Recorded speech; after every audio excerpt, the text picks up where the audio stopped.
So, good day, ladies and gentlemen. We today have to try out new S tier builds because we got all the season 11 information on everything that's happening, the nerfs, the buffs, the all the things.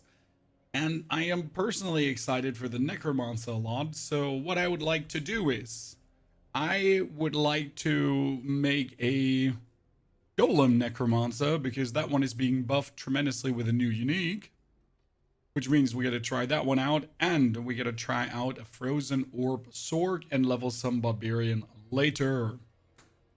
Come to your voice, it's already back to normal, Chippy, more or less. Thank you for the 25 months of support, by the way. Good to see you there too, Chippy, howdy. So step one today is we are making a Necro. And it will hopefully turn out plenty strong. For this, we will need, there we go. I need a litless wall. A normal litless wall.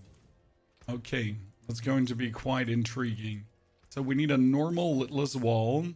We need,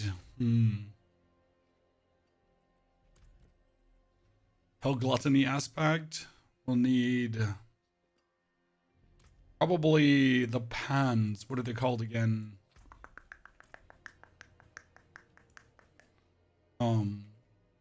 Bloodless Scream. No, Blood Moon.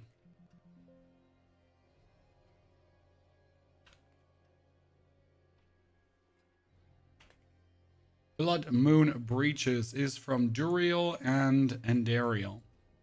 I would say we're gonna farm some Duriel and Dariel first. Where is my Hearts of Agony?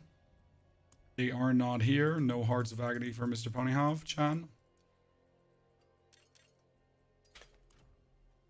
We're probably on my Sorks. We're gonna have to swap around with a lot of characters. Swordsman, I'm fantastic. Thanks for asking. Even though I'm a bit worried about the sanity of the internet, because the first reaction in a lot of comments has been, please turn off the voice filter. And I'm like, what the fuck? Right? Can a man not be a little bit hoarse without people, I don't know, thinking weird things? We need Nagu. We need this. We need Vex. We need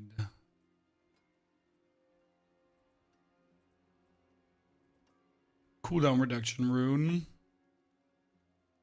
You can grab that later. We need hearts and we need these for now. We're doing tonight, very good, Saurus. We are trying out a Golem Necromancer today. A Golem Necro, because it's going to be the strongest Necro in the PTR, in Season 11. And the PTR is only, like, how many days out? It's 3 days and we get the PTR. No, 4 days. 3 days? On the 21st. Wait, is it Monday? Today is the 18th. No, it's Tuesday. It's a pony confusion. We got Saturday. Yeah, wow, pony. That was like 3 days, and I was like, if today is day 1, and then in 3 days it's Monday, I'm like, yeah, sure, brain. That totally made sense, Chan. Like, obviously, I don't see why you're struggling with understanding that.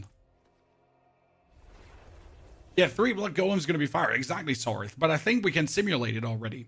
So that's my plan. We know that the PDR is coming, so we gotta already prepare some builds and some build planners.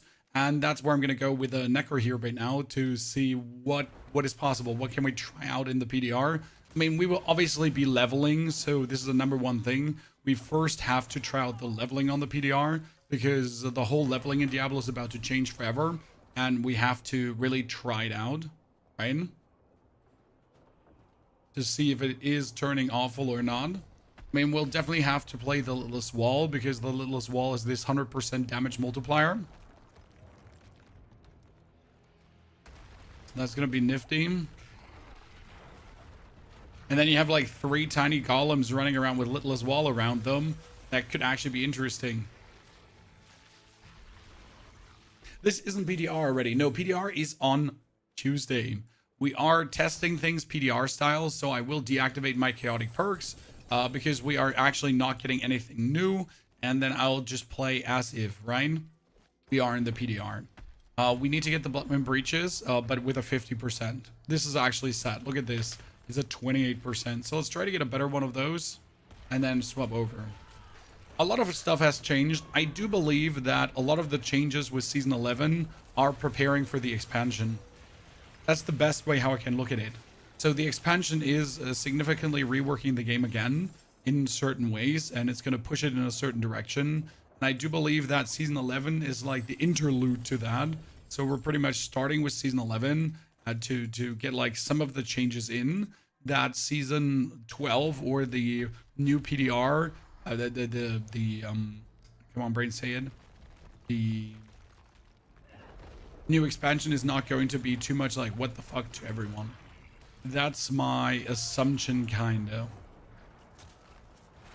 Now, obviously, this is all guesswork and we'll have to see, but the changes might play better than they read. Even though I don't mind a more meaningful Diablo. So a lot of people only read the things get slowed down, right? But for me, I'm looking forward to the more meaningful pace of the game. And that might actually be interesting. That's 40%. That is 40% with 2 Golem Mastery. I mean, if I get these pans, I want them to be 2-2-2 at least, right? Ah, shit. We have to roll a Golem Mastery chest today. Oh, no. Oh, no.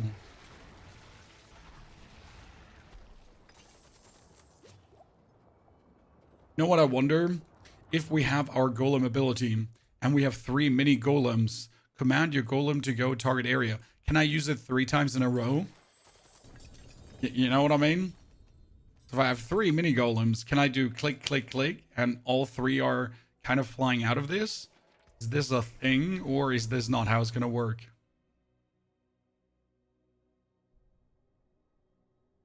When is the new expansion? A new expansion is slated for Season 12 or 13. We sadly do not have an exact date. So it's the one or the other.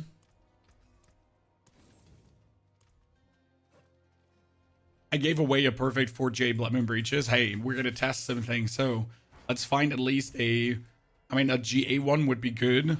But I want one that has 2-2-2 and let's say 40%. We'll farm some more later with the golem itself. Oops, I stood a bit too close to the sun.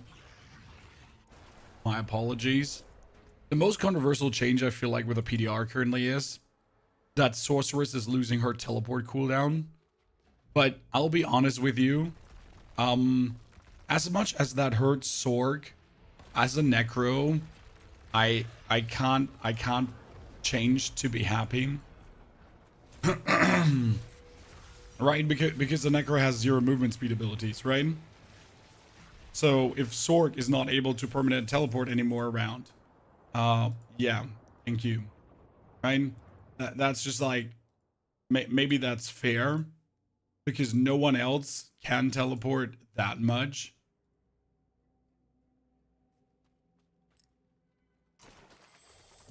Clip, thank you for the message. I fixed it.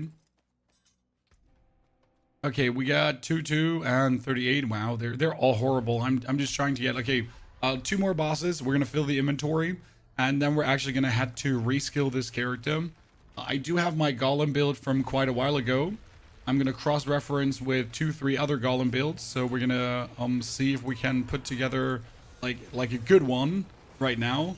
Because the question is, how good can we make it, right? Oh, and how good can we make it under the new system? That's interesting, because you cannot masterwork up the... Huh. That's intriguing. You know how we masterwork up all the cooldown reduction currently? That's not happening anymore. That's actually really interesting. Wow. Like, right? You would put on cooldown reduction with a cooldown reduction temper, but you cannot masterwork this.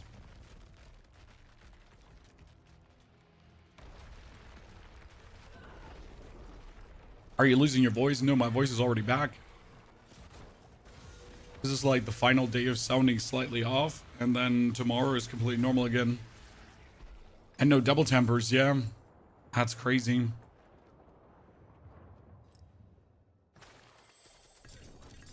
So no more double tempers, no more boosting of the But one thing I asked myself is, Chan, so with the new tempering and masterworking system, can we get a greater affix on the temper? Because the way how the new system sounds, we should be able to get a greater affix on the temper. Technically. Who drops the littlest wall? Was it Lord Zur, right? Yeah. Yeah, you can only apply greater affix to the cooldown reduction. Exactly, with the new system, right, ClipKit? I'm not crazy. It sounded exactly like that the greater affix that you get from the masterworking in the future system can also be applied to the tempered value.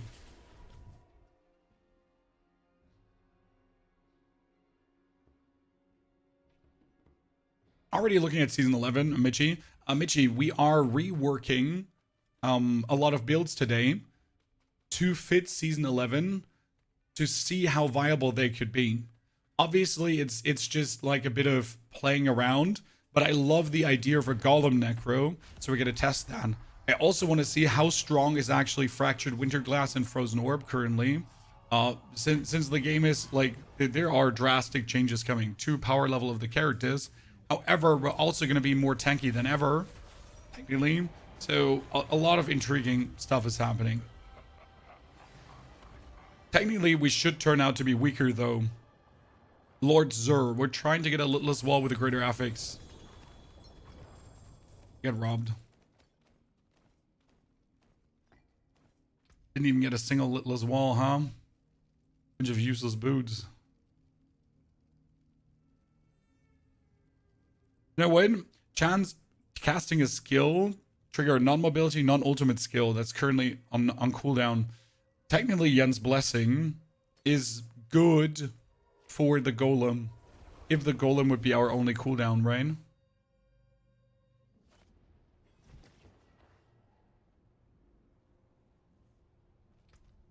The only thing that annoys me about Yen's Blessing is it's every 8 seconds. If it would be like every 4 seconds, every 3 seconds or something like that, I think it would be worth it. So the idea is that we would do a Golem Necro. Let me save my current minion Necro. Override. We're going to put away all my items. Let's actually clear out like parts of my box here. Ocarins, Godslayer, Maleficent. I'm not going to play with these items anymore, so might as well just destroy them for the time being. And with the PTR coming, usually the existing season is over for me, right? So we're going to enjoy the PTR. Let's get Naked.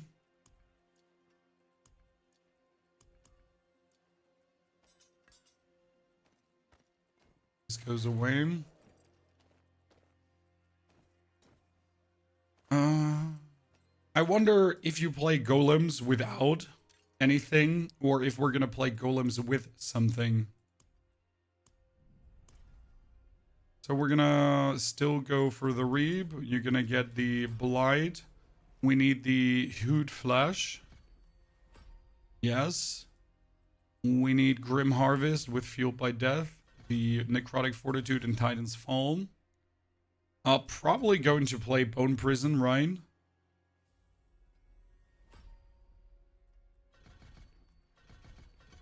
Cooldown reduction mandatory. Lucky hit chance boost. This one here. Carapace, Penalty, Golem Mastery, Memento Mori, and Standalone. Plus the Golem. And we need the Bone Storm. But which key passive? Huh. That's a big question. Okay, so we're playing golems, right? We're getting the We're getting you raise 3 golems that deal normal damage and gain attack speed. And the golems have a chance to hit twice.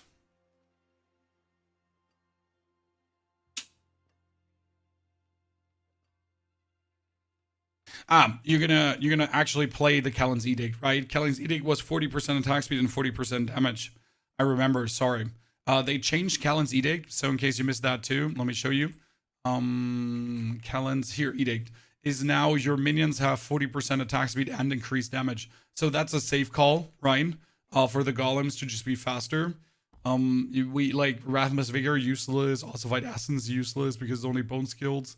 We could play Affliction to kind of mimic this. Affliction is currently 45% increased damage, so it's a little bit Kellen's Edict without the 40% movement speed, attack speed. Reaper's Pursuit probably. Yeah. The golems are dealing. We still play the Blood Golem, right? Warriors are being sacrificed for... Sadly, the shadow damage of warriors is useless for the golem, right? So we would probably go for... This is interesting. So this sacrifice has become better because you can over-resistance now. Chat. Think about it. You can over-resistance to get super tanky. Mac, thank you for the 112 months of subscriptions. Max, so good to see you there, brother. Hope you're doing well. Probably going to choose to go for crit, though. Okay, crit and overpower. No, actually, overpower is useless. Damage to vulnerable.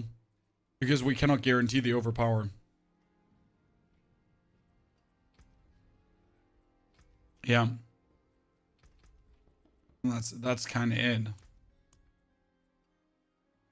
We're not playing mages. We are not playing warriors. The issue is we're going to lack cooldown reduction, so we probably have to play Corpse Explosion, but that would be shit. So how do we get cooldown reduction meaningful?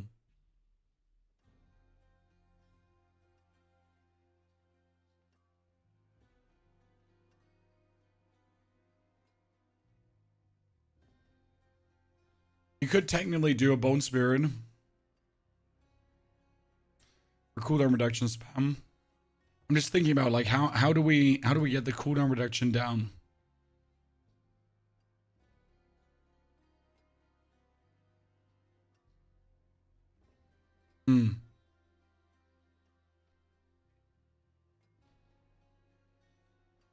Thing is, you should probably play Soul Rift.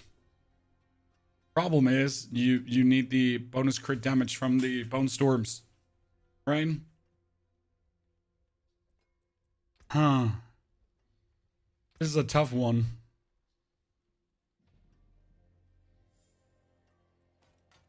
Because this 100% bonus critical strike damage, which is insane. Okay, we'll try it out with the current given skill points, and then we'll have to reallocate, maybe go for this. Man, we're definitely going to be playing Cursed Aura. So we need the Golem. You need the Blight. We need the Bone Prison. And the Corpse Tendrils. And the Bone Storm. This gives us the opportunity to play one more skill. Which could be Blood Mist, but we're unstoppable. Which could be Sever for teleporting.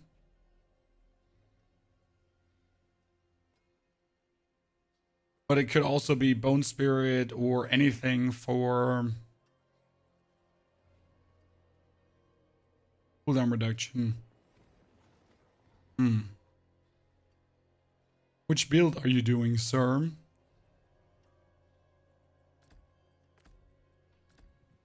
We are attempting to do a golem build because season 11 is going to have golems buffed tremendously. Reap forms a corb. If Decrepify, we use Decrepify Aura. There's no world in which I am not going to use Decrepify Aura.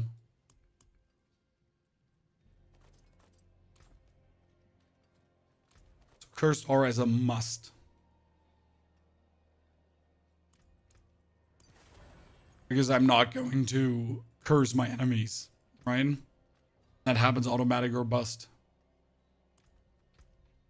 The biggest thing for damage is going to be the Golem Mastery, probably. That's just what's going to boost us like absolutely nuts.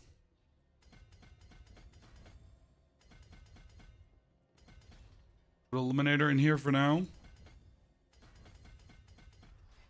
So we got Hulking Monstrosity.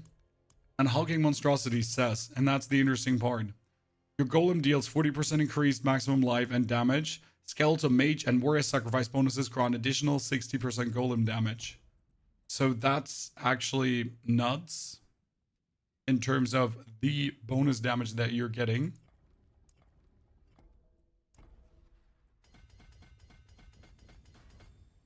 Ryan?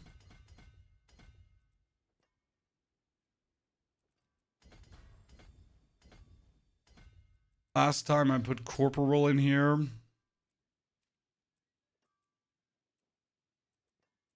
I don't have Corporal yet upgraded, which is a problem. We probably have to level up Amplify in the long run. Oh, we get Amplify, good.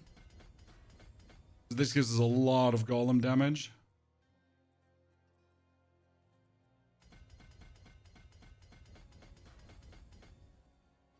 Okay.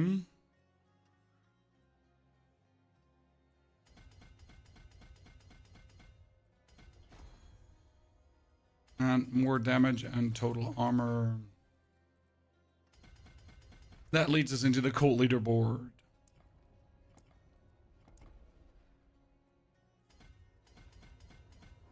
Actually, let me deactivate this and then flip it around.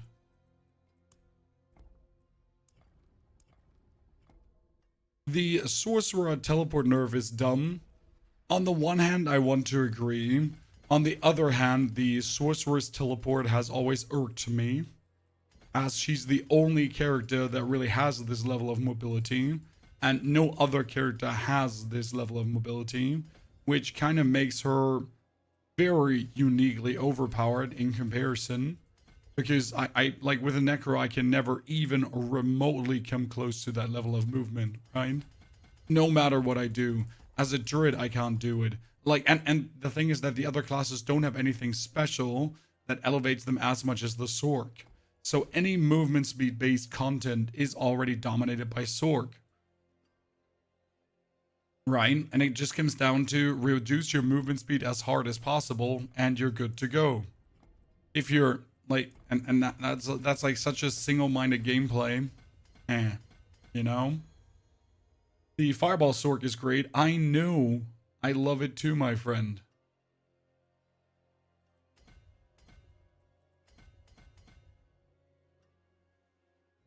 Absolutely adoration. Okay, we might have a problem here because I gotta go over dexterity to get this board popping. And that's just so hella weird. Right? Even have to make my way up to that node. That's so hella weird.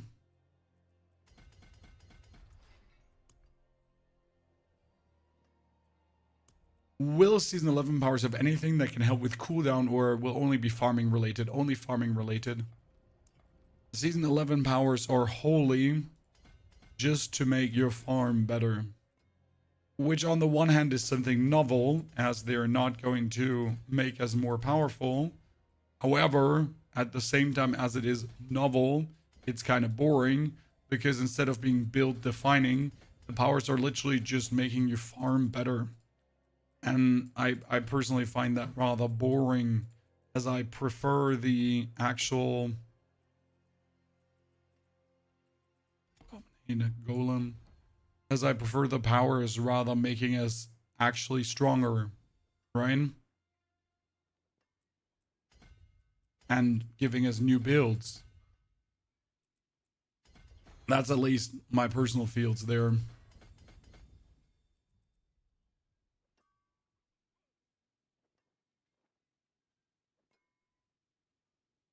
Just use the Yarun for the open world. It's not really a solution.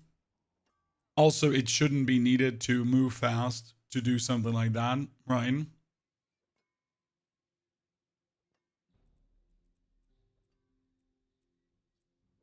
Okay, we get a lot of bonus damage. That's good. It's a hefty cup. It's as big as my head.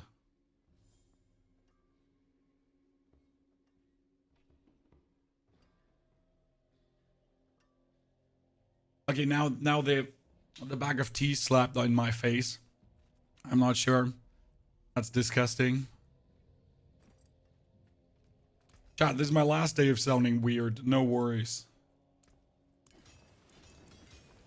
Okay, we need Golem Mastery. Thank you very much. And we need Golem Mastery again. Perfect. 3 ranks in Golem Mastery. Easy peasy lemon squeezy. It's gonna put us at 250% bonus damage. I wonder how much damage we can really get out of this Golem. So we get a problem, okay? We have the triple Golem aspect, the new one, right? How do we simulate this, Chan? We need to use a normal aspect that at least gives us something, right? So I need a...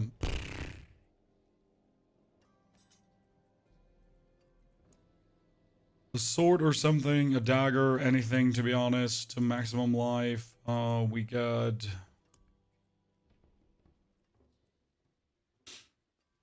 maximum life, critical strike damage. Yeah, I can work with that. And we temper... Golem hit twice. Wow, that's such a low... wow. Golem hit twice is only at 20%. That's crazy on this one being 50. With a greater affix, it's going to be at 75 or something like that, right? Yeah. That's nuts. Why are you using Rathmus Vigor instead of Kellen's Edict? Well, Royal Denmark, think about it. It's explained in the video, by the way. Kellen's Edict gives you 7 times 3% more damage, which is 21% more damage. While Rathmus Vigor gives you 100% more damage. So what's better?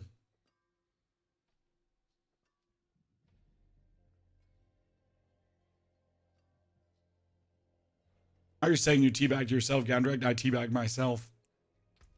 And I'm not digging it.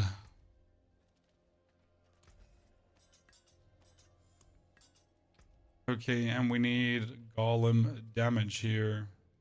Actually, you know what? No, I still need to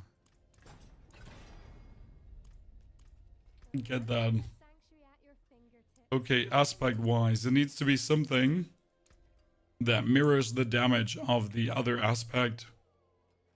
But I have nothing that tripled my damage, so we're gonna play aspect of reanimation for now. Damned was shadow damage, right? Shit. We need a chest piece.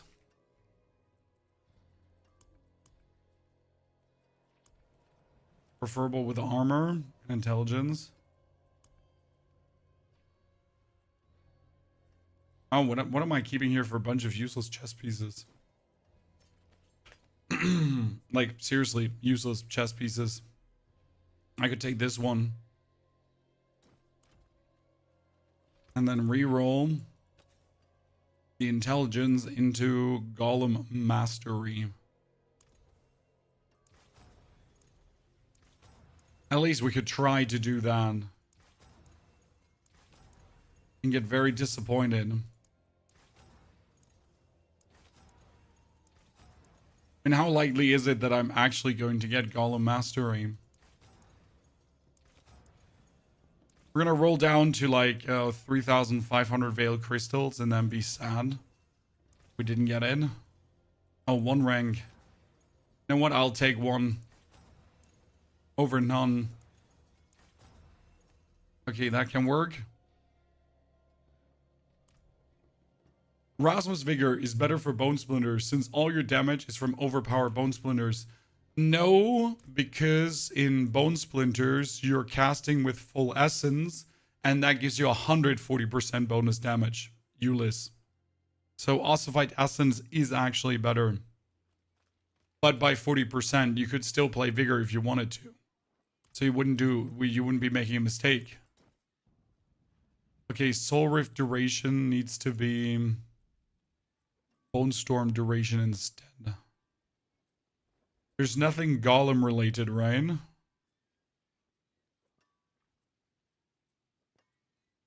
There's really nothing Golem related here. That's crazy. Steven, thank you for the gifted subs over in the YouTube. Steven, appreciate it. Welcome to our new members, ladies and gentlemen. Good morning. Are you ill? No, I'm already better. Thank you for caring, though. Also, nothing Golem related here. Okay, so we're going to keep the chest with Hardened Bones and Decrepify Aura. That's set in stone. I'm still thinking if we should play the boots. So we have the... I mean, Yen's Blessing, right? If you should play it or not. Because technically, Yen's Blessing can trigger the Golem skill over and over again. So it is not impossible to play this. I need an amulet with intelligence.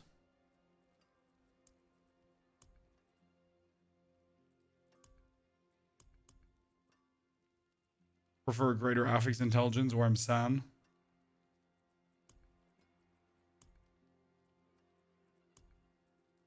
Well, then we'll just have to take this one for the time being with a bonus movement speed.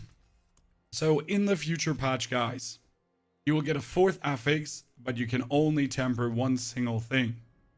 Not only can we only temper one single thing, right? We can also not masterwork the active cooldown reduction anymore. So we pretty much have to roll the highest golem active cooldown reduction possible right out of the house. Correct?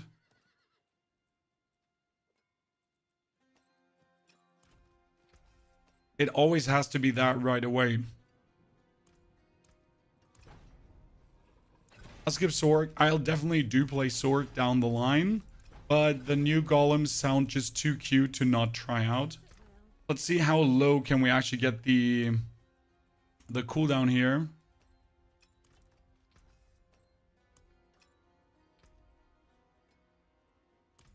Actually, I need attack speed on the rings.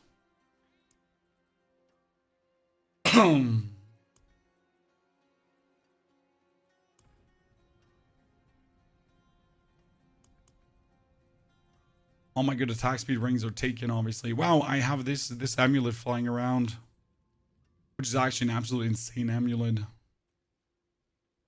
Welcome to my home away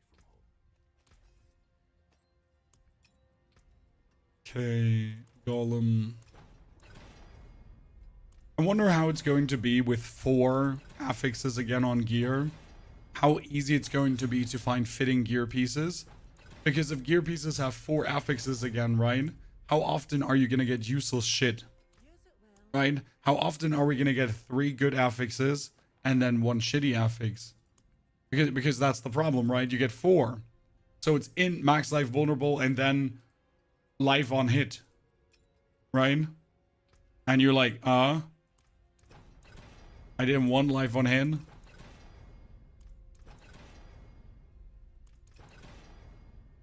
Golem active cooldown reduction. Okay, we have 21, we have 22, and we have 24. That brings the golem down to 6.84 seconds. I obviously need more cooldown reduction, so a helmet with cooldown reduction is probably a must, right?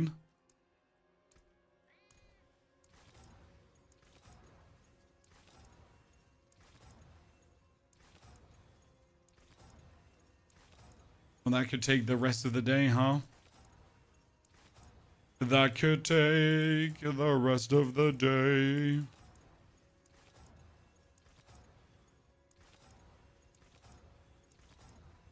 Oh, that's horrible. Tony's already down so much. At least I rolled Skeletal Warrior most mastery multiple times, Ryan.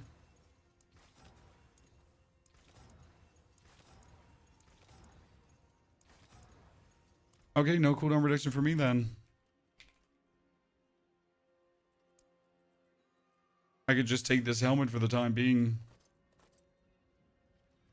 Good. That would bring us down to 5.71.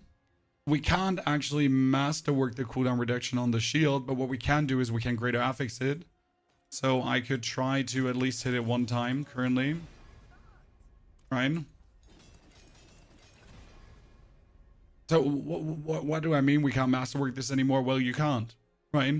You can only get the greater affix on this by going 20 times up. So we're down to 5.49 seconds. How could we get it further down? I mean, you could technically play Pain Gorgers if you wanted to.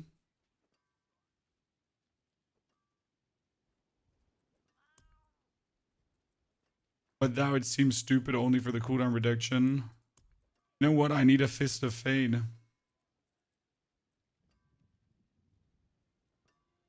I probably need a normal Fist of Fate. For the lucky hit chance on the cooldown reduction. The new FX is going to be way too random. We will see how it turns out. Right?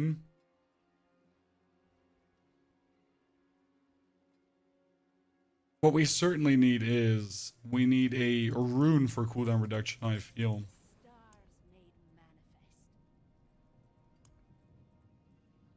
There is the legendary one, right? Yeah, which is the legendary one again? Cooldown.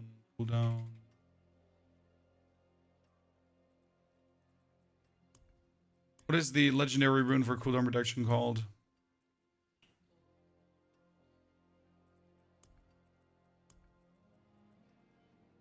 I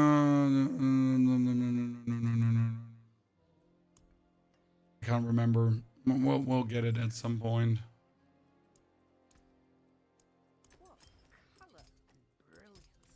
I mean, how does 5 seconds work right now? Going to a pit 16.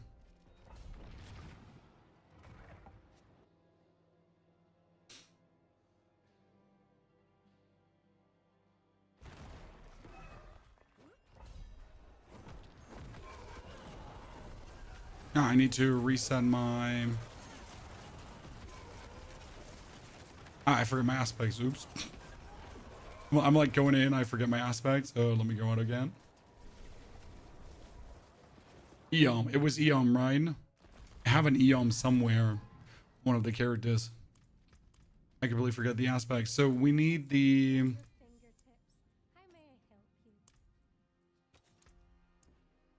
Fel, Gluttony. Because this is going to have 3 golems, Chad. 3 golems explode at the same time. And that's actually going to be insane. Because Fel Gluttony says, your golem consumes corpses to reduce its remaining cooldown. And if Fel Gluttony triggers from 3 golems at the same time, is it going to reduce our cooldown insane? Then we need the sacrificial aspect, because technically this sacrificial aspect should be boosting this one here. So this says your golem gets 60% more damage from the warrior and mage sacrifices. And technically the sacrificial aspect should boost that. I don't think it's actually doing that. We get reanimation, we get gluttony, we get...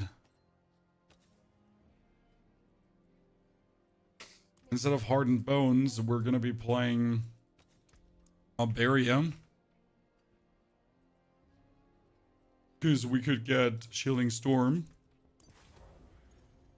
And then lastly, there's no other golem aspect you kind of want. It's... Frenzied is useless. Actually, we might have to play Frenzied right now. Because we don't have the attack speed. Well, let's actually put out Frenzied for the second...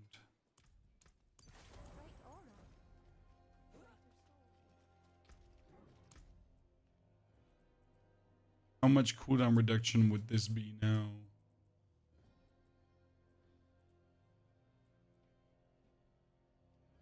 Golem armor to make it more tanky. More total armor for me. Considering that all my armor gives me damage reduction, you should actually take as much armor as possible, right? Because that will make you super tanky. Actually, something really interesting in the coming season, right? That we can just splurge armor like crazy. We can boost tankiness like there's no tomorrow. Something really interesting. How do you have your resistances satisfied at 52? Oh, because I have my chaos perks running. I may actually kick them out right now because I need my reap more often.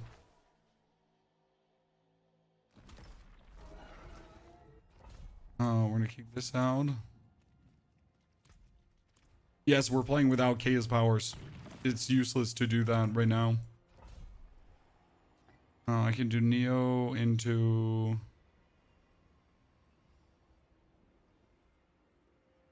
Actually, you could get the wolf companions for freeze, and you could.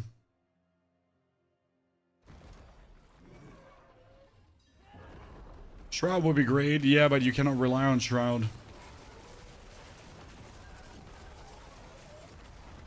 Okay, the golem resets quite quick, so that's nice. My idea currently is if I rush forward with my golem, bro, right?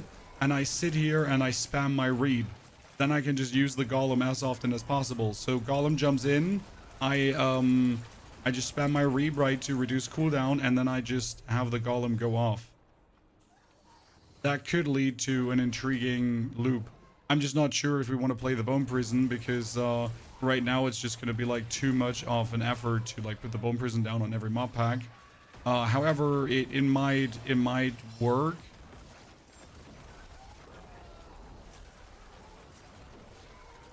We gotta be content with being weaker though next season, right? Because this season, like, you're super strong. But I think next season, like, getting pit 100 might actually be quite the challenge with anything. Because, all the changes are just making us weaker right now, right? Characters are going to be way weaker in season 11 than ever before. So it's going to be intriguing to see how well that will work out, actually. So yeah, the golem is doing nice damage. I like that. Can we see some values?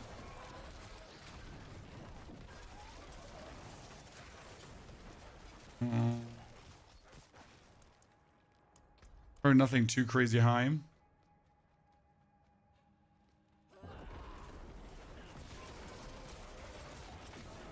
And that was 119 million, like that. I like that.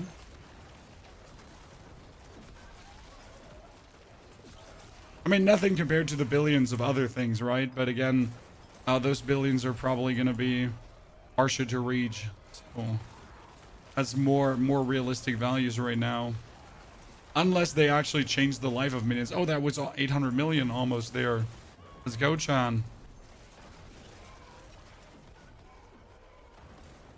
RNT boys will dominate. Oh, RNT boys will dominate like crazy. There's no question asked.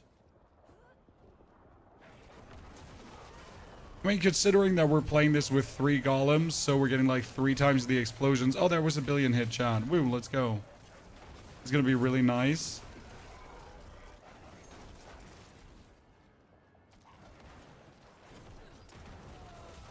I like how quick the golem cooldown is happening. I need to see it on a boss though. Might kill a boss too quick though.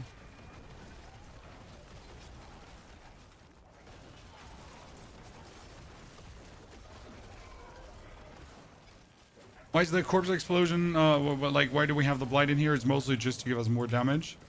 And that's why we're also thinking, like, we could remove the bone prison and just put a skill in there, and then we don't even have to cast the bone prison, right? And we get just another more damage, more movement speed. So that would be quite nifty. Limpin, thank you for the 21 centuries of support. Limpin, very good to see you there, buddy. Hope we're doing great.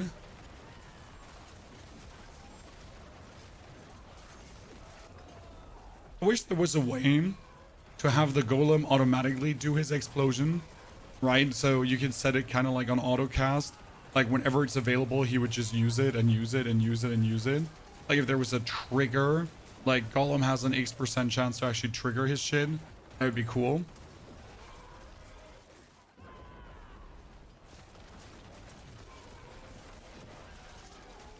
Are you running Bloodman Breaches? Yes. It's a 50% multiplier. You have to run it. I just don't see how you could not run it.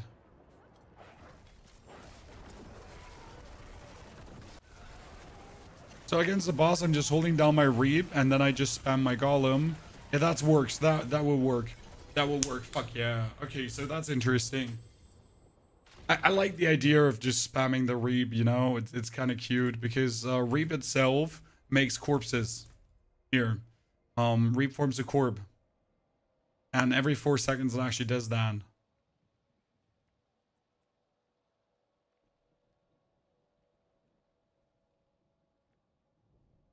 Hmm. 3 billion there, yeah. I mean, like, the billions are obviously a bit, like, we should potentially end up with... I'm not sure if we end up with more or less. I mean, this one is going to be insane. So 50% chance for golems to hit twice. You're also getting attack speed, and the new Callan's Edict is giving you attack speed, right? So Callan's Edict is going to sit instantly at 50% attack speed on your minions. You know why that's crazy, Chad? Because if your minions have instantly 50% attack speed, or your golem instantly have 50% attack speed, then you're getting, like, here with the cult leader. The cult leader will give you the 200% bonus damage, because you also have the golem attack speed here. I think, and this is 8.7 and 8.7. So that's 17% with another 17%. So it's already 34% golem attack speed, right? Then you have the 40% and the 10% from this. So we're sitting at 85%. And you barely need any bonus attack speed to make it work. I mean, currently we're sitting at... currently we're sitting at 14% with a summon attack speed of 12.5 with a 34 from the golem. With a frenzied death, so we're kind of sitting like at the 100% attack speed range. But yeah.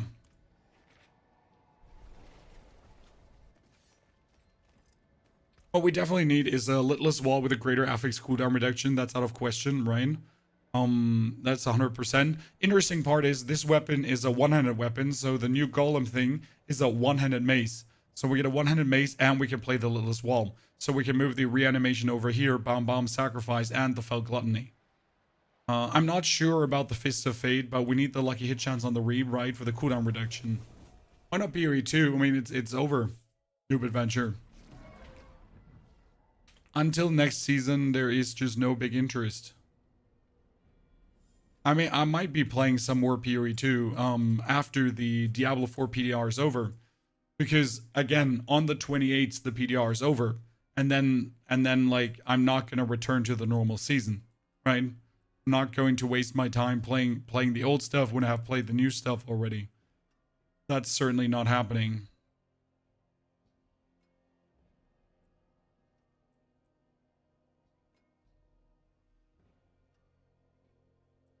Okay, we want inspiring leader up for the crit. We could have more ranks for Bone Storm cooldown reduction, I guess. Worst case scenario.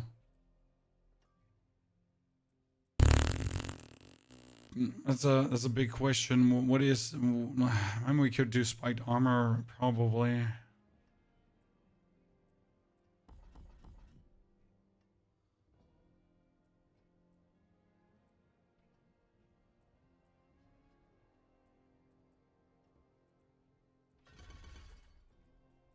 Something in that direction. To just make sure to always have Bone Storm, right?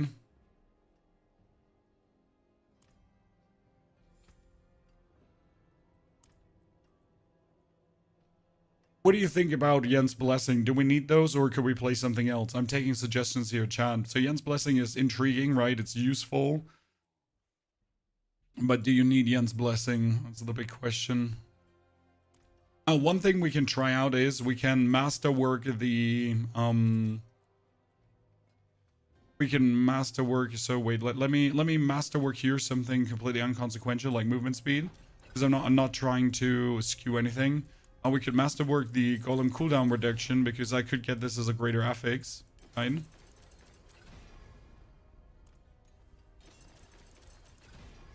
Again, with a new thingies, you could get this as a greater affix easily. I mean, easily. And you could still, okay, that's 33.6. Then we need to re-roll. Interesting, by the way, amulets, guys. Amulets will have 4 base affixes, right? I think that's majorly interesting when you think about it, because we could be you could just get an amulet that has what three times skills, right? You It has 3 different skills, really? Possible? My magics await your return. See some steel you need. Temper, something that doesn't increase our damage, like here. Blood attack speed. I do nothing blood related, right? Great affix, good. And then we're gonna temper. And also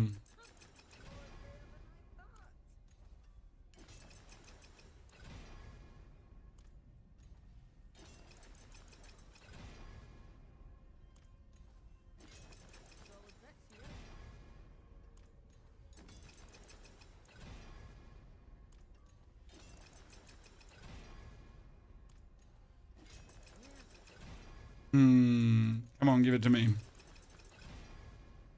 Oh, okay, give me vulnerable damage one more time and I'm gonna put you in a box and just beat you.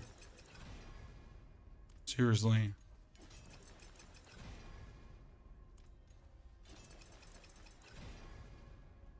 Okay, just say you hate me. I'm definitely happy when this one is you know, I'm definitely happy when we don't have to do this masterwork loop anymore and we just have to do the greater affix masterwork loop, which is most likely not going to be any less frustrating. However, it's still going to be different than what we're doing right now, right? Why do they have a damage status that no, Carl, so the base idea, why so again, masterworking and tempering is changing, okay? And what's happening is that you can now masterwork an item 20 times. I mean, what means 20 times? Uh-oh. Asking me for my age. I don't have an age. Please refresh. Okay, I got saved. So, you can upgrade an item 20 times, and then you can transform one affix into a greater affix. That's how masterworking works. Therefore, we're currently trying to just simulate this as much as we can, right? As if it would turn into a greater affix. It's obviously not like the real way, but somehow, you get the drift. This has a sit at 4 seconds. Wow, we can get it as low as 4 seconds. Damn. What about Rakanoth the Wake for boots? What did Raka do again as an effect? I forgot it. I don't have a Rakanoth Wake right now. I forgot what Rakanoth Wake does. Rakanoth Wake did do... had cooldown reduction.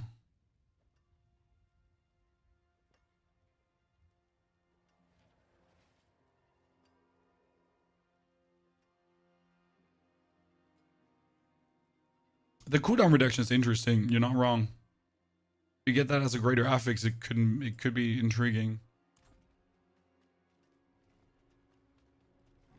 Not a bad suggestion, honestly.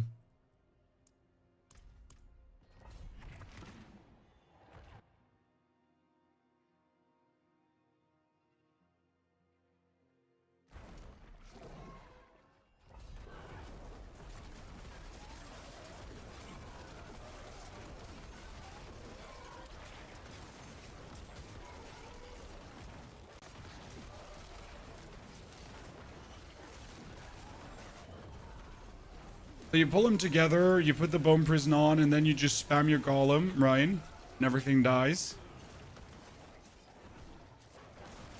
And now with 3 golems, we're gonna have the spam happen 3 times. I mean, the cooldown reduction is on point. We gotta say that, right? I go in, I cleave. So this is kind of nifty. We're gonna see how this holds up against the Torment 4 boss. My fear is that this will, like, you know, getting this strong might be tricky. So I wonder if it would be better to play this with all the minions together again. So is a Golem Mancer really going to be only Golems? Or would it be better to just run everything? Right? Do you have a big disadvantage of just running the whole gang? That's my question. What do you think, Chan? What's better? Running the Golem alone or being like, I got the whole bitching thing going on? The thing is, if I'm not sacrificing the warriors and the mages, then I am not getting the maximum damage out of Golem. However, if I have the Golem plus the warrior and mages together, would it be like feeling smoother because the warrior and mages are also doing damage, right? So that's the big question. What I enjoy right now is that my Reap is my cooldown reduction, so I don't feel useless, right? You know how in a Golem build you usually feel useless because you're just standing around? But right now I engage with a Golem, I'm sitting here right inside the mob packs with him, right? I'm undying because the consistent barrier we're producing, the Golem has a barrier around him, and it will actually be 3 Golems with 3 barriers around them, right? So easily getting me that 100% damage bonus. And we will be...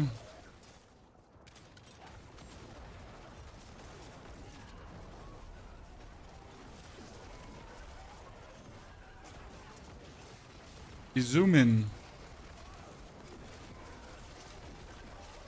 I mean, gameplay loop is quite cool. Look how quick I can spam that golem. That's pretty nice. The smaller golems will be better. I mean, alone Fell Gluttony is going to be insane with 3 golems. So you've got, like, you get your golem ability. You're going to get 3 times the golem ability. And you're going to have the aspect of Fell Gluttony that has your golems erupt into physical damage, right? So this is here, right? And you have that happen like bam, right? All 3 of them are gonna explode with a bonus explosion on top. So that's the potential triple damage, especially since this damage here of the Fell Gluttony is not bound to the actual damage the golem does. So that Fell Gluttony gets multiplied up by the golem damage multiplier. So Fell Gluttony is pretty much times what we have here going on, and what we have here going on, and times all the other golem damages. And I think that is very interesting if you think about it. Did the offhand also give ranks to Golem, by the way? Wait. Golem? It gave ranks to Golem too. So we're gonna get a greater affix Golem mastery there for 3 or 4 ranks as well. That's quite nifty.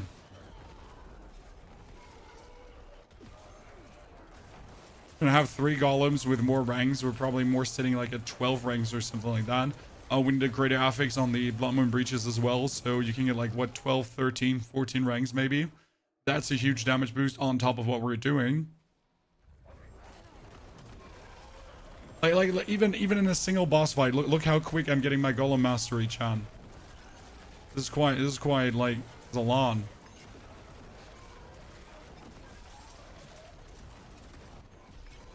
That's nice. I like it. Could we cooldown reduction any better than just spamming our Reap? That's my question. The issue is, okay, what's the issue, guys? You can't use Corpse Explosion because we need the corpses for the Fell Gluttony. You can't use Blight because it costs Essence. Decompose would be possible, but you have to stand still and channel.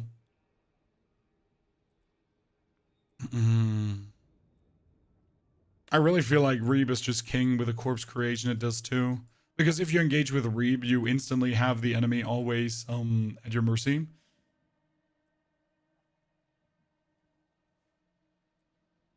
Solar gives you a 15% bonus damage. I don't think it's worth it.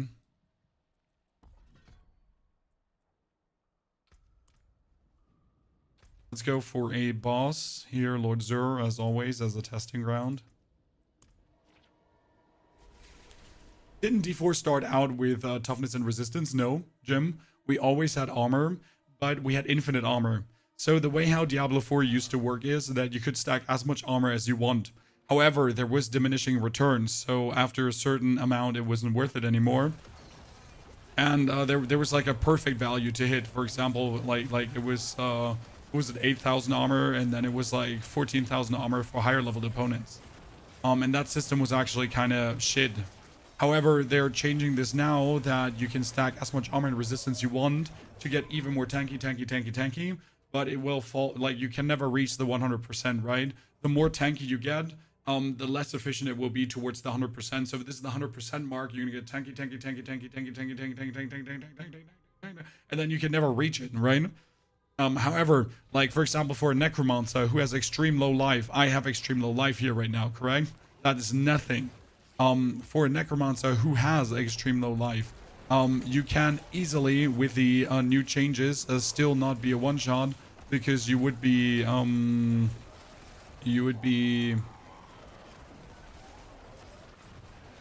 then increasing your tankiness by leaps and bounds, right?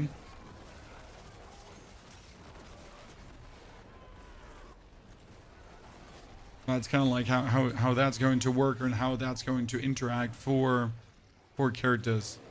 Okay, see, like here, the damage of the golem feels lower, but he also has to stack up his attack speed. However, still, that's where I need the triple golem, definitely. Right? So you're going to play golem with minions until you get the weapon to really play triple golem, or you're not going to probably have the damage to do Torment 4 efficient. I mean, I do a billions of damage with the golem, so don't get me wrong, right? Golem is strong. But in order to, like, then really, like, dominate Torment 4, I think the new unique will be needed.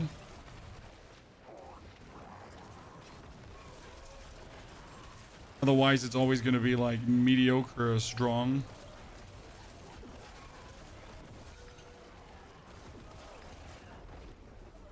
Yeah, I'm dying to the pools right now because I don't have the resistance and everything.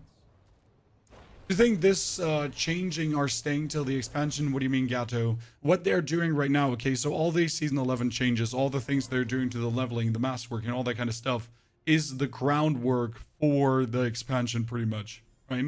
So they're making the game harder, meaningful, slower, renown rework, everything, to then give you the big skill rework and everything with the expansion most likely. Will you switch to Bone Splinters? Oh, Bosun, I have the Bone Splinter build already. Bosun, in case you missed it, we have the Bone Splinter build, we have Reap Minions, we have the Soul Rift. We are currently testing for Season 11. So that's Bone Spirit, that's Machine Gun Bone Spirit, that's Reap Minions, that's Soul Shred. So we have all the builds out there. However, we are currently testing for Season 11. We're doing some shenanigans here to see how it would feel if we would play a Golem Necro. However, we obviously do not have the Golem unique, right? We don't have the 3 mini Golems. So we can only experiment that much.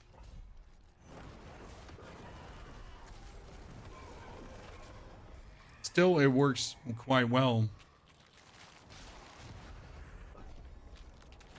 What's your favorite Season 10 Necro build? The Reap Minions. The Bone Spirit is obviously stronger for content, but the Reap Minions are just cute because they're working. If I go around just reaping people and then it's surprisingly, this is actually working for the Infernal Hordes chat because of our cooldown reduction. Oh, this is great. Look at me. I mean, this is like, imagine 3 golems now going around instead of me just, well, but because we're cooldown reducing with Reap, it just works so good.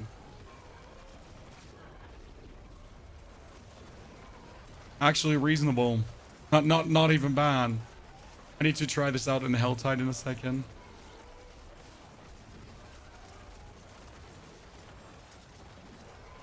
You know what? A Ring of Sacrilegious Souls would make this so much easier to play.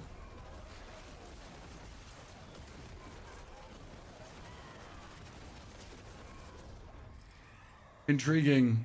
I mean, it's really not actually terrible, right? What I wonder is if you could also play golems with Shadow Blight. Okay, chat, listen. Come closer. Give me a kiss. There are 2 aspects. There's the Shade Mist aspect. It says your minions deal corruption damage, okay? So, 3 golems doing corruption damage. You hear me. Listen. If you use Bone Storm says it goes around your golems. Okay? All 3 golems getting Bone Storms. Then you could technically go for Ultimate Shadows to turn your Bone Storm into a Darkness skill that does shadow damage. The basic idea would be then that instead of doing damage with your golems, you would just use them as a vehicle to do as many overloading Shadow Blights as possible, right? So you have 3 golems that are all rotating a Bone Storm around them. Each rotating Bone Storm is afflicting instances of Shadow Blight. The golems are having Shade Mist around them and inflicting instances of shadow damage at the same time over time, while you're standing next to your golems and you're hammering in blights like pop, pop, pop, pop, pop, pop, if that could be something too, right? I don't think we can really simulate this in the grand scheme of things here right now because we only have one golem. But if you want to, we can try out how that would work remotely. Would that be intriguing to you? See, like even here, even in the Helltides, this is working actually. So I'm going around, I'm reaping people. Why are we having the wolves, by the way, for vulnerable? The wolves are one of the coolest sources of vulnerable you have, and you could just easily have them just run around with you. And this would also allow us to play the Nagu rune for, I don't know, whatever, for Quox, to give us just random intervals of more damage if we wanted to, potentially.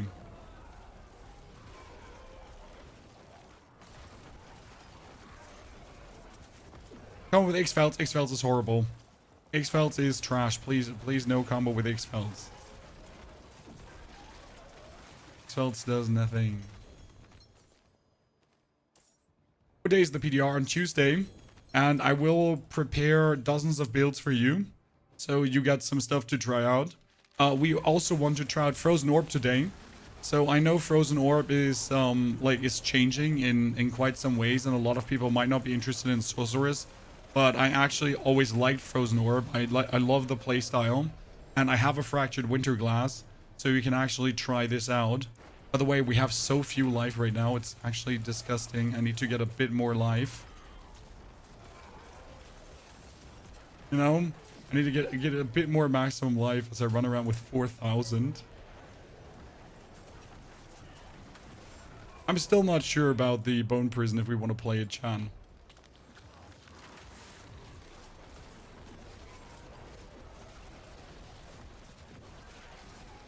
Bone Prison is a nifty source of vulnerable, but don't actually need it.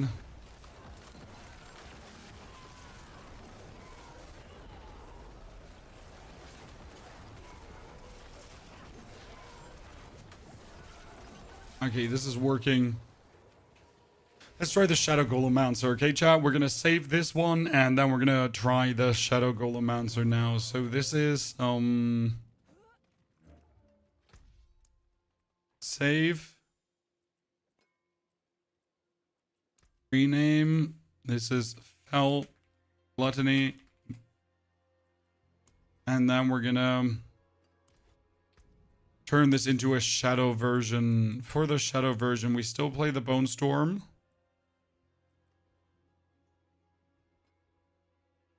We don't need the ranks in the Bone Storm. We will need Shadow Blind. We need Gloom. We'll put these 2 points out. Probably should get Crippling Darkness.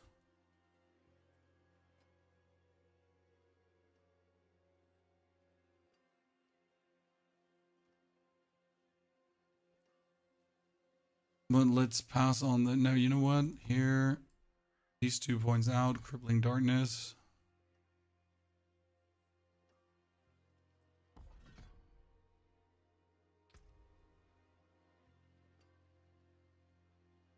And we're gonna do still Reap. We have our Golem.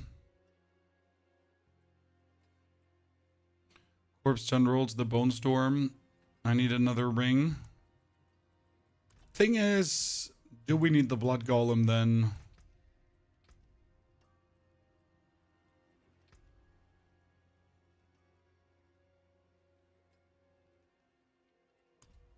Wouldn't it be better to...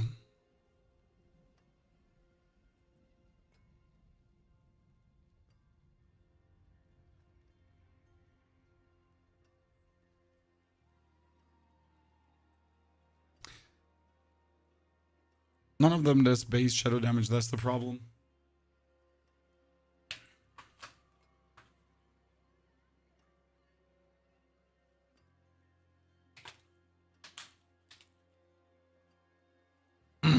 So that's like the only problem, right? That mages would be inherently better for this because mages actually attack.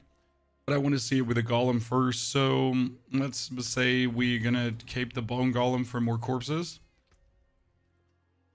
Which also makes us technically play Corpse Explosion. Okay, we have the Golem. We need a new set of rings. Ring.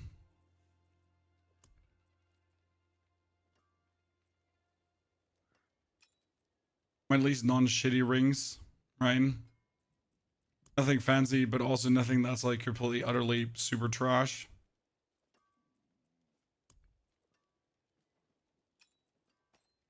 You get these two bad boys. Your sacrifice bonuses are increased. We could technically play this for the bonus shadow damage.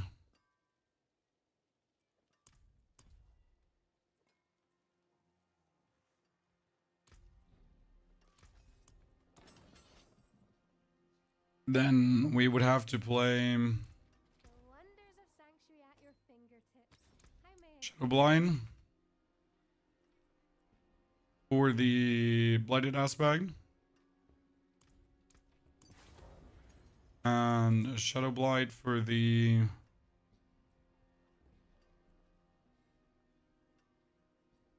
aspect of decay.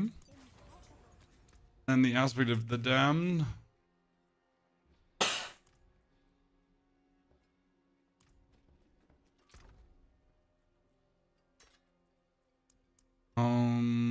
Maze.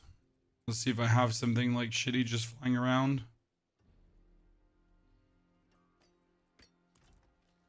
There is magic in all things. Let me show you.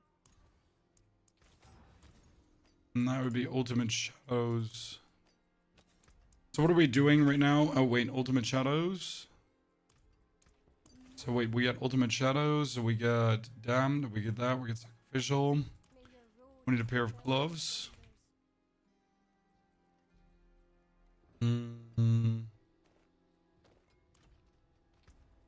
Gets the Shade Mist aspect.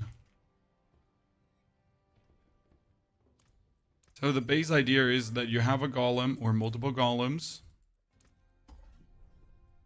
I need the Shadow Blight key passive. Profile.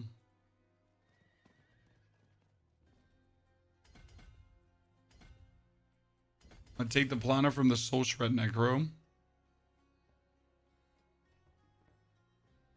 And we'll see.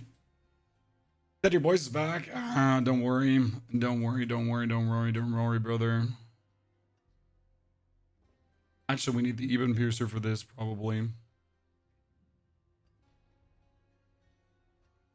Mm-hmm.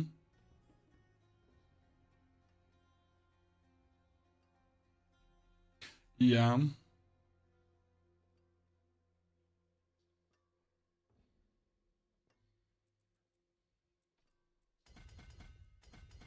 By the way, the weapon cannot have ultimate shadows. The weapon cannot have ultimate shadows, ladies and gentlemen. Because the weapon would be the golem weapon, I remember.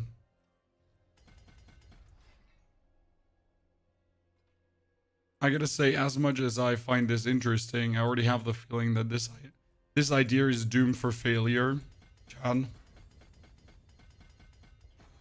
As much as I would want this to work, I at least have to preliminary test it. But I feel like, nah, that ain't it.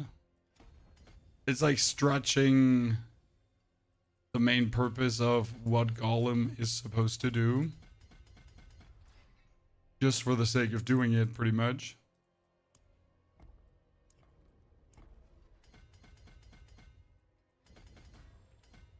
But no one shall say we're not stubborn.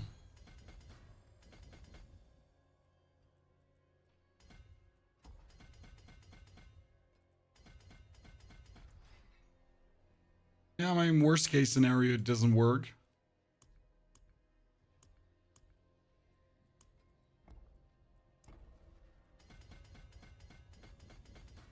Best case scenario, it does work.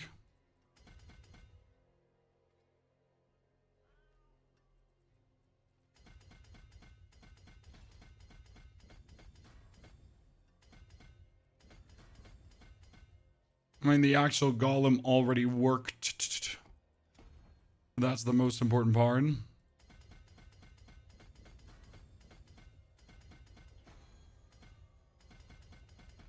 And we're going into the frailty board. And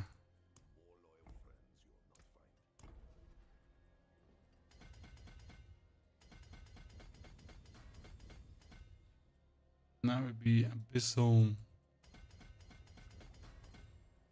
For a level Abyssal? I did. Look at me, Mom.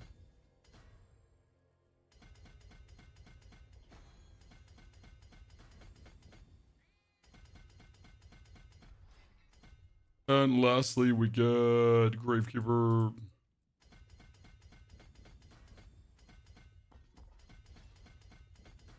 Gravekeeper. So what was the base idea behind this here right now? And just for you to understand. It was all about what if we are waltzing into our opponents and using our golem or our 3 golems with the update as a delivery of shadow damage.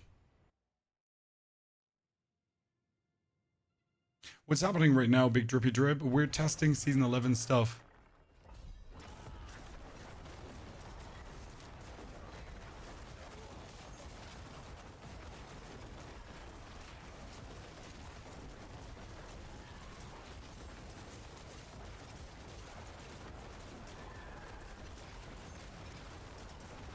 It's somewhat working, but definitely not as efficient as the other golem, right?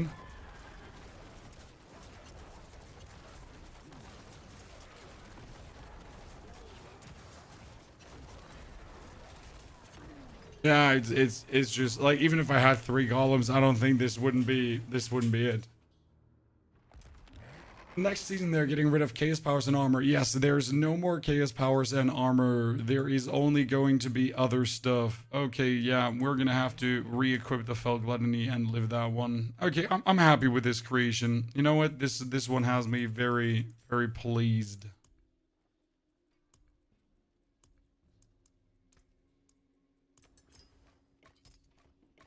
Don't forget, you can over armor nowadays, so don't worry about splurging as much armor as possible, right?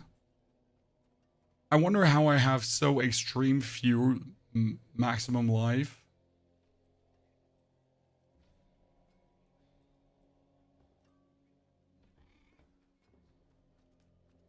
Need help, Pit? No, I don't need help in the pit camo. Thank you very much for offering. We're more YOLOing around and trying out things.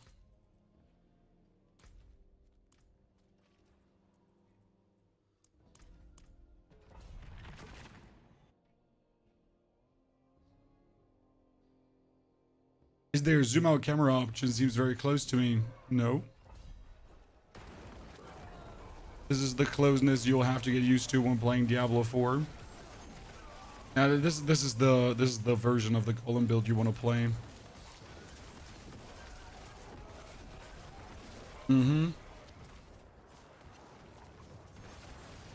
I know this is only PID 85 chan. Don't you 8565. I cannot simulate the maximum damage of this build. So there's no use trying to push maximum. It's more about viability than maximum pushing. And we're seeing a viable functional build. Okay, this is happiness for me, ladies and gentlemen. So now we gotta do Sork. So I had 3 things I wanted to do today, okay? So we wanted to make the Necro build viable. I'm not sure if there's going to be other Necro build who's going to shine. We can look at the changes if we want to quickly. If there's something else I overlooked, maybe of significance, right? Might be. Best part right now really is how quick the cooldown goes on a single target. This is just brilliant. When on multi-targets, I can pretty much spam the thing, right? Consistently have the bonus damage from Flash Eater up as well, because my golem consumes corpses and makes new corpses, and I make new corpses as well, so we have corpses, right?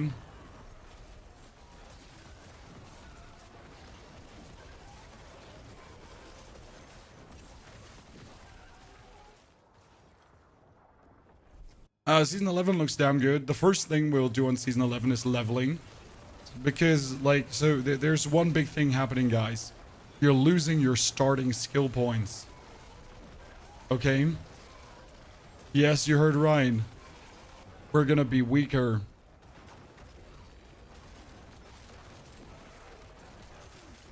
I mean, what's the normal amount of skill points you start with? 1, correct?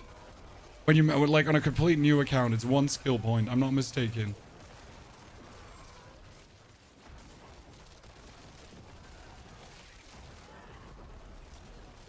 I'm okay with that. Well, the problem is that it's a big change to what we're having right now. Right? And it's also a big change in speed. Because if I start with 1 skill point instead of more skill points, that's awful. Where's my golem? My golem was just gone. He wasn't coming. That's so weird. So yeah, that's that on the skill point board.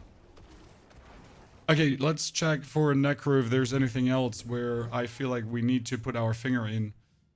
Okay, we got the patch notes at the bibbity bottom. Let's open this. Let's go for Necromancer. Okay, we got Necromancer 1, Necromancer 2. So, Golem adds longer unstoppable. We get skilled. So, Corpse Explosion is getting more damage. However, this is not going to be enough. Callan's Edict is getting buffed. Blood Surge is being changed, but that won't change anything.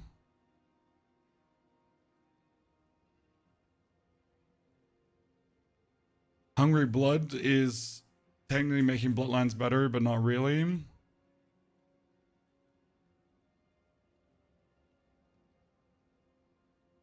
Mutilator just has less Fortify.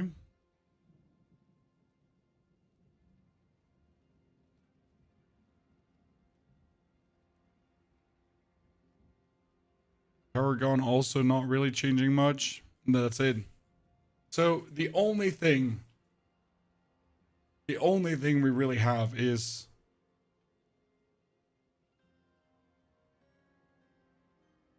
the golem buffs. The rest is as strong as always been. What we can do right now is chat. We could delete this character here. No, that's testing actually. We can start testing.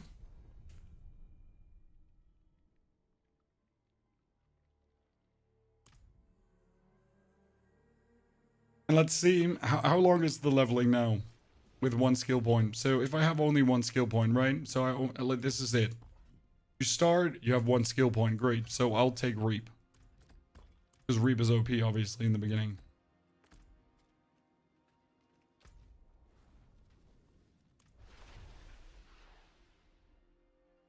You can target minions now. If you play minions together with Golem, but when you play minions, you don't play Golem. So yes, if you play minions with golems, then you can target minions by sending your golem in, but only if your golem ability is on cooldown. Otherwise, no. I mean, obviously, like in the normal difficulty, so that's skill point number 1.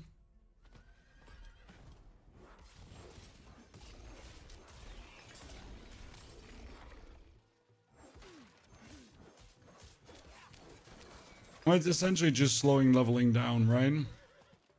Because instead of having a core skill right off the rib, you're just running around with 1 basic skill and that's it. However, Necromancer obviously has their minions, so they're instantly going to be stronger. So that's the next level, and I would finally have a core skill. Right? After all this time, we finally would have a core skill.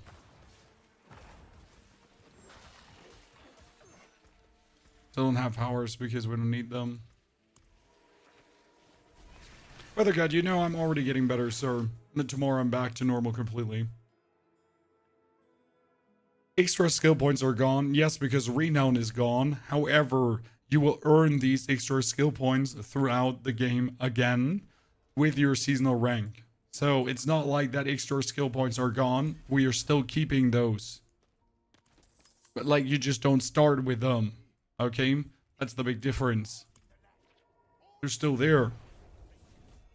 Just not right away.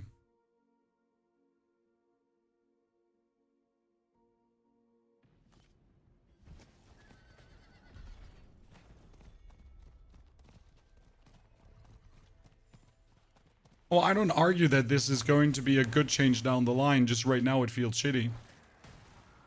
Like no matter how much of a useful change it might be for the game, it will still feel shitty simply because we're used to different, right? The worst part is you're pretty much forced to start in the normal difficulty. There's no way you start in a harder difficulty because obviously you're just only going to make it harder for yourself. Right, there's no more starting in expert. There's no more jumping right into penitent unless you hate your life. Right? And you just want the pain. Now, maybe you're going to be like, hey, Pony, I hate my life and I want the pain. So I'm like, okay. That's fine. I respect that.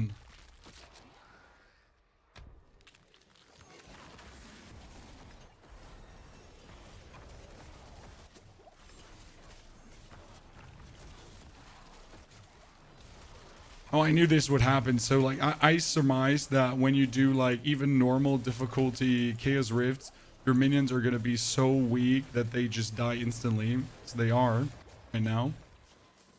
Actually, so sad. Level 5.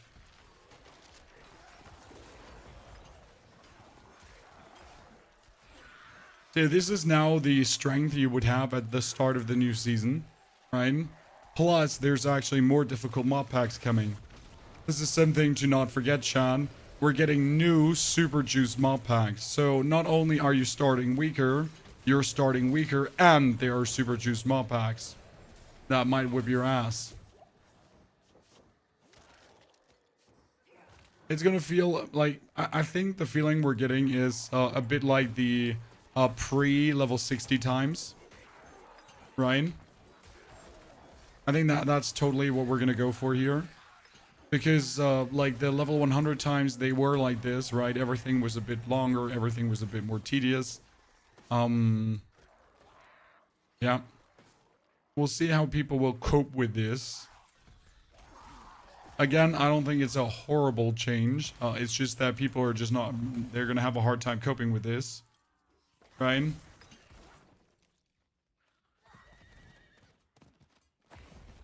I mean, fellow characters should, like, follow characters, second characters, third characters should start with the skill points again. Right? That doesn't change.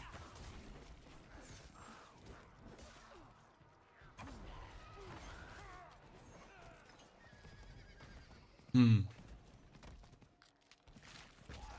know what my issue is with missing the skill points? The lengths it takes to get to your key passive.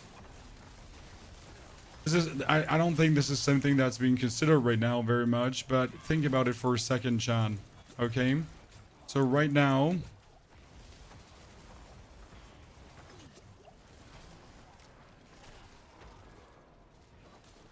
you get your key passive relatively early, and that's a power spike. That allows you to do things. However, without getting your key passive early, that's going to make everything take vastly longer. Right, I'm 11 points short.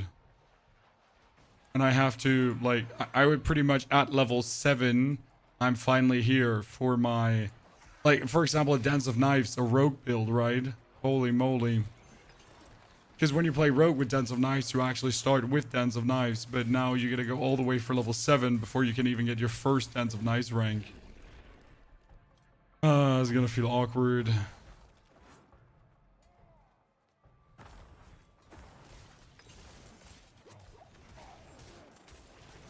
I'm already feeling the slowness. God, I'm already feeling the slowness. See, now I finally get Corpse Explosion, which is usually a standard part of your set of skills.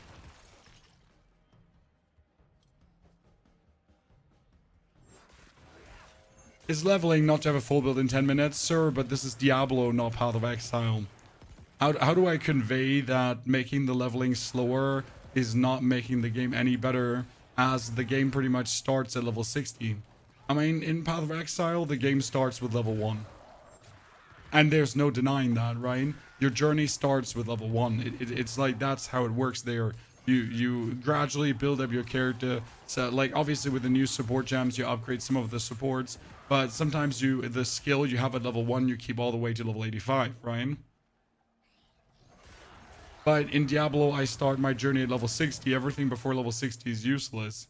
All the items before level 60 are useless. Everything I earn before level 60 is virtually useless. Quotation mark, quotation mark. This is obviously a bit different now because you can earn bonus skill points, seasonal ranks, and that kind of stuff, right?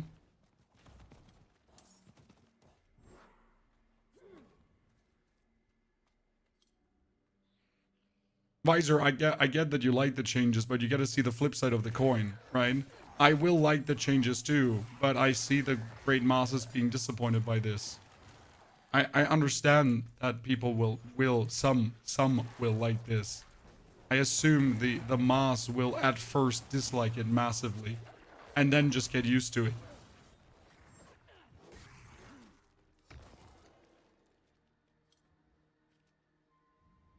The big question is, okay, you know what the biggest question is? How long will it take to earn the bonus skill points, right?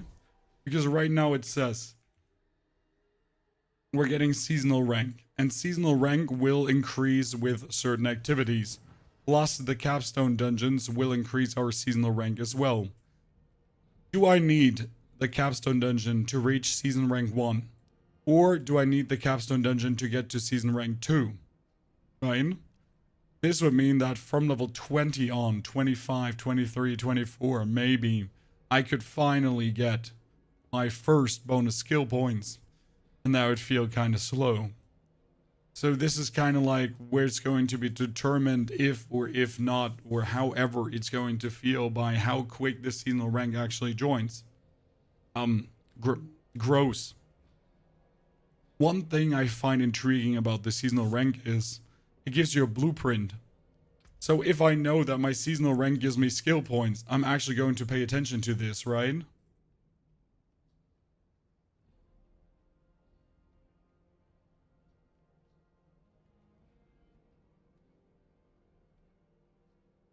Sind, I like 5 Paragon ports. I think 5 Paragon ports is good, Sind. I like the old system more, but that doesn't mean I can't appreciate the new system for what it is. For all 12, you get to do all 3 dungeon slices. Yeah, but does that mean whatever I do, I cannot go over rank 1 with other activities? Because that feels bad. Fine. So if they spread the skill points over rank 1, 2, 3, and I need to do dungeon 1, 2, 3, then I won't get all the skill points before level 60 Torment 1, which kind of feels shit in my eyes. Especially if I can't advance the rank unless I do the capstone dungeon. Again, however, this reads really, like, this reads bad, but maybe it flows good into the gameplay.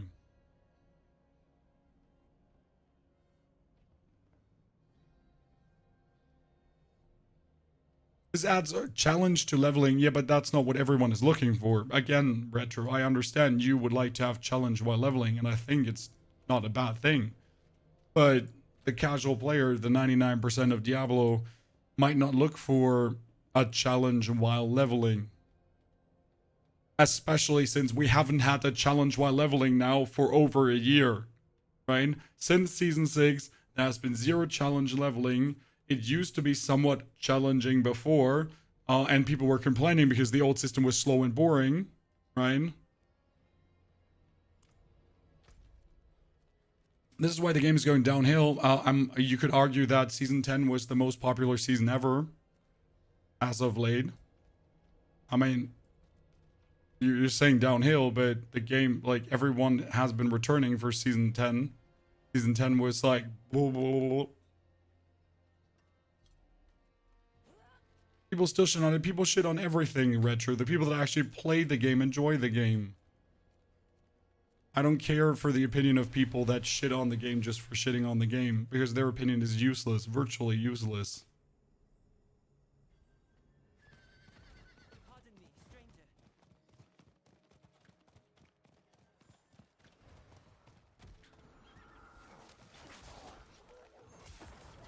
We will see how it plays and how the people react. It's going to be definitely one of the more divisive seasons.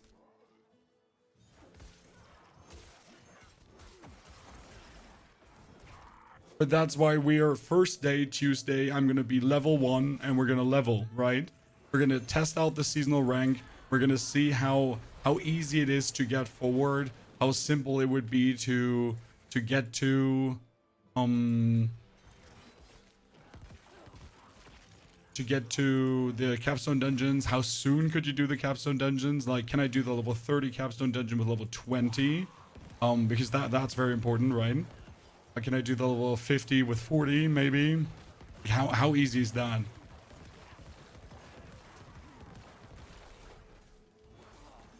What other activities matter not?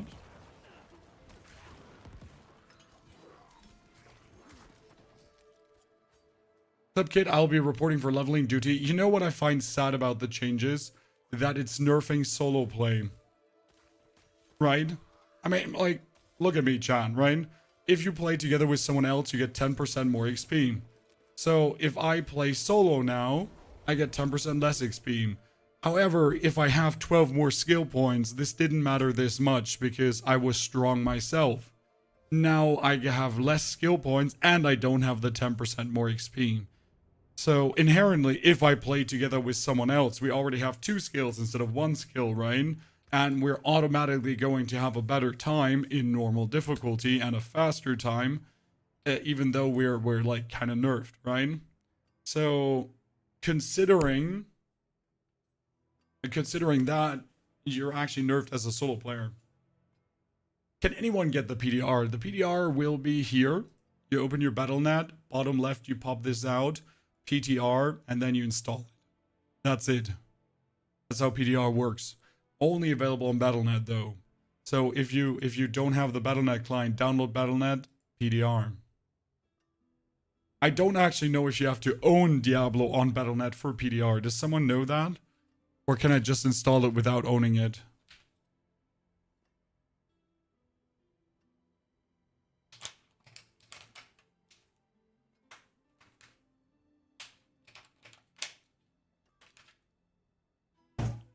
So far, I think the new leveling will probably be an hour or 2 slower, right? I don't think the new leveling will be 10 hours slower. So that's going to be something like, right, obviously the changes read like, oh my god, we're so slow. It's going to be somewhat slower. Yes. But not twice as slow, 3 times as slow, right? Just a little bit. Good. Leave the game. We wanted to do a Sorg now. And for the Sorg, we wanted to do Frozen Orb because they're buffing the Fractured Winter Glass. Now, one thing I don't understand, and maybe you can help me, Chad. The new Fractured Winter Glass says ranks to Primordial Binding, okay, is now ranks to Frozen Orb. I understand. And instead of having this here, it says Frozen Orbs deal 8% more damage per active summon. Okay, what counts as summons all on the Sorg, right? So you got your familiars, they're summons, correct? The Lightning Spear is also a summon, so that is also correct. That means if I have 12 Lightning Spears, I would have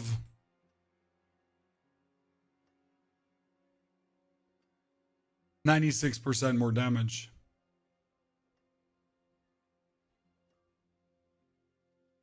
And is there a limit how many familiars you can have? Okay, so we got 96, then we got 6 times 8, so that's 48 plus 96, so that's 144%. We can have ice blades, which would be another 24, so plus 24. And then technically we could have hydras, but I don't think we're going to bother with that, right? Because 2 active hydras is useless. Firewalls don't count as summons, so you get a max out on all 3 of these, right?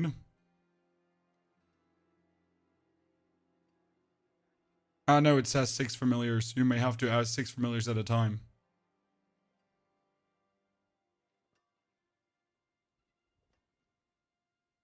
Makes me wonder, what is Conjuration Enchantment says? Wait, let me save my build first. We got Zoom Boom, save, that would be Fireball. RB. So first things first, you don't need the teleport enchantment because that's nerfed. What gets nerfed about the teleport enchantment is actually quite severe, chat. So teleport says now.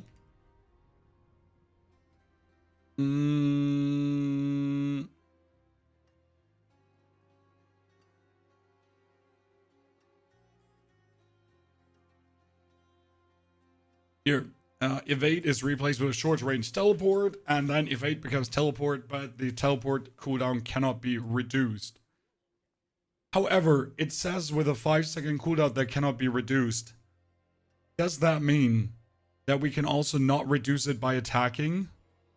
So can the attacks reduce evade cooldown? It doesn't work as well, right?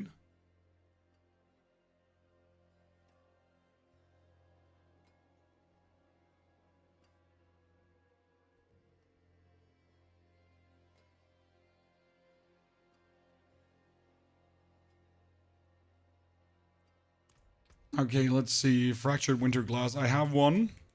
Fractured. The problem is that the current Fractured Winter Glass obviously doesn't work with what we're doing, right? So yes, sure, we have one Fractured. But the Fractured Winter Glass currently says casting Frozen Orb has a chance to spawn a random conjuration. Okay. I think it still does that to a degree. It has more damage per active summon and has a 65% chance to create a random conjuration when cast. Lucky hit, your summons have a chance to launch a Frozen Orb. So we need more summons, right? We need all the summons. But at the same time, you kind of like, you're missing out on that bonus damage, right? Let's see if we can get Frozen Orb at least close to this. Because we gotta like make sure that we get all the summons, right? So we're gonna have a Spark, a Wait and Confirm. I'm gonna go for Frozen Orb. Enhance Frozen Orb together with... Yeah. Actually, do you need the Frozen Orb restore mana? Because we're not playing this with Mana Shield, right? Mana Shield is gone. Might have to... Oh, wait, I don't think we can play Teleport. Because, Sork is getting a new cool item, Chan. You want to know what that is? Sork is getting...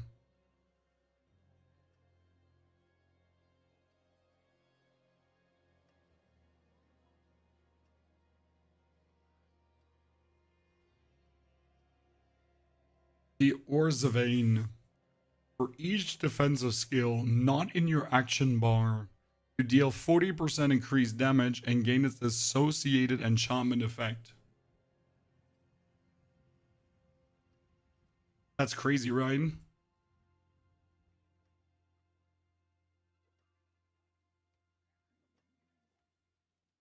This would mean, if I understand this correct, right, that you have 1, 2, 3, 4 defensive skills. So if we play none of these defensive skills, we instantly get 160% bonus damage. Or am I crazy? Am I misunderstanding something? Am I stupid, guys? Is my ass fat? All of the things on top, right? But the way how I read this is you get 160% bonus damage if you have the Orzavain. Just like that. Right, I got Orzavain, 160%. Eat my booty shorts. And we get the enchantment effects. What are those? So you would get losing 30% of your maximum life within seconds automatically activates Flame Shield. Okay, so we're now defensive. Your conjuration skills have a chance to unleash a Frost Nova. Oh, really? Really? So we're going to be playing Frozen Orb, which is going to have us have a lot of conjurations, and our conjurations have chance to launch Frozen Orbs. But on top of all the conjurations that we're making, they can also trigger random Frost Novas. Then you got up and getting hit, you have a chance to apply Ice Armor. That's obviously useless. And we get the Teleport Enchantment, which is actually not bad, right? Sork is pretty slow, Mr. Mark. Well, Mark, how do I say this now? Every class is slow. Every class, apart from Spiritborn. Sork is the only class that can attack, teleport, attack, teleport, attack, teleport, attack, teleport. I don't know how to tell you that what Sork does is completely ridiculous for the game compared to every other class. I know it's the Sork's one standing out thing, which makes the Sork a pretty sad class, right? Because the Sork can now quick travel around, and the Necromancer gets a few useless skeletons you're most likely going to sacrifice for a stat bonus. And has no travel skill. Spiritborn is mega fast too, yes. Evade Spiritborn is mega fast too, absolutely agree.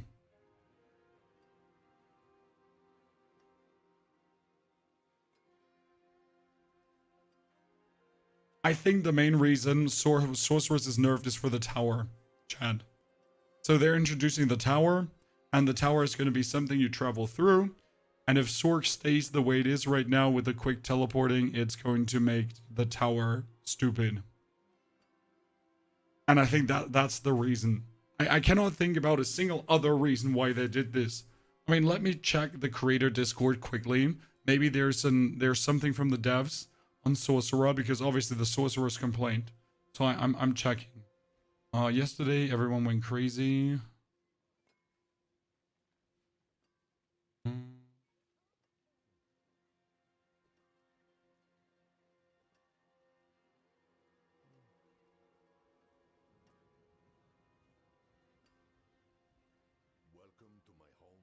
Okay, everyone is whining, that's for sure. But there's no developer said something. No, sadly, I don't have bonus information, chat. This is like people literally, the Sorcerer Discord is up in flames right now. You can imagine, everyone is giga mad. Okay, but sadly, no comments on that.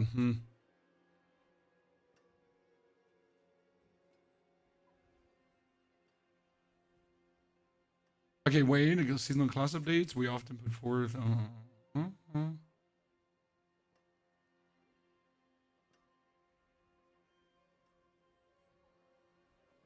Okay, there's updates on the Necro.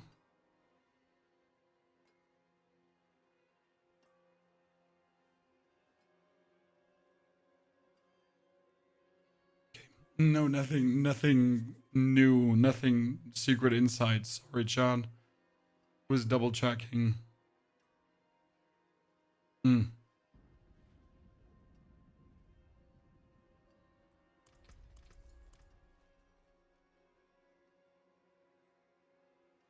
If you want speed, we're forcing you to use the TP on the bar. Yes, most likely.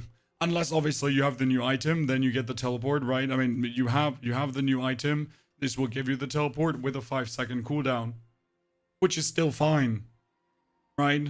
I mean, if you get the 5-second cooldown, you could play the Ya rune. So let's say you have the 5-second cooldown on dash now, and then you add the Ya rune on top, right? Replace your next evade with a sorcerer's teleport. I guess it could work.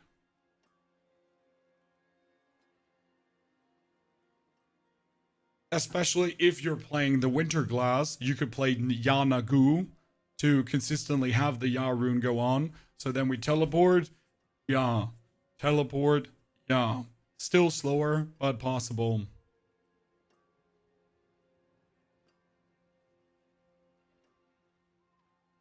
What do you think is the hardest hitting build for the next season? Every build that hits hard this season will also hit hard next season. For example, Pulverize is still insane. Nothing has changed about Pulverize. Pulverize Druid will be legendary. Hydra Sorg, still legendary. Right? Fireball Sorg might actually be better than might be working very well too. So every build that performed good in Season 9 will be good in Season 11. Why am I saying Season 9? Because Season 9 didn't have powers that... I mean, they still buffed builds, but not in a way how Chaos Armor did, right? Didn't they nerf Grizzly Rage, though? The nerf to Grizzly Rage... I mean, they nerfed Grizzly Rage, but it might still work very well with the bonus damage we're actually getting. And to be fair, even without Grizzly Rage, Pulverized Druid was insane. Right? So I think, like, generally speaking, Druid should still be very fine. Okay, why do I have a 3 greater affix fracture winter glass? Because I just have, okay. Okay, because I just have. Okay, we're not playing teleport, we're not playing a single defensive skill because that's going to land up all into our bar. You're gonna have to play Ice Blades with the Ice Blades cooldown reduction. You're gonna play the Familiars with the Familiar bonus damage, and we're gonna play the Lightning Spears. How to get as many Lightning Spears as possible? I don't know. Then we're still gonna play Primordial Binding probably, and Mana Shield, and align the elements and the protection. Assume. Our main damage is going to be Frozen Orb. So we're gonna be boosting the damage down here. Oh, and here. Damage while healthy. Plus synergies, plus cooldown. And most likely unstable currents for the attack speed too, right? And then you can take your plus. Yeah, sure. Shock skills, why not? Does work. Lastly, we would need... What do you actually play for a cross skills, less mana, and deal increased damage? Oh yeah, sure. That seems reasonable. Let's remove our powers. Again, we're simulating season 11. So I want the familiars probably. Because this one says each time you summon a conjuration that isn't a familiar, you have a chance to summon a familiar. Or we would do lightning spear. We could do lightning spear for more lightning spears.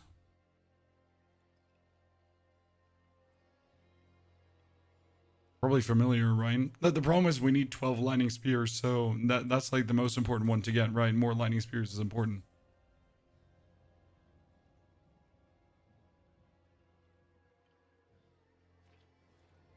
Probably.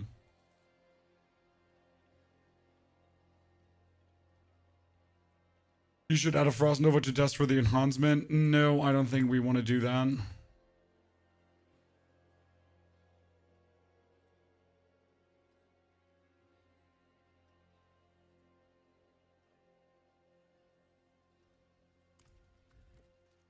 I have to play around. We want the unstable currents. We want the... I mean, technically, you want all these things here in your bars, right? And what's random skill number 5? If we're not playing anything else.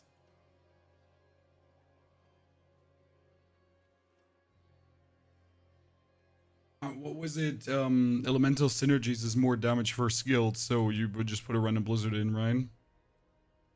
Yeah.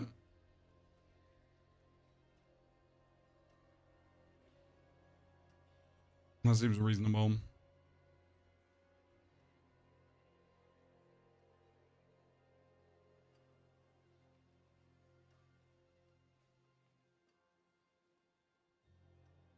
Is it PTR? Why are you not answering? Because I didn't see your question the first time, sir. And because I hate you.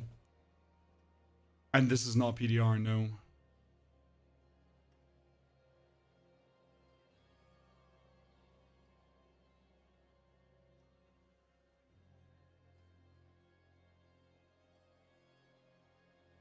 What about a fire skill for all 3 elements? Oh, do you need that for the thingy? I'm still like clutching on my sources knowledge, right? No, we don't need that. At all. We got Frozen Orb.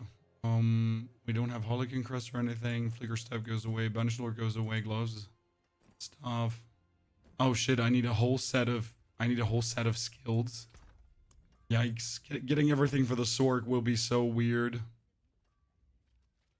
Everything is favorited though. Okay, let's destroy some things that we'll never need this season.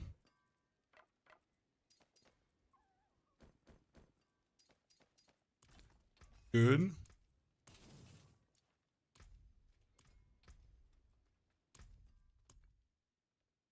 We had 5 more skill points just floating around. But why? But why do I have 5 skill points just floating around? Does the cooldown don't go down on Lightning Spear? No. So cooldown does not go down on Lightning Spear if you put more points in.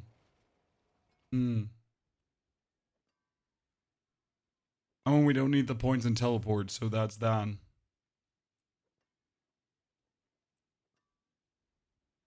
We forgot the elemental dissonance though. I guess I could increase my lucky hit chance. So we have more lucky hit chance. Worst case scenario.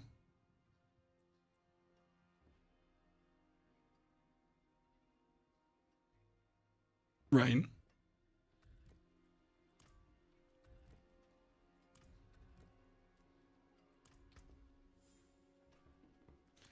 Do I have gloves with core skills? Do I think?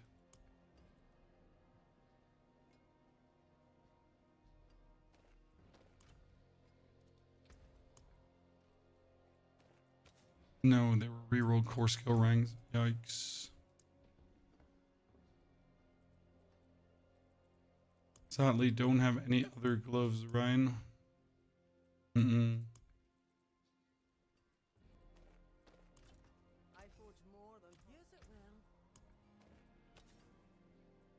We don't have the materials to randomly roll for core skills. That is not going to happen, right? Oh shit, we actually have to make a sword that has armor now. Ooh, that's going to be awkward. You know, that's gonna be plenty awkward to make a sword that has core skill ranks. You know what? Let me just put on my... let me just put on this for a second.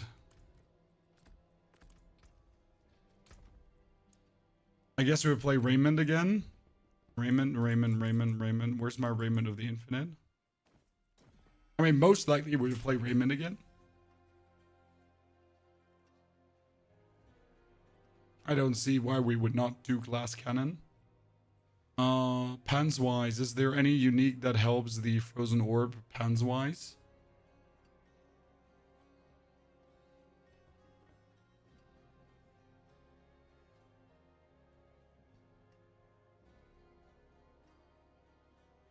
Drink honey and lemon. Oh, I'm already recovered, sir. Don't you worry. This is me almost perfect.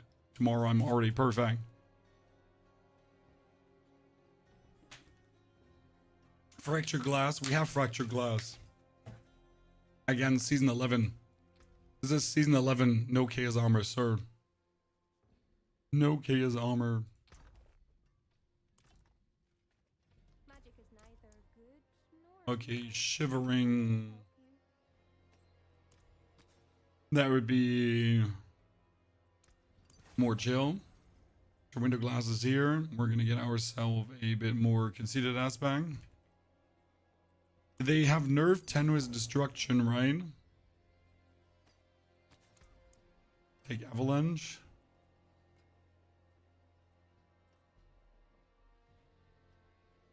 Sorry. Memories. And lastly, on the gloves, I need to. And my last build I did was season 7, so that's quite a while ago. But I guess it should do.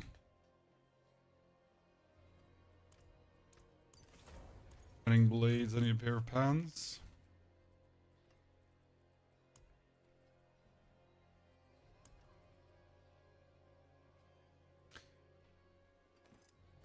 Random pair of pants. With probably an armor affix.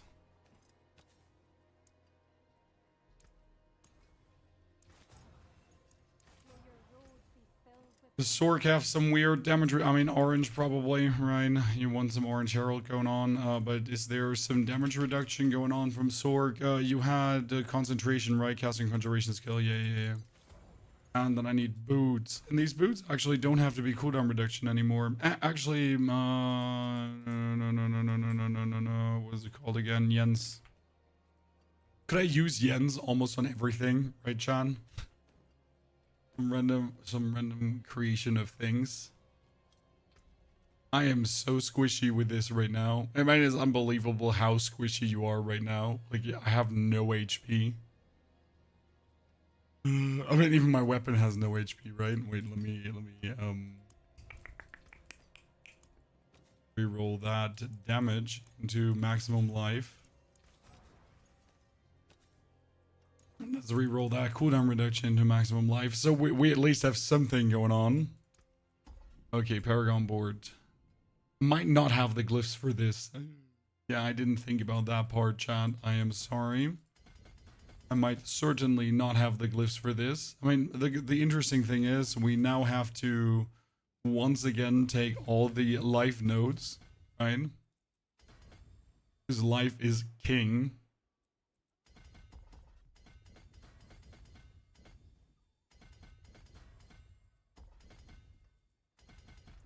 Okay, that is fundamental release.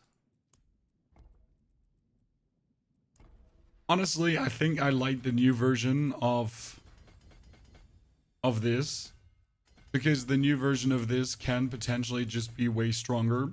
What is new or different about the build? What will be played differently? It's all going to be about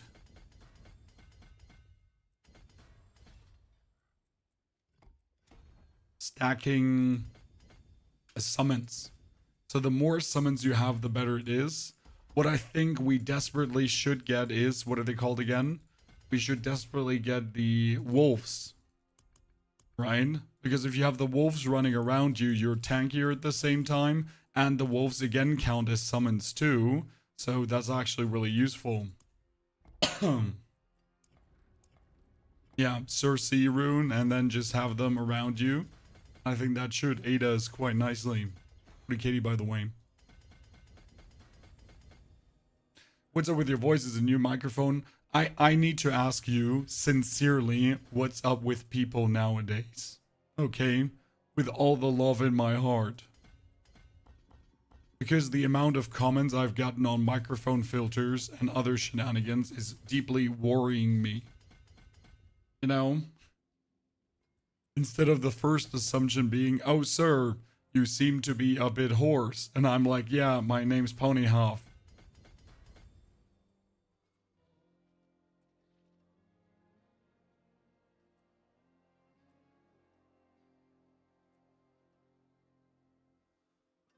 Ryan. And then we both laugh because it's funny. But no, it's like, I liked your old voice more. Could you turn off the sound filter? And I'm like, what's wrong with you? Or what's wrong with creators nowadays? That's actually my bigger question, if that is the first assumption. What is with this deep ingrained mistrust that a creator would instantly use a voice filter if his voice is even remotely off for a millisecond? That is more my question, ladies and gentlemen. Explain where that is stemming from. Is it because people on TikTok are weird? Is it because of AI? Are we blaming AI on this one? We can. It's fine. I'm fine with that. Can't blame AI, chat.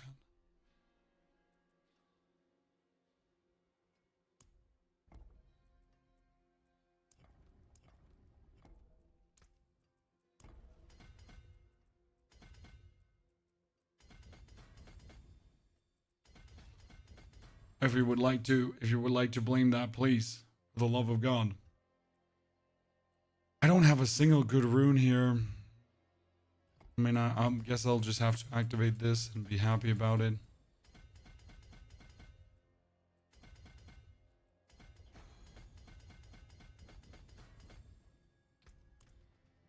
Okay, let's go into the Helltide and throw some frozen orbs around. I'm taking care of myself. I didn't even stream yesterday, Ryan. I don't need a break. I know you're all deeply worried for no reason, sirs and ma'ams. This is literally a normal process. Day 1, voice worse. Day 2, voice better. Day 3, I'm fixed. That's a complete normal process that happens every now and then. You know what? I could get used to Frozen Orb again. I mean, this is like without seasonal powers, right? Without good equipment, without master worked stuff very much. Like with missing like the new Fracture Winter Glass, I could just get used to this another time around.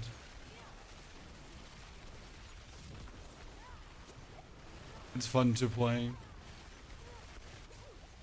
I mean, we're obviously missing a lot of damage to make it work because we're getting no bonus damage from summons.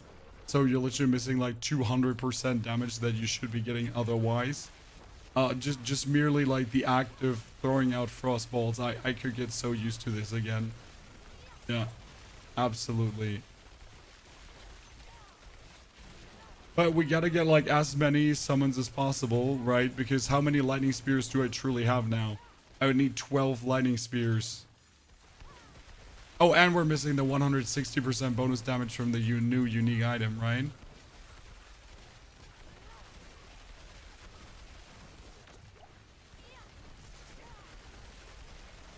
Nah, Frozen Orb is gonna be nice. I'm gonna love that.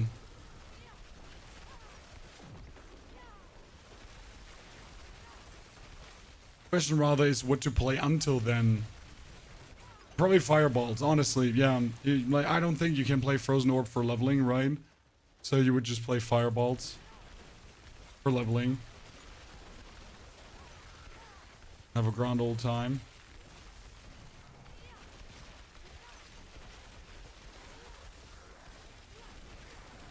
We need some crackling energy.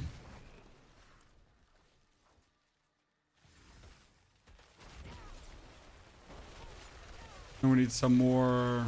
Well, we definitely managed to get our conjurations up, so that's nice. That's working, right? We're getting the Frozen Orb, so life's good.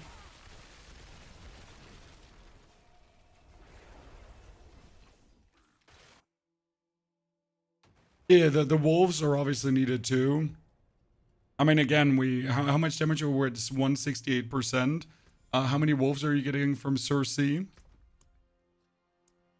Sir?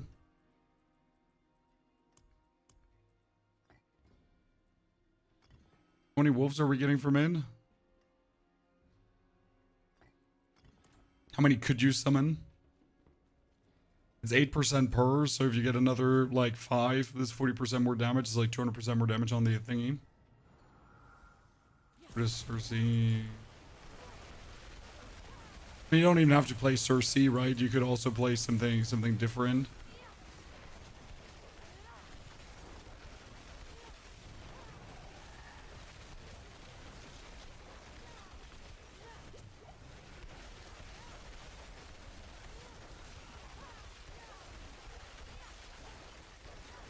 You got 4 wolves, 6 wolves. Oh.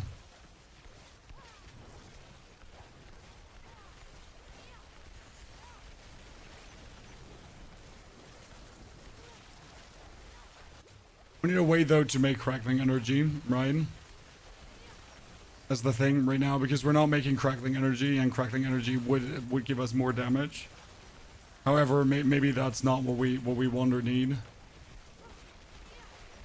I mean, currently we're just taking the unstable currents for our bonus attack speed. Again, though, it wouldn't hurt to make crackling energy. I wonder if Hydra from the enchantment would count.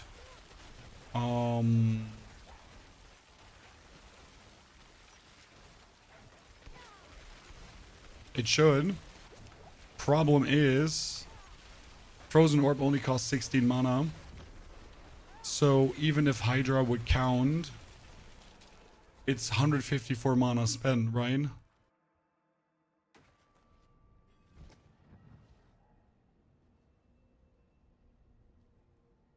So yes, the Hydra counts from the summon. It gives you Hydras, but we would have to spend more mana. However, the Quox rune could make that work. What's the lucky hit chance on Frozen Orb? It's 7%. It's actually really low. Like, the idea is, what if we use the Quox rune to take up all our Essence Globe, right? And then you spam and your Essence Globe gets taken away and you get a Hydra, and then you spam and your Essence Globe gets taken away and you get a Hydra, and then you spam and your Essence Globe, you know? So you would have to have 154 Essence. How much Essence is the thingy restoring? It says, so your Frost skill costs less mana and deal increased damage. Yeah, it's just gonna have your Frost skills cost less mana, right? And even additional less mana, so it's not even restoring. So yeah, that's not really helping.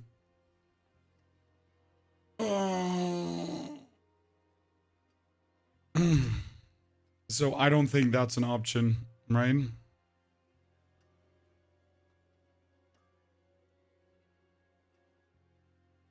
I mean, it's definitely going to be strong, so I don't doubt that Frozen Orb is going to perform well with the changes.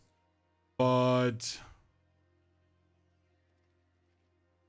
you will definitely need to get the new Sork unique, and you will definitely need to get the new Fractured Winter Glass, right, to make it work. Interesting part is that also the ranks to Primordial Binding that are currently only giving us summon damage, right? Primordial Binding is summon damage. Summon damage is obviously useless for the Fractured Winter Glass. So the Fractured Winter Glass is now going to give us 4 ranks to Frozen Orb. That's already more damage. Our Frozen Orb is going to get 100% more damage. And on top, you're getting like even more damage the more summons you have, right? I think that's going to be fire. Certainly. Wonder if there's any other sorceress stuff that's going to help. Oh, look at that, by the way, guys. The Ice Armor enchantment gets changed. Healing potions apply Ice Armor and have a chance to refund themselves.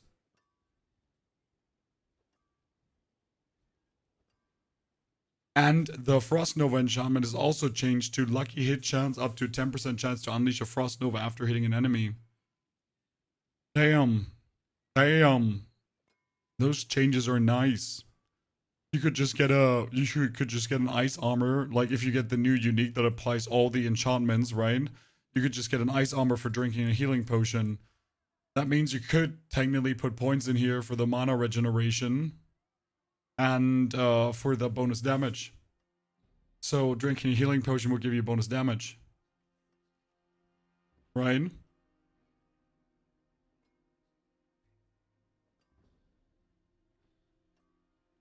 Intriguing.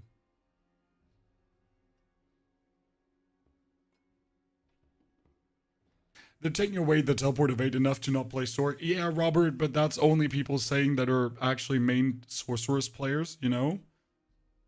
The problem with the sorcerer's teleport is that you're kind of forced to use it and you're not even considering a different playstyle.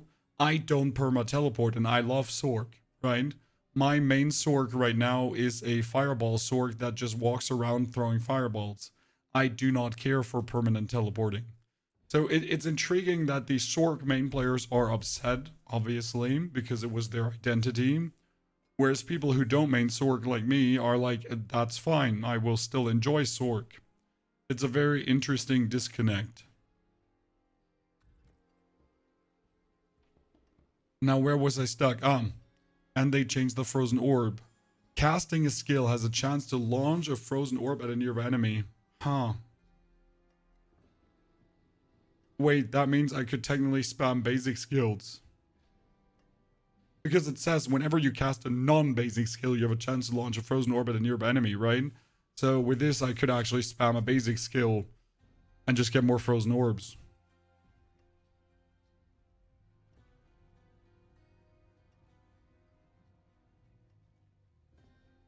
I wonder if you could just spam a basic skill to launch Frozen Orbs, and then those Frozen Orbs would create bonus conjurations, and you don't actually spam Frozen Orb anymore.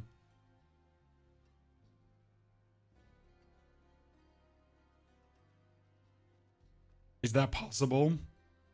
Or is that not likely enough? I mean, 30% is just not a lot, but if we have 100% attack speed, and you, for example, activate your Unstable Currents, right? And Unstable Current says to use a shock skill, so we would be spamming Spark, for example.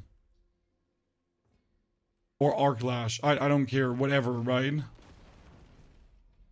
So you would Arc Lash or Spark to then shoot out Frozen Orbs, because it works with a basic skill now. Would that work?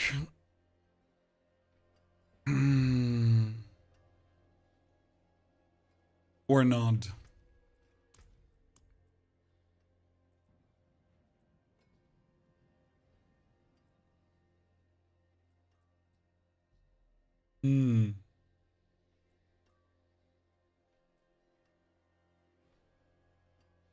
I mean, you could even take the Glinting Arc Lash for more cooldown reduction, right? But I doubt that this will come to fruition in a way that matters. What happened to your voice? Well, I was making heavy intercourse to your mom and we yelled so much that I got a little bit hoarse. No life. Also, howdy partner, hope you're doing well. So that's the reason why the voice is slightly shoddy.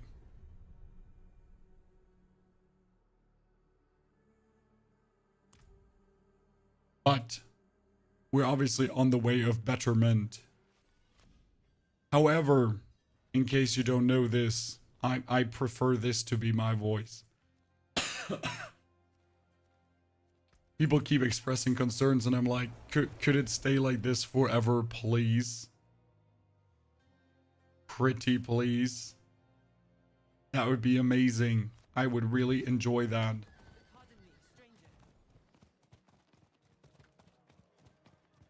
Because my usual voice is a bit too high for my liking.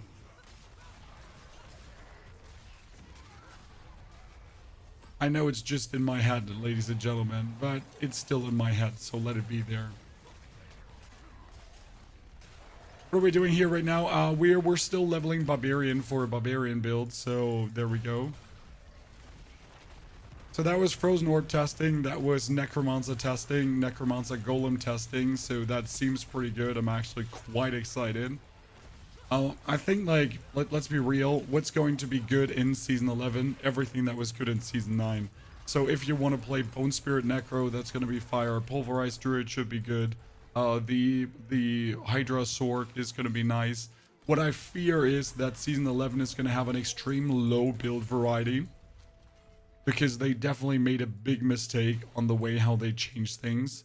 Build variety was like so high because of all the good changes they did.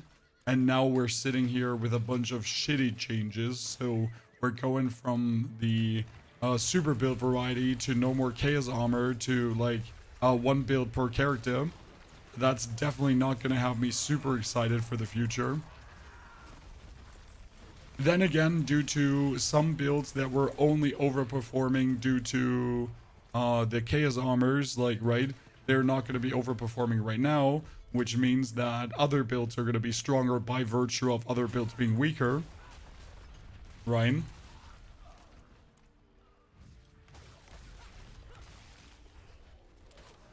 So that's also weird, right? But builds are not necessarily getting stronger, they're just, like, getting stronger because... Mantle of the Mountains Fury, chat. There we go. I could just mix the Hammer of Ancients right now in, and I could already explode Earthquakes, right?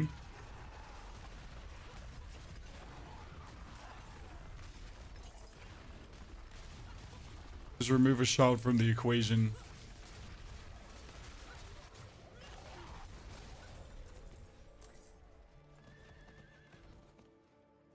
So what are we playing here? This is a Lunging Strike Barbarian, which due to chaotic powers is actually really funny because you're getting 2 basic skills for the cost of 1 basic skill, right? So you're pretty much twice attacking at any given moment, and that quite makes you strong. Your voice is different the last time I heard it. Yeah, that's because it is. You know, just a bit of horse, my friend. No worries. It's not a voice filter, and it's not a tumor. Not a tumor.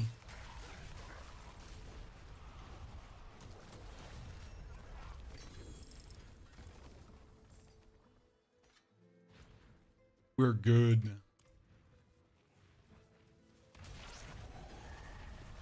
Oh, another chest armor. Let's put the unique away. Let's actually put the unique away, but keep it. Just in case I want to, like, on 60, just instantly go for the Mantles of the Mountains Fury. Should really check out American SpongeBob, but I like German SpongeBob. Don't take my German SpongeBob voice away.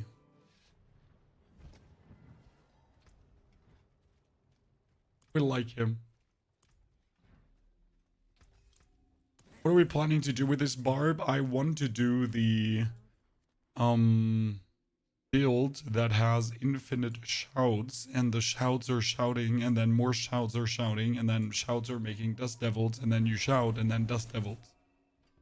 That's a bit of the plan. So, biggest thing we've found so far today, guys, has been the absolute obliteration that is Golem Necromancer. What world tier? This is my normal world tier leveling. You don't level in higher world tiers, it's unnecessary. I mean, sure, you can do expert, you don't have to. You can do penitent or hard, whatever. You don't need to. I mostly level my characters all the way to 60 and normal. Unless there's something like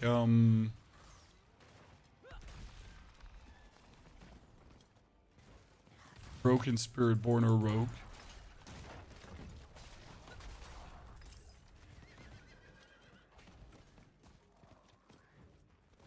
The German accent, I cannot do the German accent.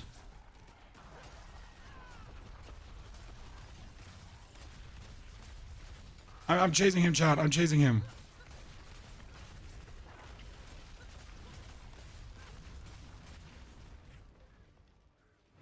Oh, stupid.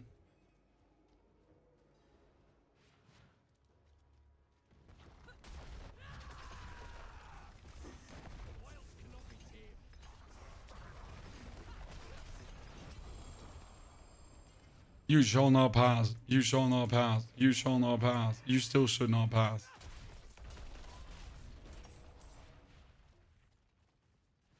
We're right behind him, John. Right behind him. So everyone excited for doing Renown again soon, John? Huh? All looking forward to it? Already excited, waving your arms like, oh wow, Renown. I'm so horny. No?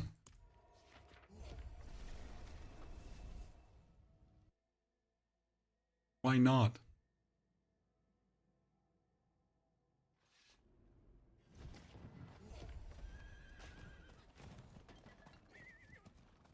That's why he's one-tapping. Guys, it's D4. He wouldn't do this on a greater difficulty. Don't let this build fool you. Timothy, are you okay?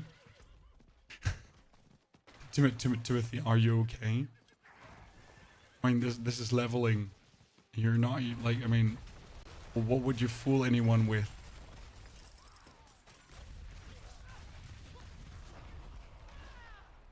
Ooh. Please, chat, don't be deceived by a leveling build killing things while leveling. I urge you to use your own common sense and judgment. Okay? Please. Do not get fooled by I don't know, by a leveling build leveling.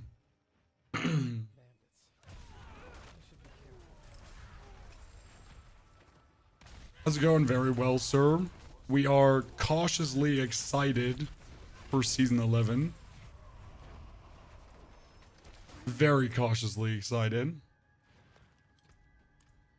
And I really can't gauge how much fun it will be to play. My first reaction up in reading the patch notes was definitely a, well, this shit. My second reaction is, well, this is still shit. However, maybe it plays good, right?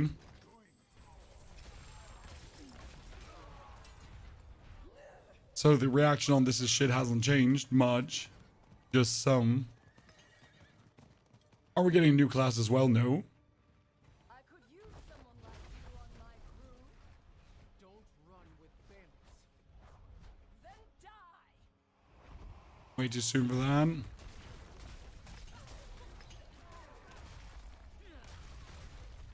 New class is in season 12/13.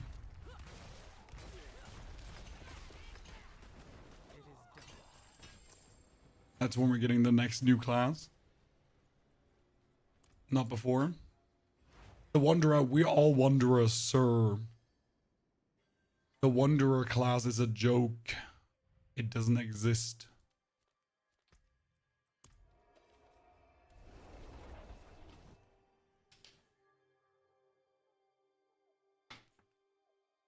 I mean, we will definitely need level builds next season, John.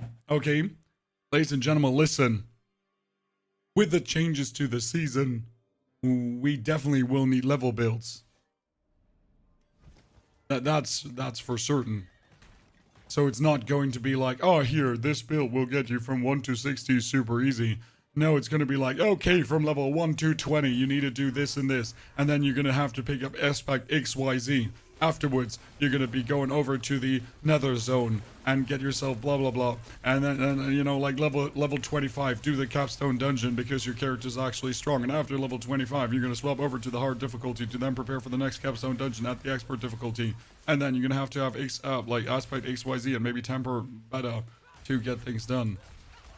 I mean, it's definitely going to be different in that regard if you want to have a smooth and fun level experience instead of just like, hey, blast Helltide until you don't want no more, level 60. Thoughts on Druid leveling Rabbit Bear? Everything that's not pulverized leveling is shit. Unless it's lightning bolt leveling because that's actually fun. Was the D4 endgame pretty good? I like it personally.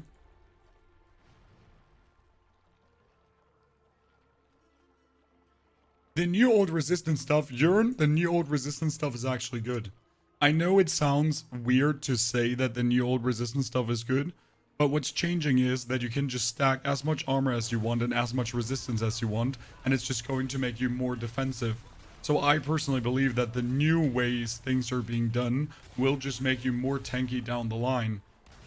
However, that's just an assumption and we'll have to play it. But still, with all the total armor tempers and all the armor you can get and the gems and all that kind of stuff, how often are you at 1,000 armor and then you're like, I don't need no more, but you could actually go up to 5,000 armor very easy.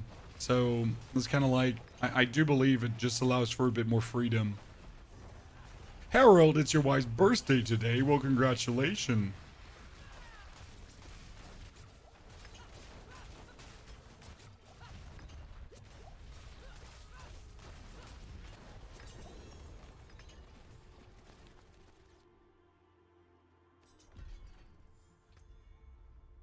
Saber of Seagull. You gain for each demonstrating skill you have equipped.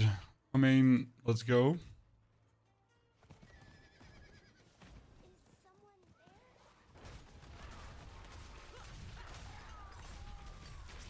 I mean, since I get more damage if I use a different skill, right? Since I use 2 basic skills at the same time at any given moment, should I not do more damage than at any given moment? Yeah, I should.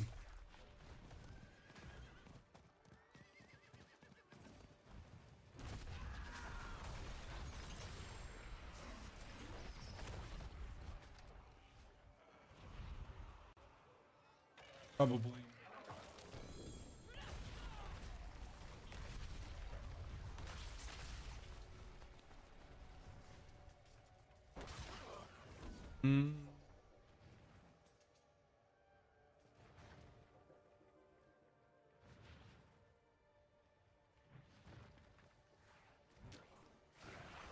We need more ether. We need more... What are they called again? Rifts. Or my rifts and...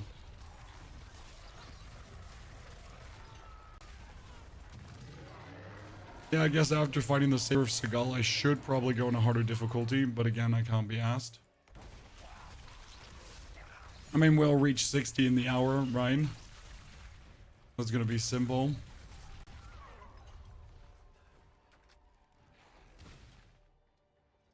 What happened to your voice? It's all good, brother. Don't you worry. It sounds a day of rest did you some good. Yeah, we actually went to a event. What's the English name? Farm. We do some October events and their animals and bouncy castles and so on. Problem is I cannot yell after my children. So if I need attention, it's like have no voice, cannot yell, cannot be like, children, come here now. Missing the power to be like, oh. If tiny rascals try to escape. Collection of rings. Maybe it's given me the aspects I need. You never know until you know.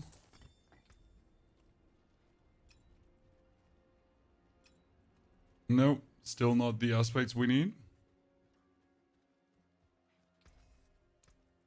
But I will be stacked that until you don't get one shot and all the rest goes in DPS. What I want to say earlier, well, we'll have to see how it really plays out with the new resistances, right? I mean, currently we only have our speculations. I dearly hope that Blizzard obviously tested all the changes thoroughly and didn't just throw some numbers around and has us be the guinea pigs again. Because let's be fair, this has often been the scenario that instead of like really having everything in-depth tested, it's more like, okay, we're gonna twiddle some numbers and then we're gonna have the PTR and the players are gonna actually play the PTR, so that's going to then test those numbers that we just randomly fiddle-de-deed around. So yeah, get fucked and try to make it work, you little shits. Right? So yeah, that's down.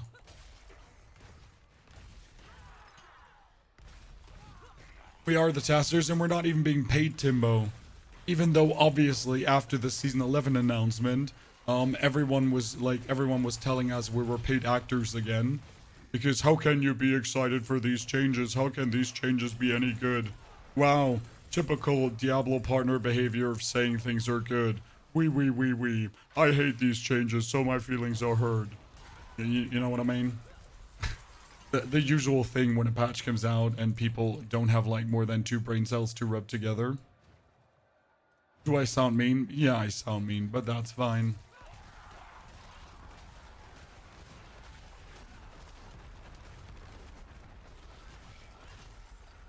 Well, things gotta be tested. I will definitely, I'm so excited for the leveling. I just like leveling in games, right? So that's why for me, the leveling changes are not on the negative side. I can just see that people who don't like leveling will be fed up, right? So that's my problem. I like leveling. I like the level changes. People hated capstone dungeons for some reason. People are gonna be upset. What can I say?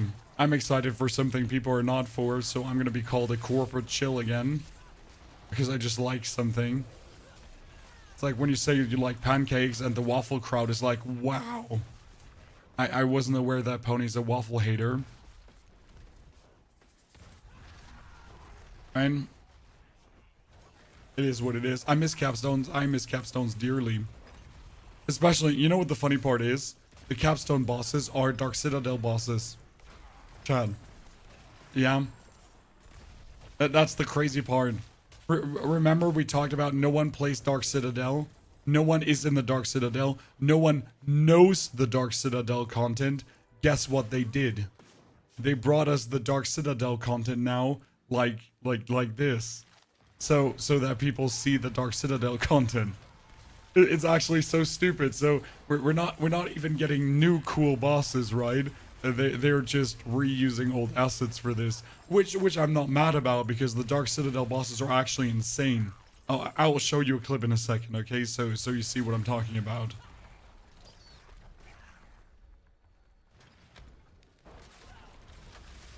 Let's gather this cinder, open the chest, and I'll teleport back and I'll show you.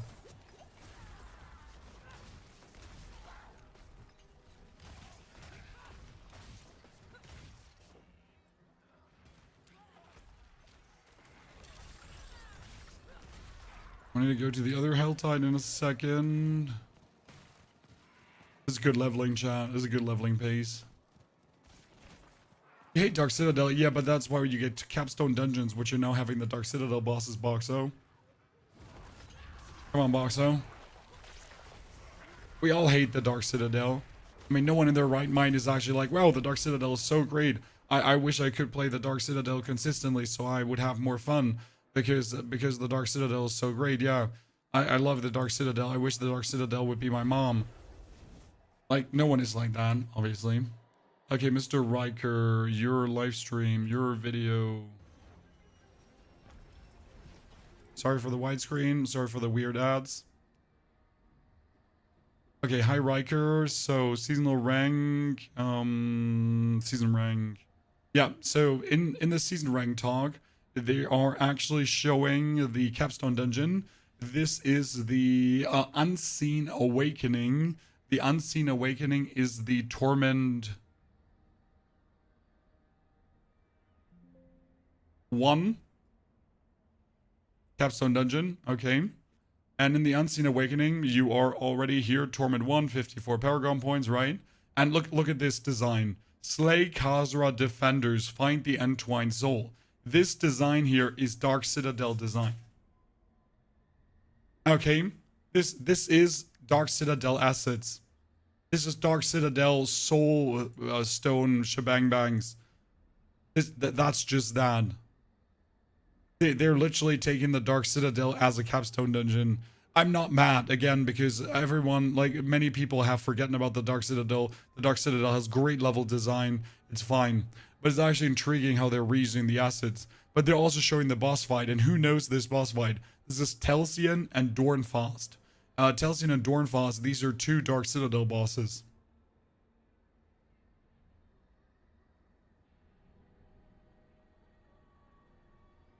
And they're actually adding mechanics to them because the dude here is going around and he's activating these soul globes here to do, I don't know whatever he does by activating the soul globes, but he definitely does.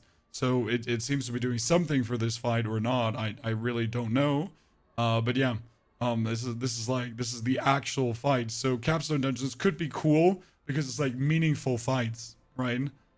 I'm like that's why I like the leveling, correct? Carlos, voice good. Thank you for asking.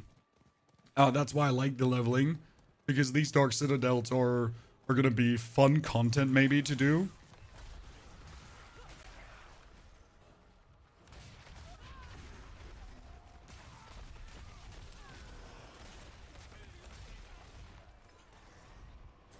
You're intriguing to see how that plays out.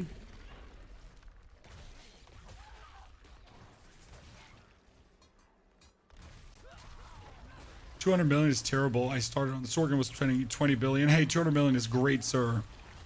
How can you be mean to 200 million? Also, he didn't mean million, Kenny. He meant 200 billion. It's the German translation shenanigan.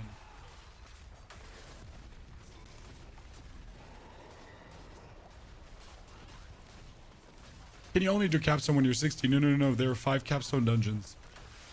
There's a capstone dungeon with level 30. There's a capstone dungeon with level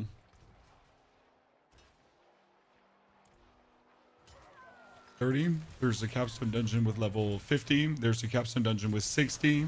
Then Torment 2 and Torment 3. So you actually have meaningful things to look forward to. And I like that because it's a little bit like the Diablo formula. Diablo formula is currently a checklist of things to do, right? You get to 60 by doing like certain tasks. Then you go to the Tormenteers by doing certain tasks, and that's just the Diablo way of doing it. It's all structured in tasks and systems to put down. But I like that, personally. So I'm not mad.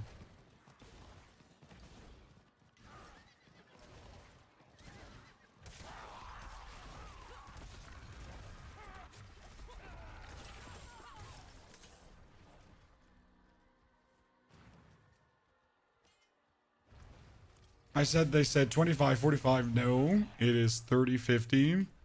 Torment 1, Torment 2, Torment 3. At least that's in the blog post, sir. However, the levels are a suggestion. Okay, so the capstone dungeon, the first one, is always level 30 hard. It is never harder or weaker. It's always level 30 hard. Which means that no matter how low level you are or how high level you are, it's always level 30 hard. The same goes for the Torment 1. It's always Torment 1 hard, even if you're in Torment 2, right? And that's the intriguing part. So if I go in with level 20, but I'm able to tackle the level 30 content, that's fine. If I go in with level 40 and it's level 30 content, I'm blasting. Yeah, you get to decide when you want to do what, right? Fireball Sorg up to date on MOBA? Yes, the Mobalytics is up to date, sir.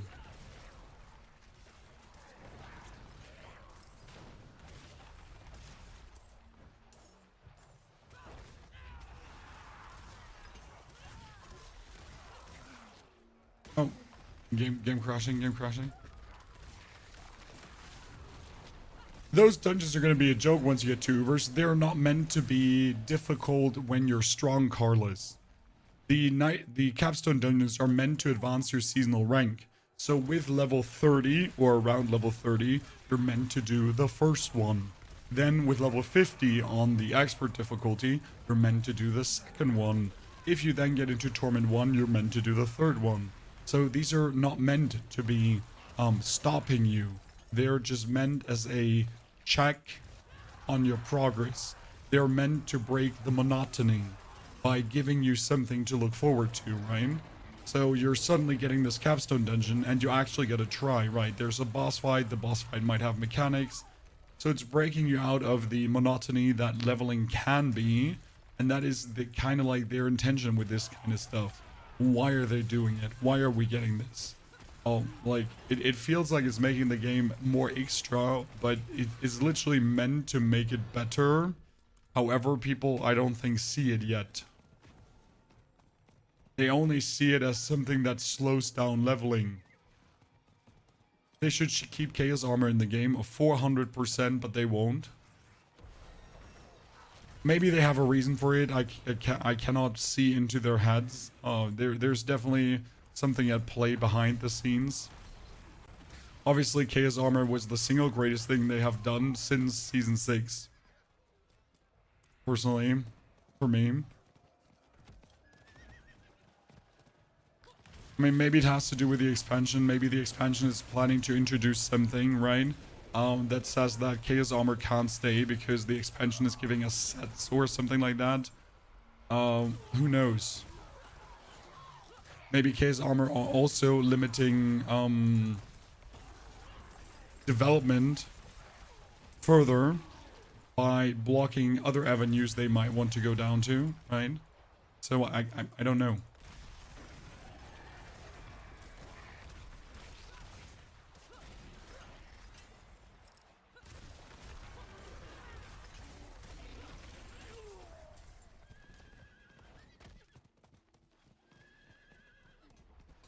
I still believe that limiting Chaos Armor to 1 per, right? If you can only wield 1 Chaos Armor, that would be cool. Because it would still enhance the build variety. It's actually really telling for build variety that we needed Chaos Armor to have more build variety, right?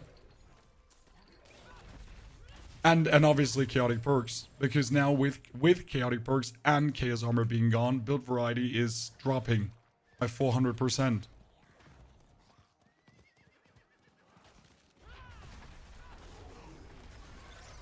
If any interest in Arc Raiders, it's a third-person shooter, which is cool, but it's an extraction shooter, which is not cool. So no, I'm not really interested. I know there's a big player base, there's a lot of people. I might look into it. The thing with Arc Raiders, again, is people that like Arc Raiders only like Arc Raiders. So, like, let's assume I would dabble in Arc Raiders, right, to create Arc Raiders content. And we would actually have people that are like, wow, this streamer is so cool. I like his Arc Raider content. As soon as you then do not Arc Raider content, they would be like, I hate this streamer. I hope he dies. So it's kind of like, sure, I could dabble. Sure, I could look into it. However, it wouldn't do anything for me in the long run, right? It would be a short stint of personal satisfaction, entertainment whatsoever. But it wouldn't do anything for us as a community. Long term. It might even be hurtful.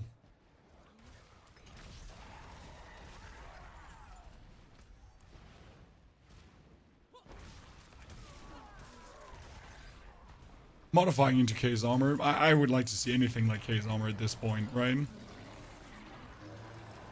The voice sounds deep as hell. Well, I had a vocal coach, sir. We've been with, like, this is years in the making, obviously. I also had very expensive surgery in Turkey. Istanbul, sorry, everyone goes to Istanbul, right? So you have very, very expensive voice cord surgery.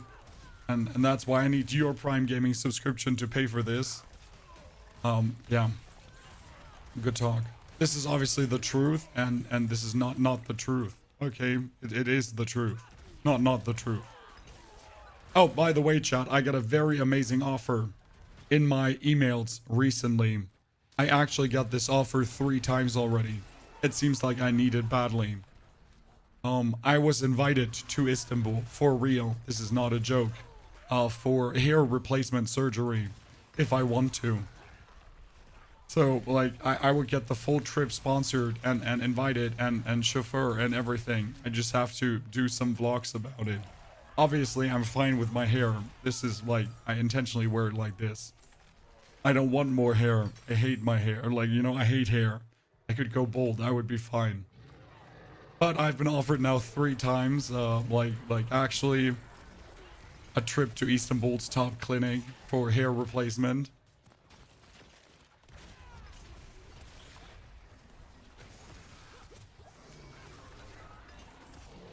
So I could get luscious long locks and be this myself I've never been before.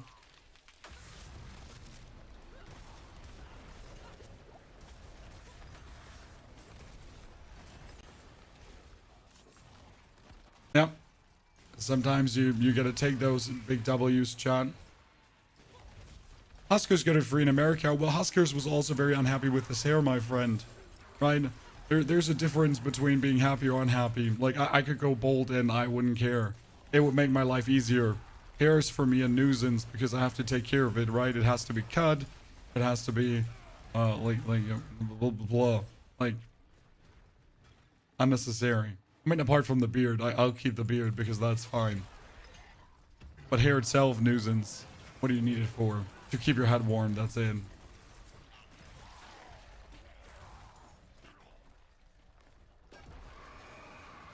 Like if the choice is between shaving or going to Istanbul to get tiny hair follicles implanted into your head and have your head swell up like you have a goddamn water head. You know what? Before I do that, I'll just shave it off. Right? If that's the choice, like between going through that painful experience or shaving it off, like, guess what? Off with the head. But it's funny to actually get that offer because I seem to be the target group, right? What can I say, chat? I seem to be the target group for hair surgery shenanigans. I don't know if I'm flattered or insulted. I haven't decided still. This is something to be mad about. Target age? Yeah, probably target age, target group, target everything. Target left, right, and center.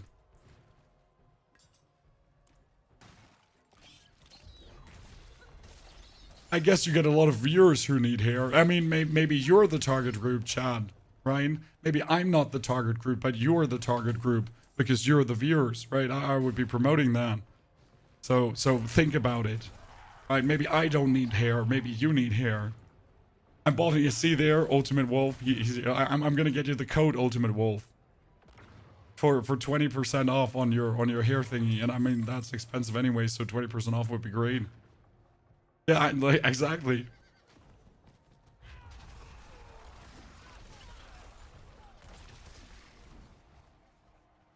Don't get me wrong, by the way. I'm not condemning the whole surgery. I just find it funny. I don't personally need it, but whoever needs it is more than welcome to you know, to do that. I'm not condemning anyone that wants to feel healthy with themselves.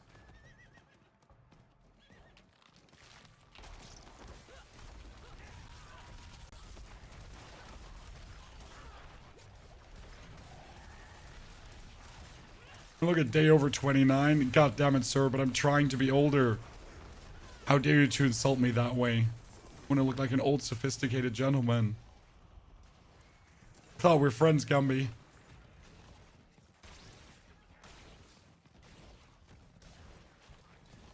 I'm gonna get backstabbed here, chat, by my oldest viewers. Can I switch the codex between weapon off and amulet? What? What?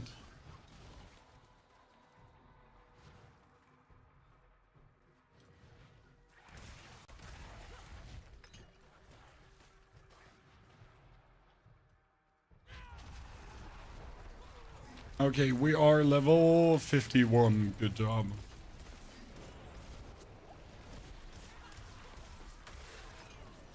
Barbarian level is really simple. You just hold down right mouse button and everything dies. It's very, very convenient. I'm not gonna lie. Oh, let's do this one here. Did you get your voice break? Yes. I finally hit puberty.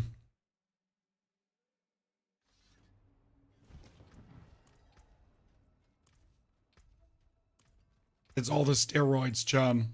All the steroids. Obviously. The only explanation. That's why I'm so angry all the time, too. It's not because I'm German. Because of all the steroids.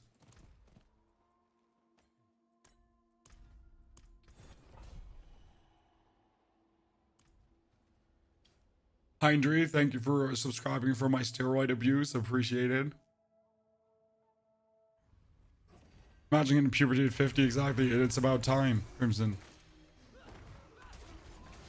Better late than never.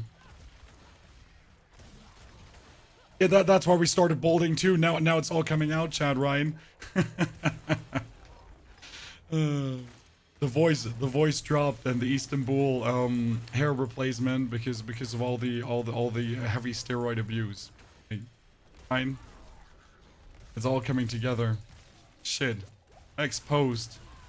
Now I just need a shock collar for my dog. Quick. So I can be the latest Twitch drama. This is just for permanently online people, guys, right? Random comment for people involved in Twitch drama. Which I'm not. I'm just exposed to it. I don't even want to, and I'm still exposed to it. Terrible.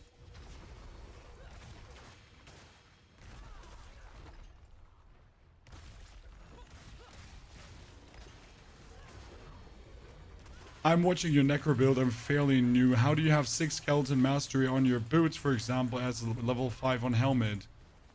Spawn elusive. I got a greater affix on boots, and I re-rolled my helmet until I hit that. I mean, I got a normal greater affixed helmet, intelligence, and then I re-rolled one of the affixes until I hit skeleton warrior mastery. For the boots, I gambled obols, and I was just extremely lucky to get the 5 ranks, and then I masterworked it 2 times. I think it's 4 ranks. Actually, not 5 ranks. Then I masterworked it 2 times.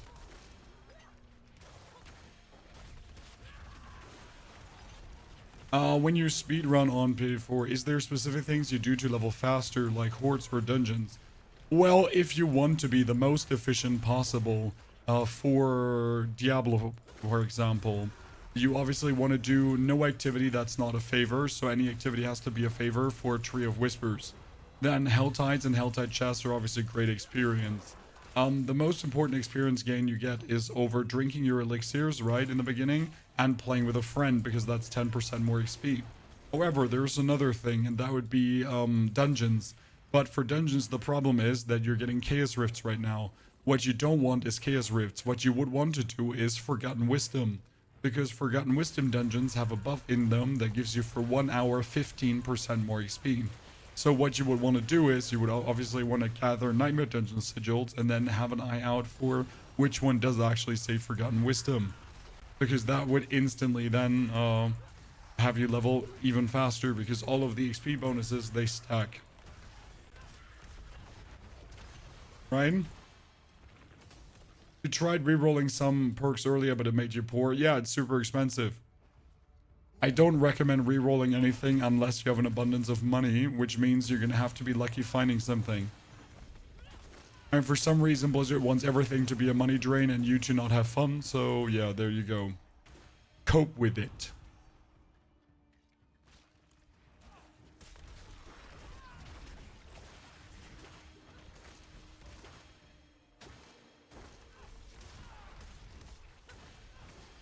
And for PoE 2, quick leveling is more or less down to just having a good build, right? I mean, the better your build is, the stronger your build is, the faster you level.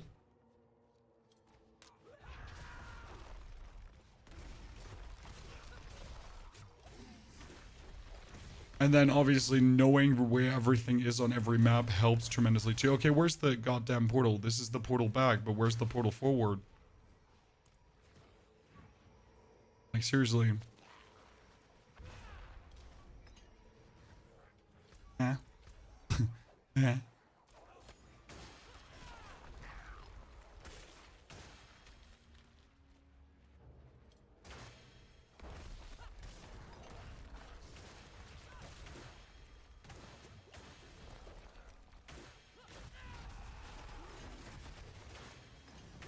Did you change your microphone? No, I didn't. I don't know what that was, what my brain just did. I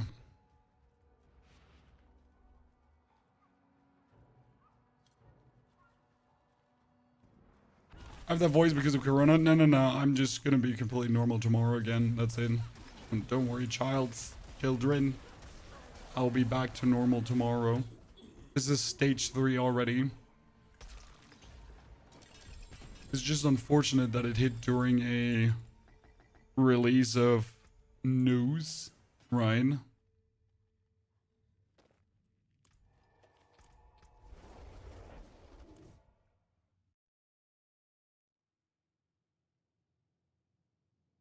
I know, Miss Rage. I've been having this happened to me multiple times already.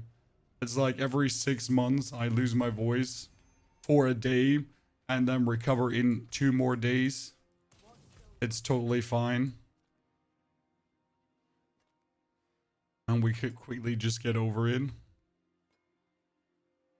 There's more chests, but I could also do more strongholds.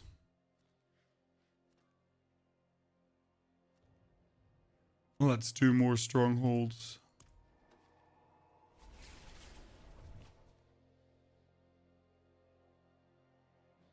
When do we get the new character? With a season 12 or 13?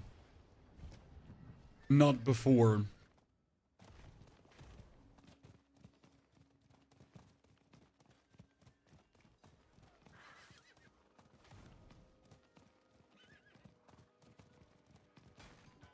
So with the expansion, you only get new classes with expansions. You don't get new classes just like that.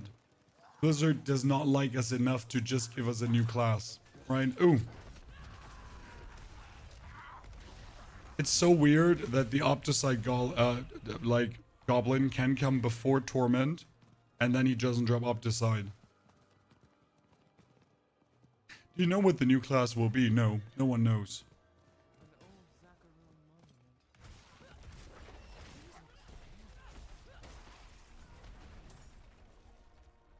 No one knows, sadly. People are still hoping for Paladin. I don't think it's going to be Paladin. If it was Paladin, they would have already teasered some stuff. What I'm more concerned about is how late they're starting the marketing. Right? Because the marketing for the first expansion started extremely early. Now, either they learned from that, or we're getting the expansion later than expected. Ryan? That's my one concern I'm having right now. In terms of expansion timing. Because it was slated for Season 12. But it could also be Season 14. And that would be quite late.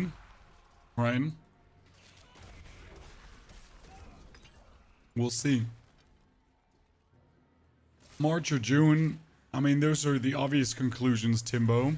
Because March or June are going to be Season 12 and 13. One of the ones should be it. Unless they're pushing it even further back. And that would be quite something. If they did that.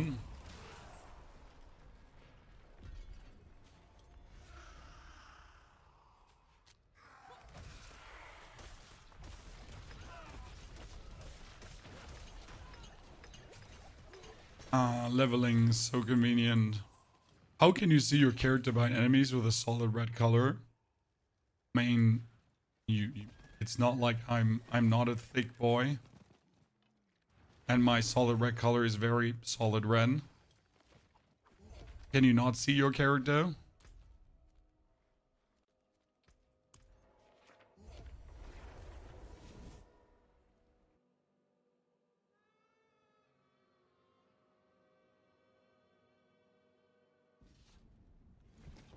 If they release it later with a solid system, I'm fine with that.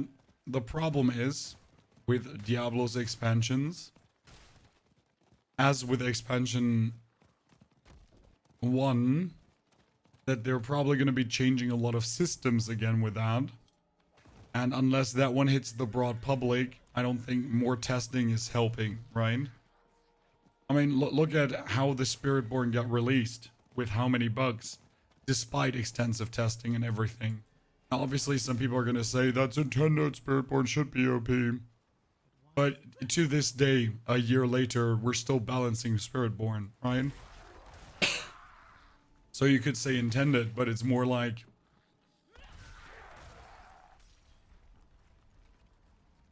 not so skilled. Skill issue. I don't know what to say. And that's most certainly going to happen with a new character as well. Will probably be broken and a lot of things will not work. And then rebalance and rebalance and rebalance and rebalance.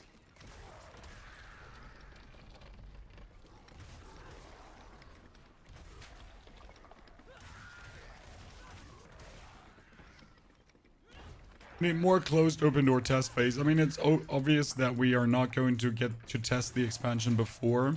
However, Vessel of Hatred had a long review phase. Vessel of Hatred also had a closed door tests and everything. We know of one potential closed door test of the new expansion that happened this summer, right? This summer, Blizzard invited a lot of creators to their campus. And obviously, they most likely saw the new expansion, right? I mean, you're not inviting 30 creators to just be like, oh, hi, 30 creators. Here's the Blizzard office. Congratulations. Now go home again, right?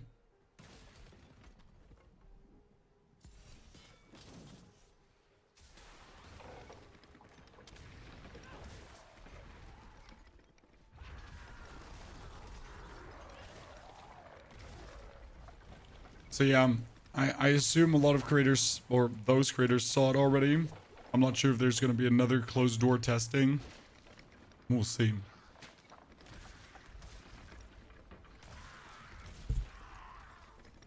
Is PoE2 getting boring or what? It's 7 weeks into the season, sir.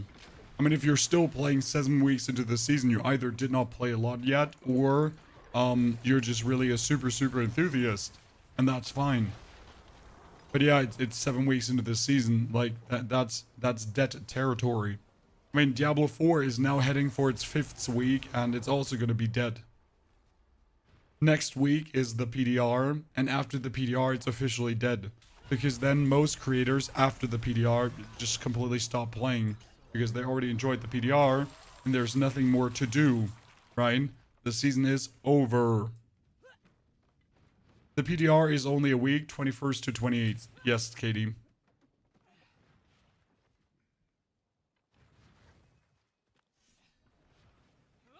So yeah, we get that PTR, and then, I mean, as long as people then still wish to continue playing, right?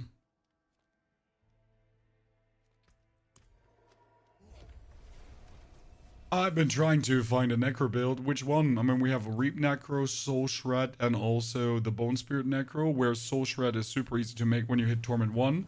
The Reap Necro is insane for leveling, and then also insane later when you have the right pieces for Torment 4. So that's like, those are all possible builds, and then Bone Spirit is pretty much the pinnacle of just farming later on. Choose your poison, good sir.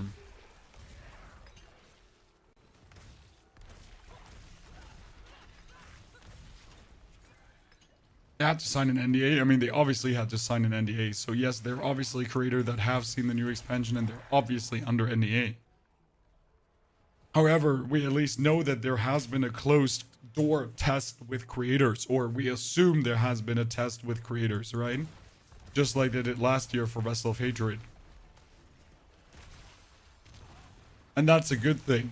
I'm always happy when they do this. Obviously, not all creator input is good. What I can tell you is, do you remember how world bosses are currently having this resilience buff, chat? Do you remember that? So the resilience buff world bosses have, they were actually planning to put on pit bosses. They were planning to put that on every single Dark Citadel boss. Because they didn't want people to just blast bosses anymore. You know? But the creators pushed back on that heavily. Would you go if you had a chance? I was last year at Blizzard HQ. And did some things there. Like go to the cafeteria and drink coffee.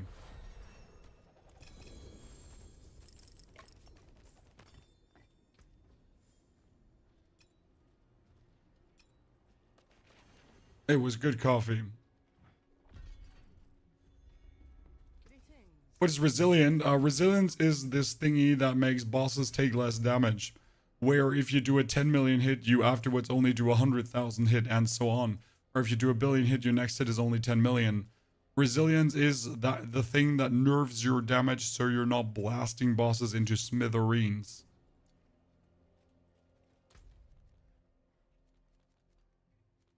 That's what resilience did.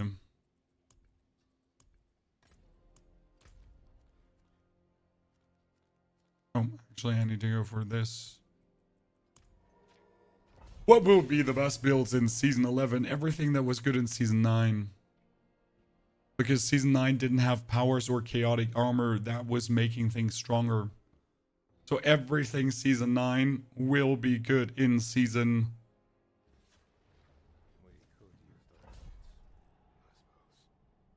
11.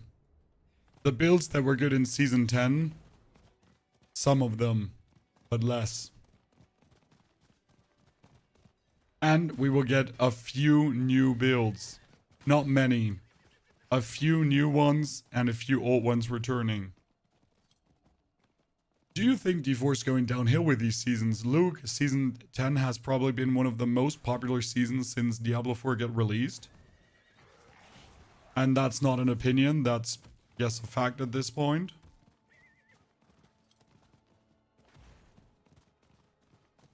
For Season 11, I can't speak.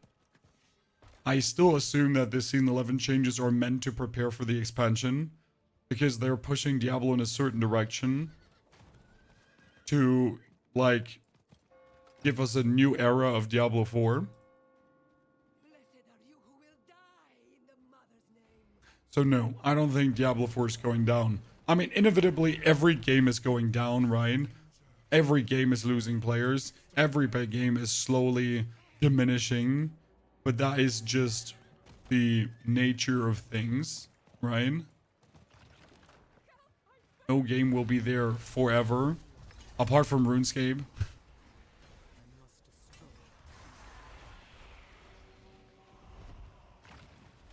But no, I mean, Diablo is definitely its most popular. It has been quite a while. The public interest also has been rather big on YouTube, right? So generally speaking, people have been looking for videos, people have been looking for content, people have been excited and looking forward, even weeks into this season. So that's definitely something I can tell you. Like, for example, if you want to compare it to Path of Exile, people lost quicker interest in the Path of Exile season than they lost into the Diablo season. But that might simply be the nature of Path of Exile, that people don't level as many characters as they do in Diablo, because current Diablo leveling really has people mostly be 3 to 4 character players and not just one character, where they're then also looking for multiple builds, whereas in Path of Exile you still have people that just make one character, maximum 2 characters, and that is a big difference.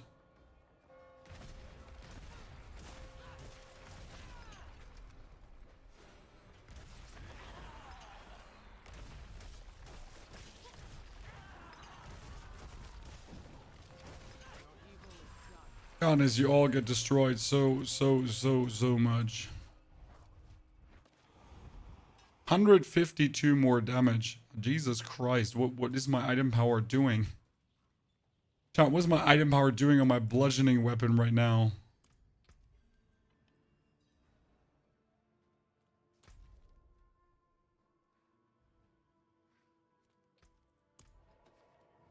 When you return to PoE 2, I mean, with 04 100%, I might play the new Path of Exile 1 season if I have nothing better to do on the 30th. I mean, we literally have the Diablo 4 PTR going until the 28th, and the new Diablo 1, the new Path of Exile 1 season is coming on the 30th, so might do that.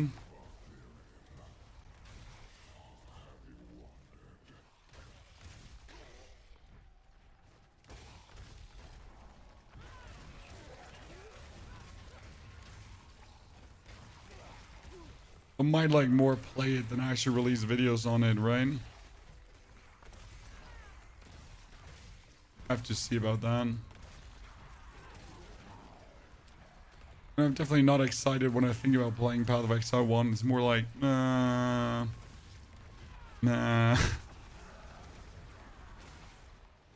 Might just play it due to public pressure, you know?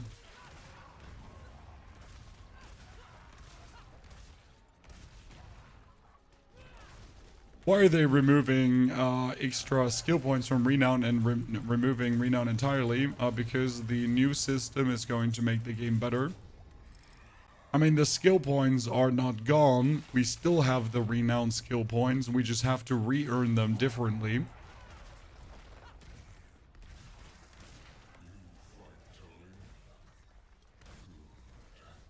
I mean, main reason they do is to slow down leveling. However, the idea is to make leveling more meaningful and give you more of a journey feeling. I mean, the journey feeling is definitely like no matter if the leveling will be slowed down, the actual feeling of a journey will definitely be increased. Right? So that's set in stone because you're now like seasonal rank 1, seasonal rank 2, seasonal rank 3. Oh, more skill points. Oh, I gotta do the capstone dungeon. Oh, I gotta do this and that. So the actual feeling of progress of going alongside like something is definitely going to be bigger with the new changes. So that's that. If that's going to be more fun, I don't know, right? I don't know if that is actually going to lead to more fun. It's just, you know, the way how things are going to be going.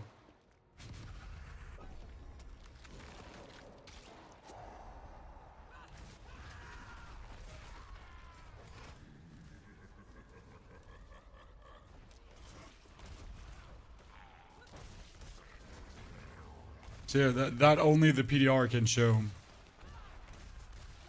And we'll definitely start as a Necro, right? And we'll level the Necro with a new up-and-coming season. Because I think Necro might be one of the stronger classes again. However, I assume Druid is going to be king. I definitely want to do a Lightning Bolt Druid because they have been buffing Bad Omen and they have been buffing Druid per se. So I might be turning into a Druid main slowly, Chan. But I also want to do that triple Necromancer build.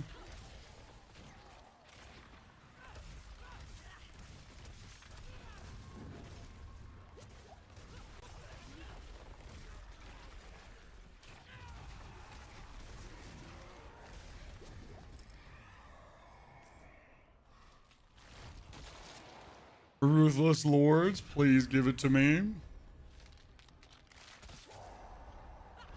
Will the Necro Bone Splinter build still work next season? Yes, it will, but it won't overpower anymore. Well, not true. There will still be some overpowers, but not as many as.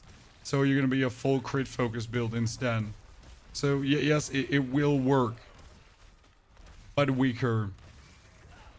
I mean, everything will be weaker. We will not reach the levels of powers we did this season. I mean, the levels of power are absolutely ridiculous that we reached this season.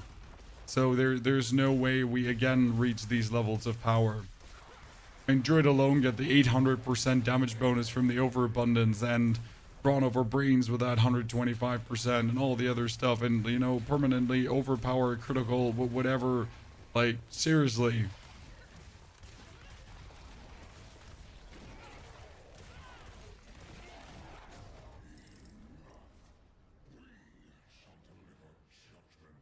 I like Frozen Orb Sword. Yeah, we made one, Katie, in case you missed it.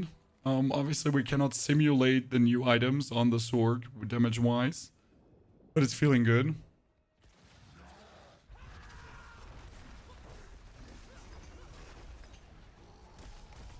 But yeah, Necro Bone Splinter will work. Necro Full Sorceress will work. Necro Triple Golem should work.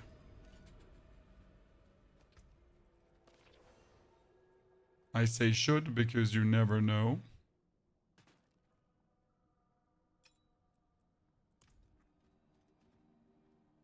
All remaining Ether on experience. Whoa, all the experience chat. Easy level 54. Let's do virus. How are you doing? I'm very great, Snake and Bake. Hope you're doing very good too. Mini golems look like they will be fun. We made the golem build, chat, and it works. I mean, for the people that just joined earlier this stream, we made the triple golem build as much as you can make the triple golem build already, right? Okay, game's crashing. Give me a second until the game is not crashing anymore. And it works.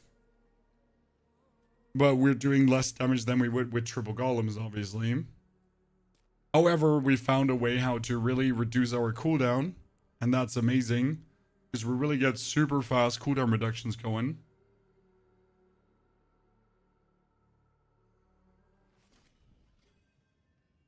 Here, just for a quick showdown on the golem. So you're using your Bone Storm around the golem and around yourself so that we're permanently buried. Okay. Which is great. So permanent barrier. Then you're gonna walk into Reap to pull things together, and then you spam your golem while pretty much holding down your Reap button. Because that's gonna be it. Your Reap is gonna be easy cooldown reduction, and you can actually, even against one opponent, spam away your golem. And it's gonna lead to an interesting gameplay loop. I mean, right now with one golem, we can already do billions of damage, and that's without chaos powers, right? So this is pretty much like the... as much as we can simulate the new master working, right? Because we don't have our gear masterworked and all that kind of stuff properly. But even against one opponent, you can actually spam the golem. And if we now had 3 golems, obviously the damage would be vastly higher. And it works, like especially cooldown reduction wise, which is the most important part. That you can spam away and really have like golem, golem, golem, golem, golem, golem, golem, golem, golem. So that all works, and that makes me happy. And it especially works in the overworld, which is more important. So Helltides, Infernal Hordes, all that kind of stuff, Nightmare Dungeons, you're still getting the meaningful cooldown reduction with the Reaps. And you're still one-hitting everything, but it leads to you really being able to, regardless of being in like the pit or in the Infernal Hordes or in Helltides, you can actually play. I do this build right now. This build is not good for what it does right now in the current season. I mean, for the current season, it's too weak in comparison. However, with Chaos Armor, you can actually make it strong. So this is not using Chaos Armor, right? We're only using normal uniques. With Chaos Armor, you could actually boost the viability of this even further, which is kind of funny.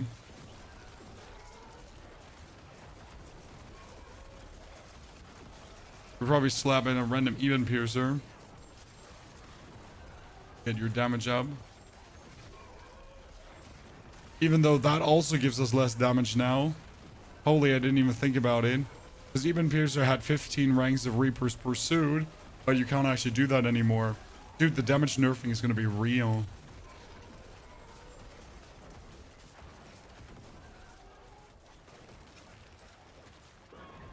Is there any specific gear you need for this? Well, in the next season, you'll need the new Golem unique, which is a mace. We're also playing the Litless Wall because the Litless Wall gives you 100% more critical strike damage if you have the Bone Storms. And since all your golems are going to have a Bone Storm around you, you are always guaranteed the 100% critical strike damage. While every Bone Storm around everyone is going to give you continuous barrier. So you have 3 tiny golems with Bone Storms around them that are going to barrier you up consistently, and that's actually really nifty. So yeah, this is how the golem build plays. But again, it's a simulation for next season. And it might be one of these strong minion builds out there. I mean, it's definitely going to be fun, so I don't actually care about the strength levels sometimes. Sometimes you just want to have the fun, right? Sometimes you just want to feel an archetype actually works.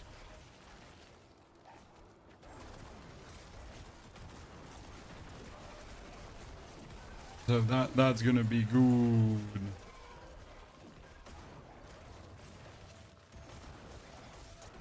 I sick gaming, we're back to normal tomorrow, no worries.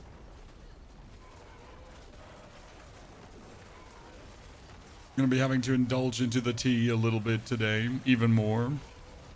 I have the past day. Yeah, this is just to give you a feeling for this. I can also kill like bosses, so it's not worse against bosses. That's why we're playing to the boss quickly, so I can show you how it actually works against that. Why are we reaping the whole time? That's for cooldown reduction, right? So your reap is pretty much your cooldown reduction tool of jumping into the opponent's throats and hitting them.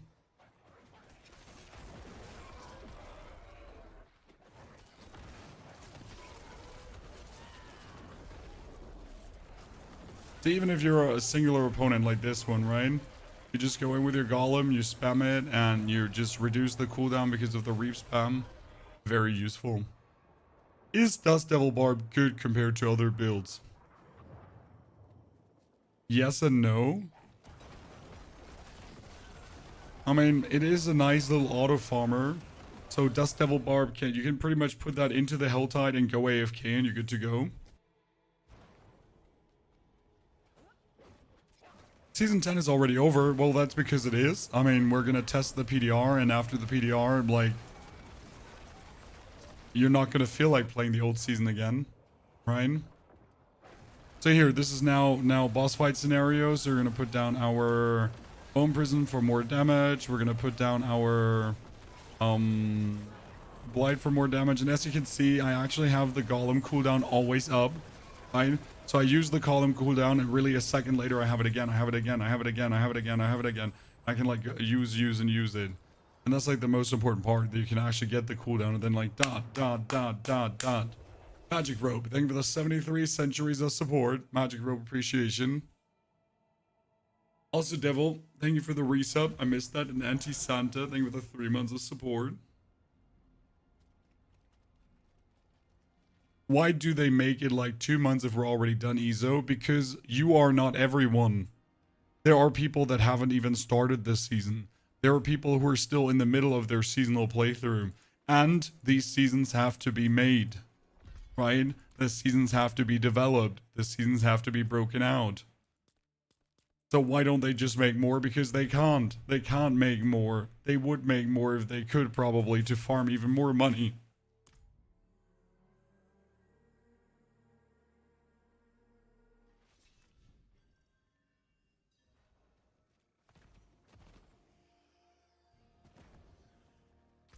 What do you do with non-seasonal characters' items? I delete them. I delete them ASAP. Yeah, see, creators say Season 10 is done and you're still not done. Exactly. Season 10 is only done for the people that play a lot of Diablo 4.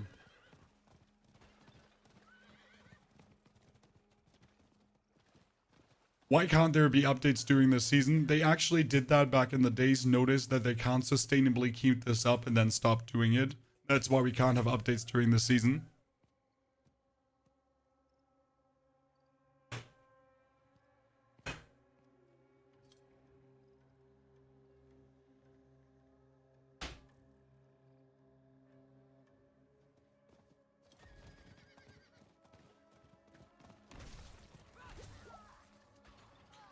we used to have mid-season updates that were nerfs, buffs. People were unhappy because their builds did get ruins. There used to be some return of old things, but again, it took development effort. That development effort is better spent somewhere else. And they suspended these mid-season updates. So it's not like that we haven't had all these things before. It just turned out that they're not feasible, viable, useful for how the game is running. I mean, we used to have mid-season updates that buff and nerf things, right? And suddenly people had their number one OP build nerfed to the ground, and they were like, what the fuck is this shit, Blizzard? I just spent like 30 hours making this build, and you just nerfed it.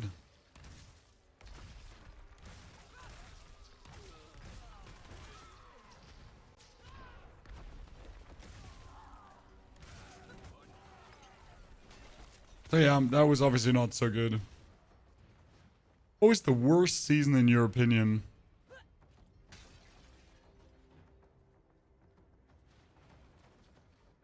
Season 2 was amazing for the powers, but the Abattoir of Xur was horrible. Because, like, the Abattoir of Xur could only be played by certain classes really well. Necromancer, for example, always was bad. Season 3 was great for the vaults. The robot was cool. But the actual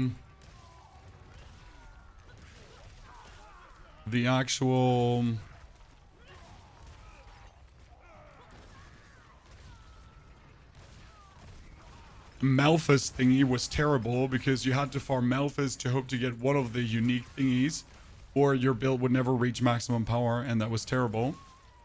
Season 4 was bad because it didn't actually have a season theme, right? It was just loot reward. That was bullshit. Season 5 was Infernal Hordes, which was insane, so that was good. Season 6 was the expansion, so that was that, but funny story, after people were done with the campaign and leveled their character, it was really quick over. So, apart from the Season 6 actually bringing changes, this season was extremely short. Kind of funny. Season 7 was... See, I can't even remember Season 7.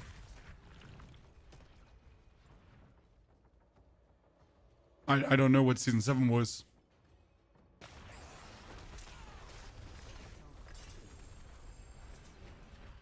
Season 1 was awful. Well, that was still release cycle.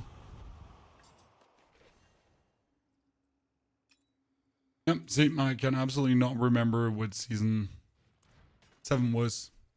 Season 7 was The Witches, really? What was Season 8 then? Season 9 was Roderick Powers. Season 10 was Chaos. Was Season 7 The Witches? Really? What was Season 8 then? Oh, short-term memory failing me.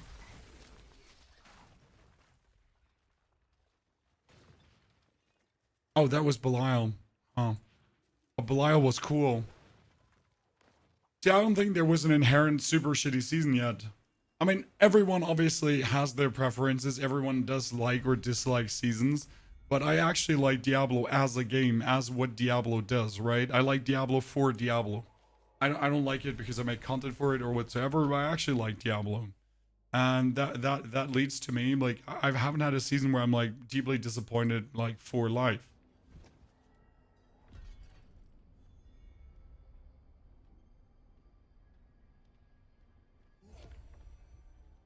We get a new world boss. Yes, you get a new world boss, and you can summon the world boss too, to just fight him in between.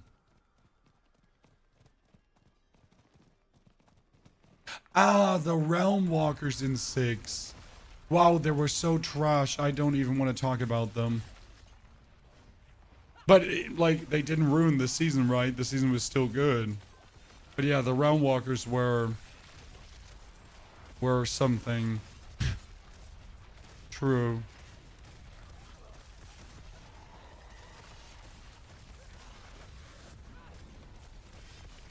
I mean, at least we had the other seasonal changes, so that was good.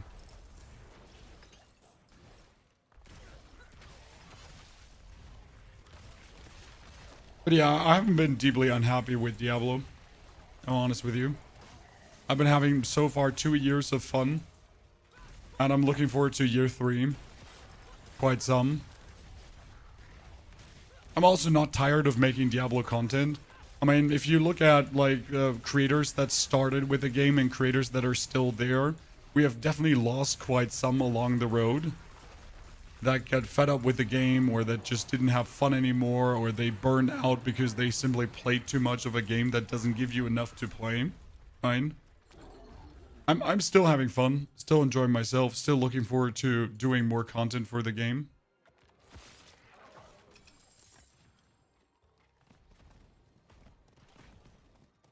So by no means am I distraught, but I'm also not overplaying. Like, you gotta again treat me as someone who loves these games, but I play them for what they are, right? And I think a lot of creators and also casual gamers miss that mark, right? I don't treat Diablo as a game it isn't. I don't treat it as a game that will fill a void in my heart that's there, right? I know how many gaming hours I can get out of a season without getting frustrated, without feeling like I'm forcing myself to play, without getting to the point where I'm like, oh my god, this is so bad, I want to kill myself. No, I just play them enough, but not too much, right?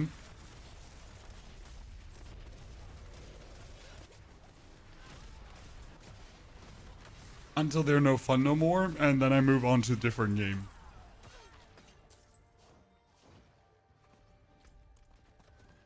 As everyone should. But a lot of people miss that jump. I did take little breaks though, as it is healthy, my friend. I mean, playing games non-stop is just not healthy. Playing games non-stop is abusive relationship. You know? People play Call of Duty for 40 years and not a single other game, and then you catch them on Twitter saying, gaming has become quite stale lately. And you're like, oh yeah, what? You know, the only stale thing here is your shitty opinion. Goddamn 20-year Call of Duty player, or Battlefield, or whatever franchise you play for the last 20 years. And then you complain that gaming isn't hot anymore because you did this to yourself, right? No one else did this to you. You did this to yourself.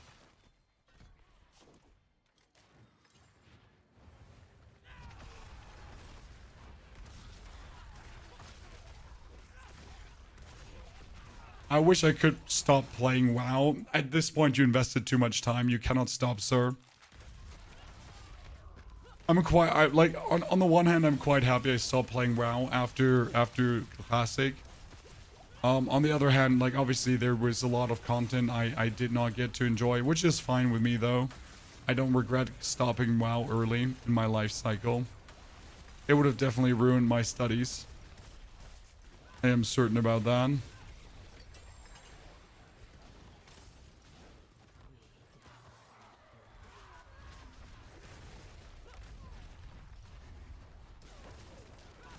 Your husband is playing for 24 years, but he's also playing other games, which makes him a fantastic gamer. Season 11 already out. Season 11 is going to have the PTR in 4 days, including today, so 21st, Tuesday. That's when we get the PTR. It's going to run for a week, and traditionally a month after the PTR we get the new season. So currently early November would be the new season, right? Early November, most likely.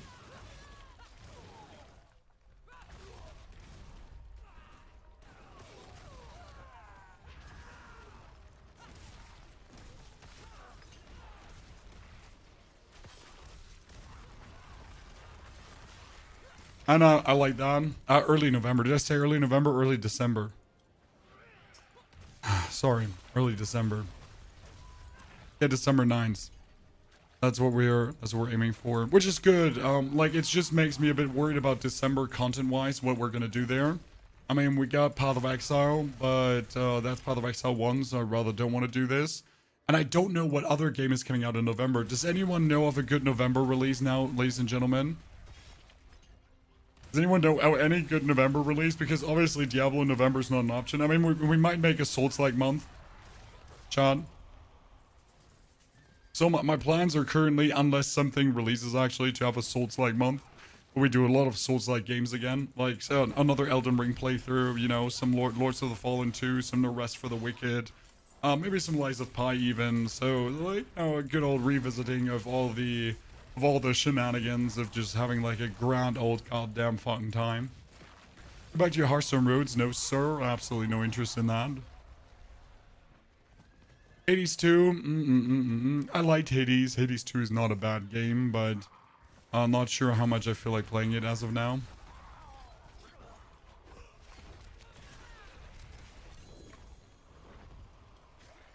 I was hoping this year that we would actually get, what is it called again?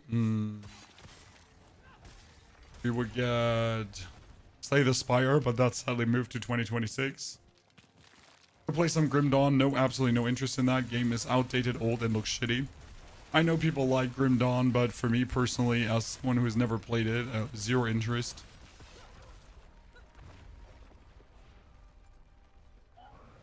Game just looks old and whack.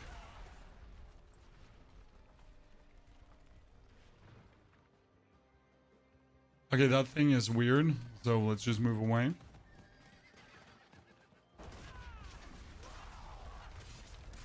If you haven't played it, isn't it worth a shot? No, it looks old. You know, I like games also for their looks, not only for their gameplay. And if a game doesn't look the part, I'm not interested. So for me, Grim Dawn just looks absolutely outdated, and I just can't play it for that. Simple. Also, we're not going to play GTA on this channel, Denmark. I've never been a GTA fan, and I'm not, like, it might be the game of the decade, right? But I have no interest at all. GTA gameplay is just not for me.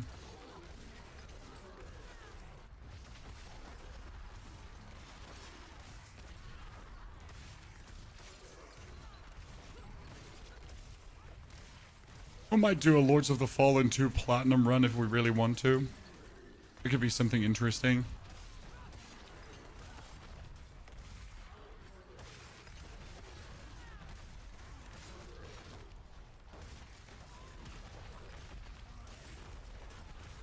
No worries, we'll find stuff to play, so that's not the thing. I haven't revisited No Rest for the Wicked since they did their big Breach update. The problem is, as soon as you're done with the Breach update, you're again waiting for the next expansion, so it's kind of like, eh. I mean, we did finish Titan Quest 2 again. In case you missed it, guys, we had another Titan Quest 2, we had another Titan Quest 2 stream with Act 2. It was really fun. In case you haven't seen Act 2 yet. Definitely recommend.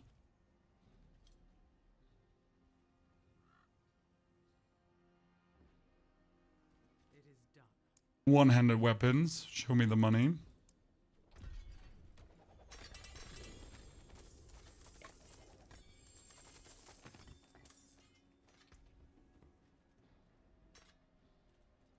Still don't have the shout skill. Why did Pony change his voice? I want it to be more attractive to your mom. See, Rabbit. I'm working on the elderly woman angle. You know? I'm a cougar hunter.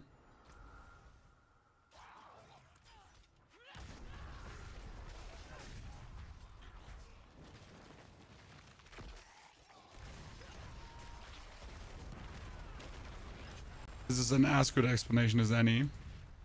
Not sure if that helps. I mean, like, you gotta try, sir, right?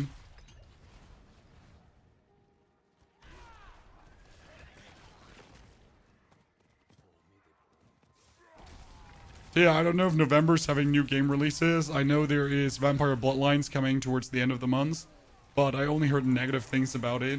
That, like, even the people that are excited for Vampire Bloodlines don't seem to be excited for it. Because they actually screwed it up. We might still give it a try. Where Winds Meet? Where Winds Meet could turn out interesting, Luke. I think Where Winds Meet is on the... how do I say this now? It's either going to be a complete disappointment, right? Or it's going to be quite some fun to play. There's no in the middle. It's one of these Asian games that is very ambitious. That might play like absolute AI slob, or that will just really play very good. I've seen some interesting clips about it that make it somewhat intriguing, but I've also seen some rather, like, boring things. I'm not entirely sure how the viewer experience is. what I do believe is, since it is a new game, that it offers a lot of potential for making guides. So that's where I'm actually intrigued in where wins meet. I might have to try to get review access to the game. That would be fantastic. I mean, like, if you remember correctly, I used to think the same about Once Human. So Once Human was one of these games where I'm like, maybe it's gonna be good. And it turned out in 2023 to be my most viewed game on my channel. Right? I think it was 2023, right? Or was it 2024? Doesn't matter which year it was, but it was the most viewed game on my channel, over Diablo, over PoE, over everything. It was the game everyone wanted to see me create more content for. So those were interesting times. The same could be with Where It Meets, who knows? I play Once Human on and off. I wish I could play Once Human more and put more time into it, but it's sadly not at the stage where that is a thing.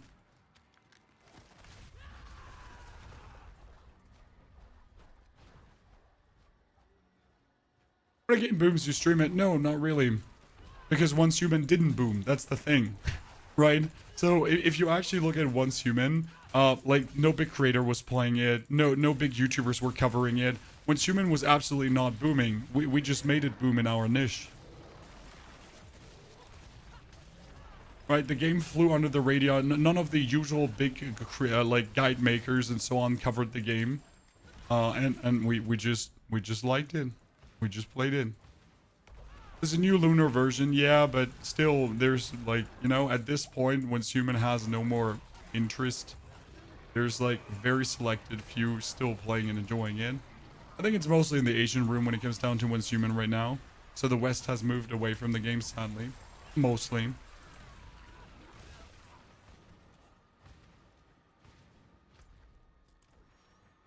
It's always sad when that happens.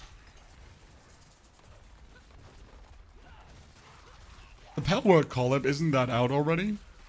Or is it only in the beta testing phase?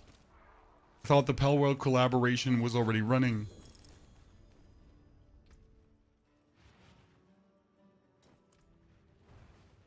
Or was I mistaken?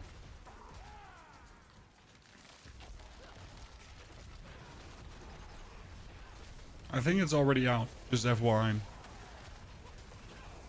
But it might be like early access test servers instead of like all the servers.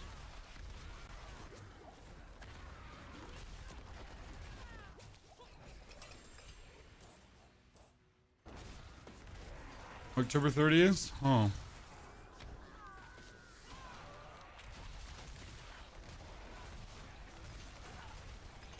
Is this PTR? No, PTR is on Tuesday.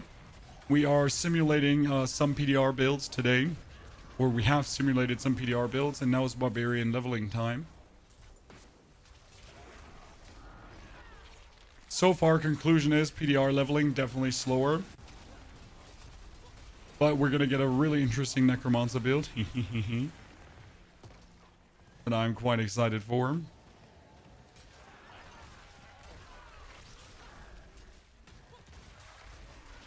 Definitely have to share a planner with like season 10 possibility to actually play things.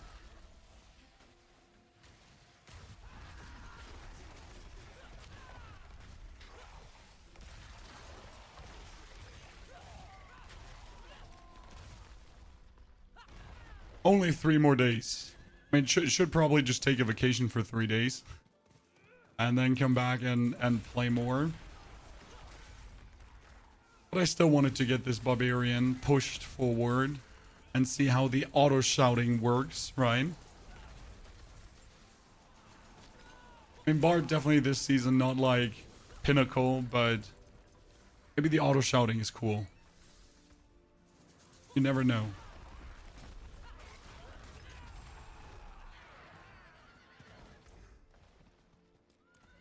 I want to see how that does.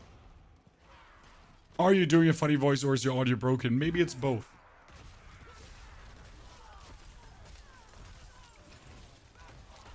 Maybe it's both.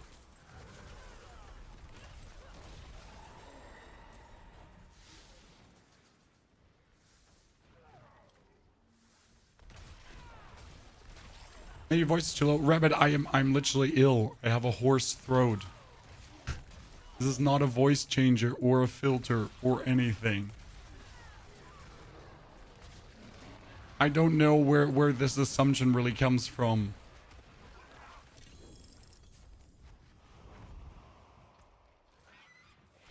I'm sorry, I'm just trying to exist.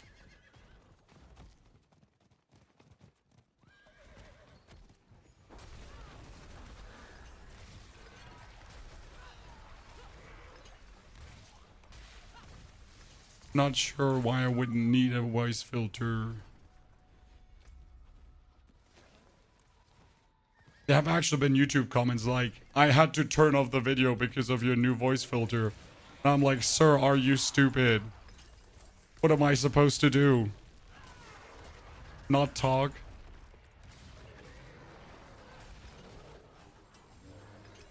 Literally, like, right? Like, oh, I couldn't watch your video because of your new voice filter. I prefer your old voice. And you're like, okay, thank you. Appreciate it, I guess. That's really nice. I'm just gonna jump from a bridge if that's okay.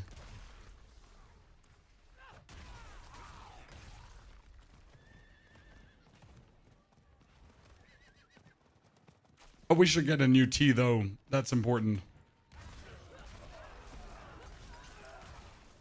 I have to request one from the waifu again. Yeah, just put me down, Snake and Bake. It's time. Old man has done his job.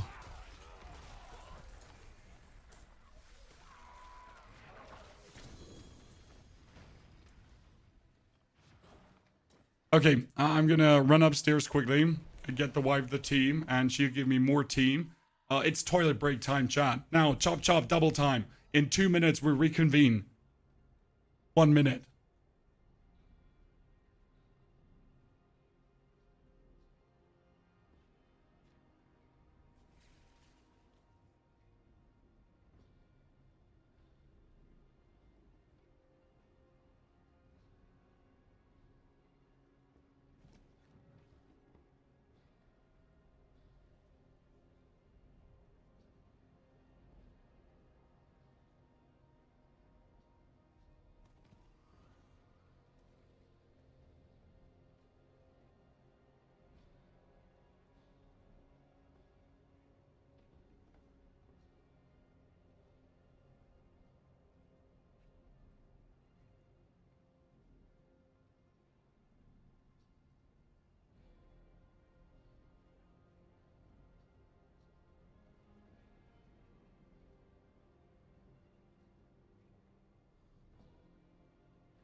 Hi, I'm back.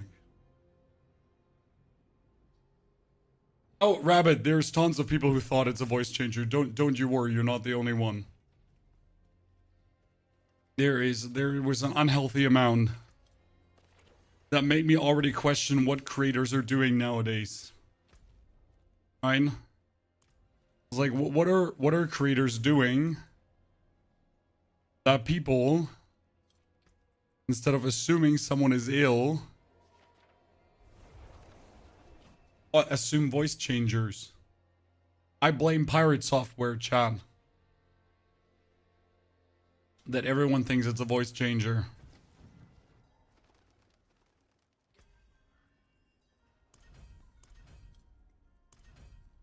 Okay, we got the legendary power, ladies and gentlemen.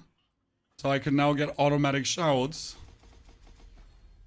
Instead of having to trigger them. Now I would only need the aspect that allows me to have more shouts as well, consistently. Which we sadly don't have. Should still gargle warm salt. I'll gargle your bathwater, Jason Williams. Thank you very much.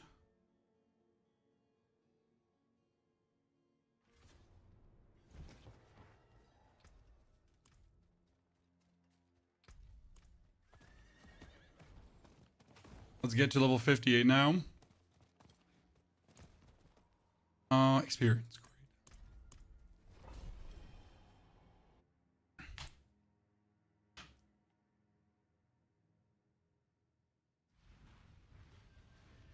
Didn't expect that, huh? Well, yeah, always expect the unexpected.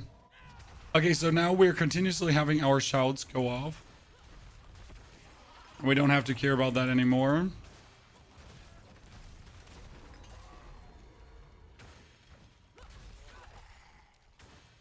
Now we only need the aspect that gives us dust devils when we shout. And that would give us continuous dust devils.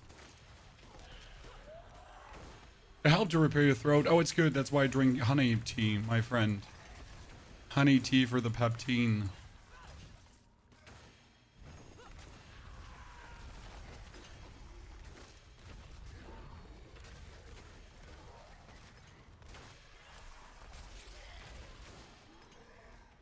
Very good.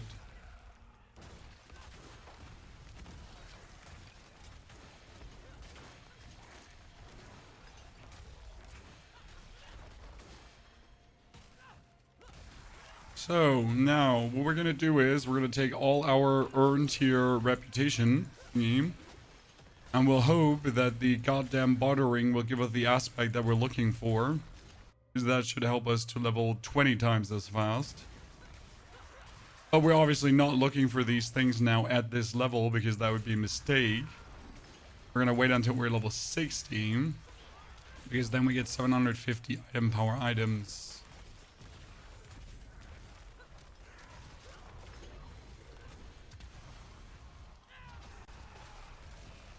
It's gonna be good.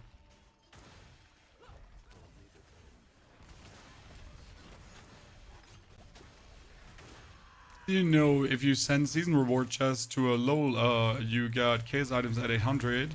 Yes, you can do that, Jason. However, we are not boosting our characters with stuff from other characters, right? So it's only what they earn, apart from the Moni and Tag rune. I mean, when I play Barbarian, I always have a stack of Moni and Tag runes with me. Otherwise, Barbarian is just not fun to play. Right? But Bard gets fun to play as soon as you have the Moni Tag rune. It's actually sad. Because Bard leveling is cool. If you have this rune combo, which is a normal magic rune combo. But before you have the rune combo, Bard leveling is just awful.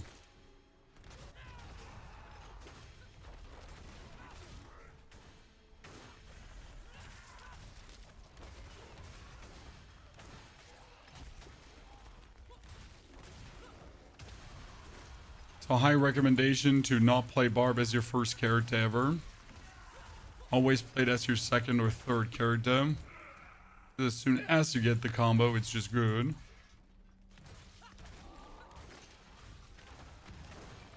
Good mind shots.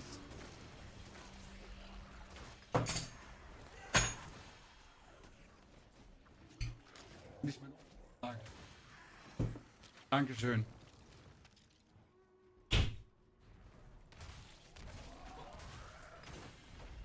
Okay, I got teed up, ladies and gentlemen.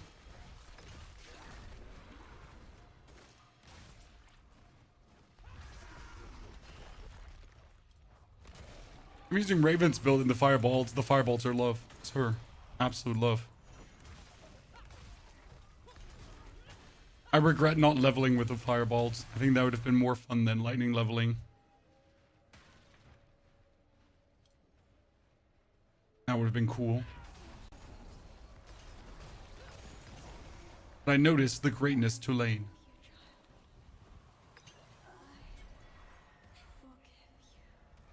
Give me the XP. Do it. Do it!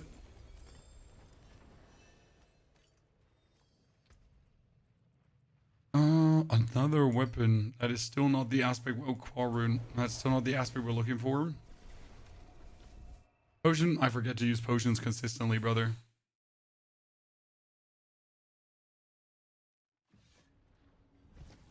It is done. Two-handed weapons. Give it to me.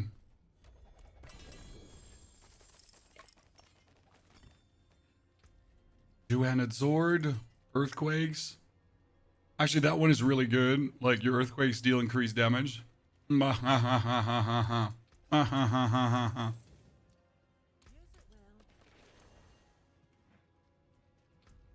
We finally did in. Our earthquakes deal increased damage.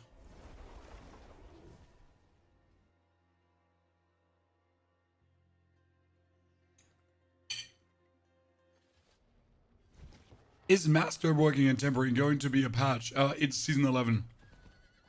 Masterworking and Tempering is Season 11. Without Season 11, there are no Masterworking and Tempering changes, so you won't get them before Season 11.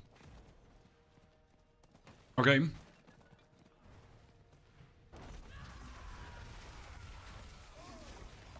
And with that 100% damage increase on the earthquakes, we're gonna be good.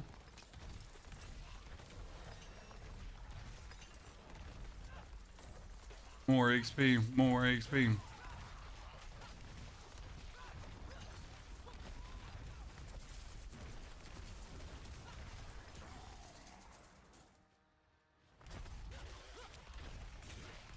Glad that rework is good, my luck is trash. I mean, I like the tempering and masterworking rework. However, it is going to make us weaker because we get more average damage on the weapons, right? Which is intriguing.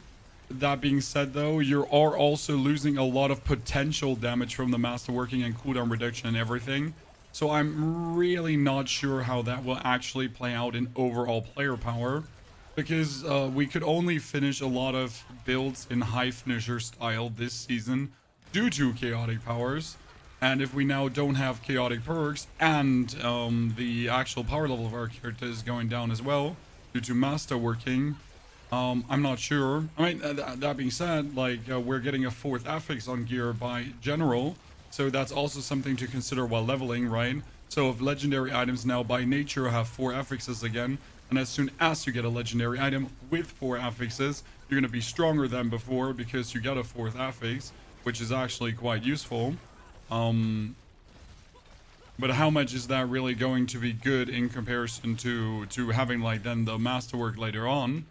So maybe some more mid-game power, but less end-game power. Like, yeah. How will that play out?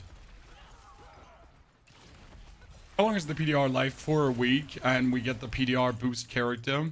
However, I will level first, right? So we are like step number 1 will definitely be leveling because I need to see the capstone dungeons, and then we're really going to test like the later stuff.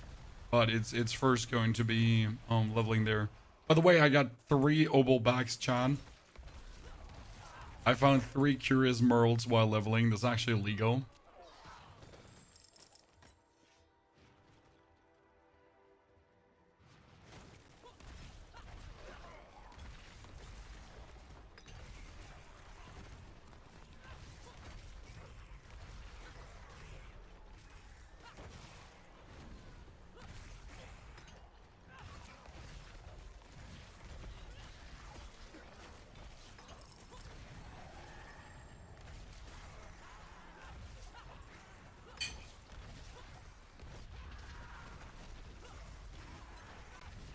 Capstone dungeons are back, yes, and they're getting bosses from the Dark Citadel.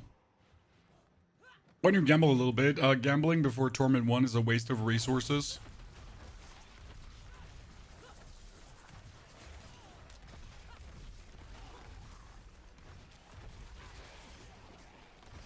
No gambling before Torment 1. Unless you suck. Then you can gamble before Torment 1.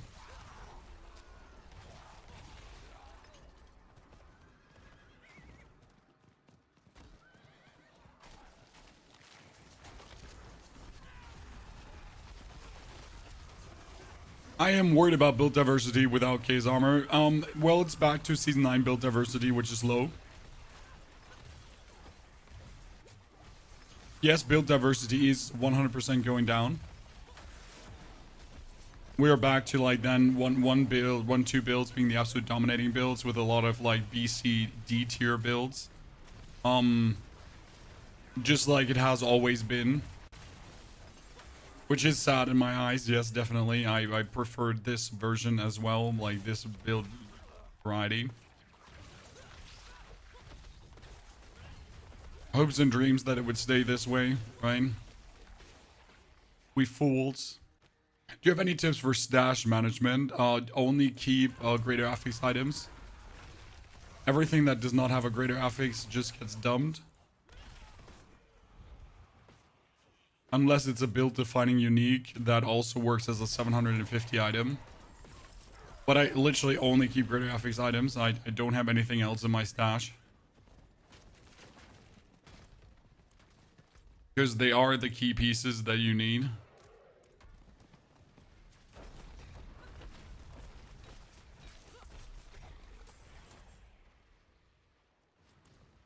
Nothing else is meaningful helping your character in the end.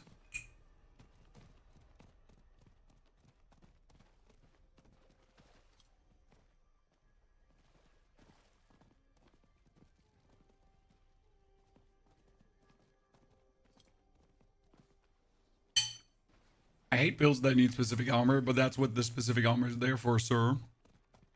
You play a build until you arrive at the point where you need the specific armor, and then you swap to the build that needs the specific armor.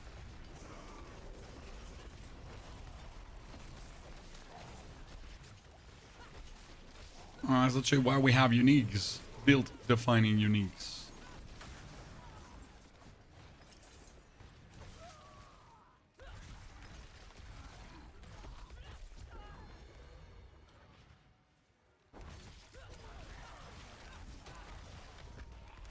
Gem fragments, please. Thank you very much.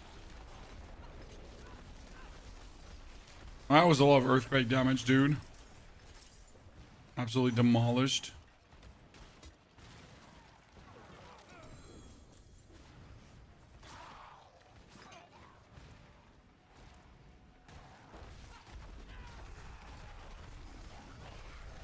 Might be one of my favorite world events because it's just so easy to do. Right, you just kill the dudes and then you kill that guy and then boom. Oh, easy armor.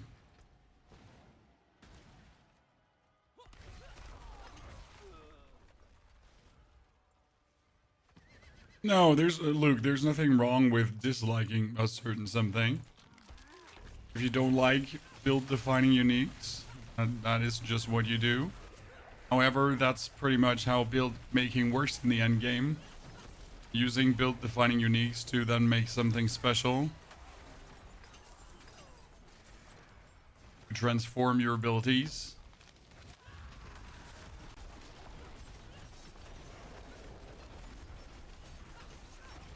Now, the one thing I don't like about my auto shouts is that I don't have anything anymore to click.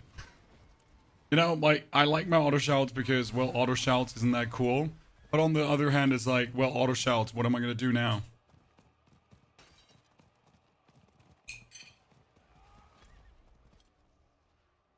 When is it my time to finally cast an ability?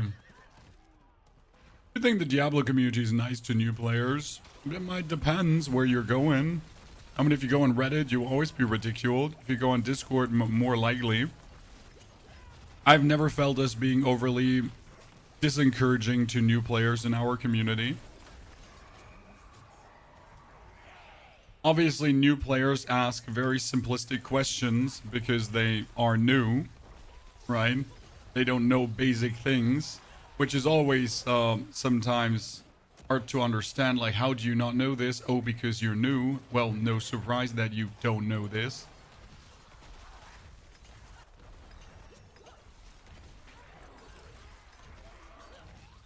But you also very quickly notice who's actually new, because when you make a build guide and people ask like very, very simple questions, right?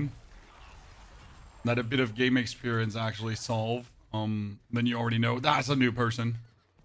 He's new. Pardon him. Is this the season 11 PTR? No, sir. We are making builds as if we were on the season 11 PTR for our Necromancer. And we made an amazing Golem Necro that we'll actually have to cover in a video because I can't wait. Wow, that's 4 Chaos Rifts.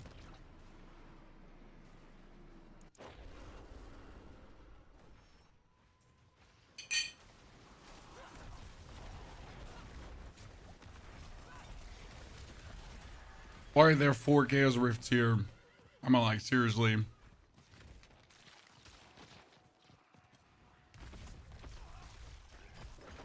That's a lawn.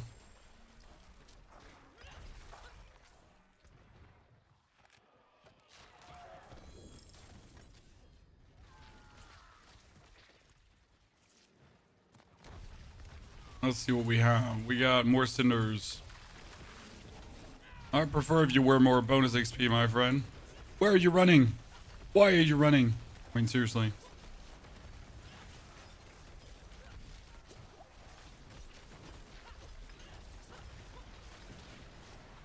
He was just sending it.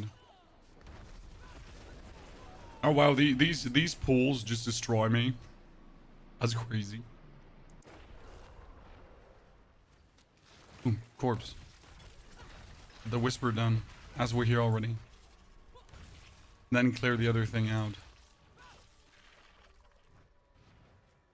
What do you think is the best build in the game besides Druid right now? I mean, Spiritborn.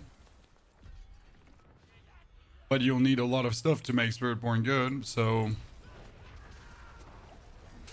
It might be good, but it's really harsh to pull through. So make out of that what you want. Right, something can be good, but at the same time extremely painful to make work.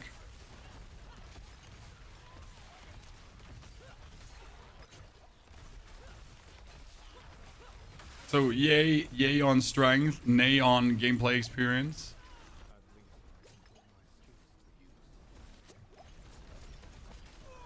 God, these are red balls again. They hate me.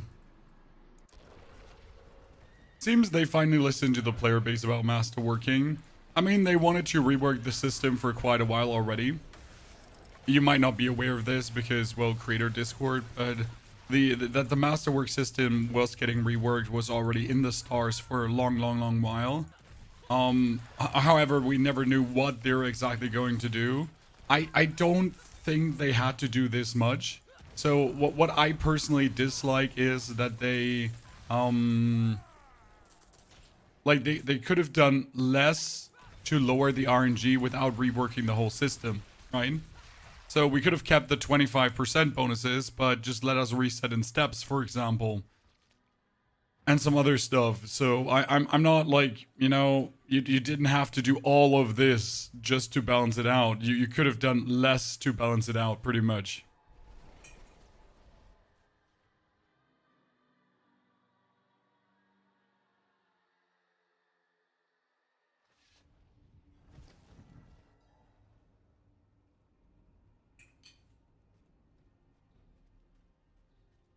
That being said, maybe it plays good, right? Maybe it plays really good. And we're just simply, we haven't played it yet. And they're just laughing because they know how good it is. And we're gonna be like, whoa, Blizzard, you absolutely killed it.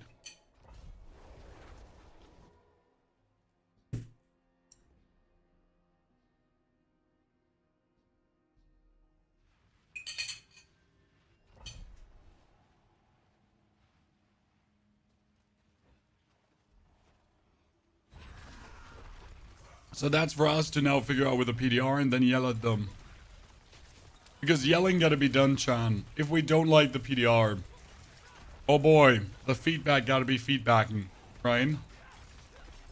The leveling is too slow, the leveling is too clunky, the new system is shit. Blizzard, please return to sender, whatever. What's the strongest minion build this season? Reap minions. If you want to dominate, you do the Reap skeletons. Mages are not bad, but mages don't do overpower crits the whole time. You can still get the mages strong, don't get me wrong. But the Reap minions are just more powerful.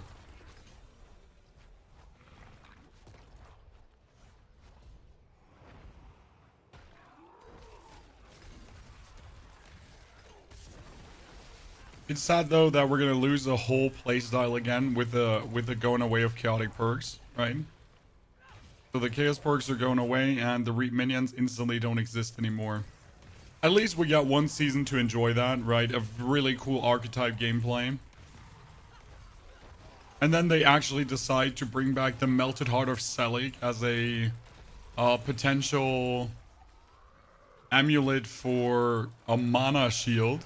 Right? In case you missed that. Instead of like bringing any of the other cool shit back. God damn it, Blizzard.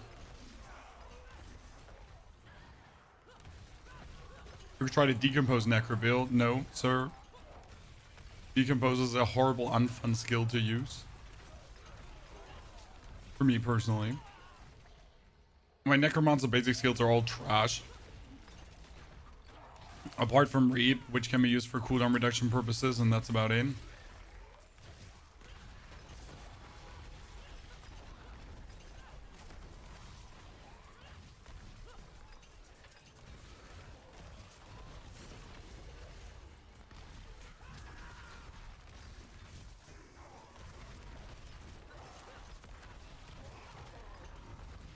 You know, after I get my voice back tomorrow, I'm just gonna put a voice changer on that exactly puts me at this point, just to mess with people. That's the secret plan. That's what you get for doubting me. Have you been on the PTR? The PTR is not out yet, brother. We're still waiting for it. Tuesday. Rage of Harrogath. Well, I'm not planning to play it, but I have it.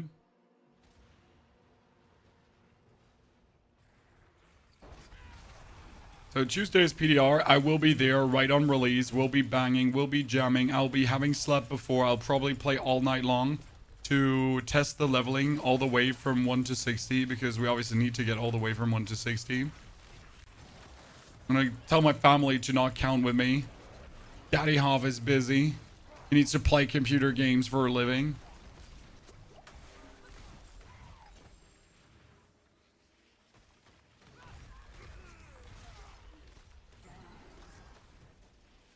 And we're going to try out a bunch of new interesting builds and have a good old grand old time.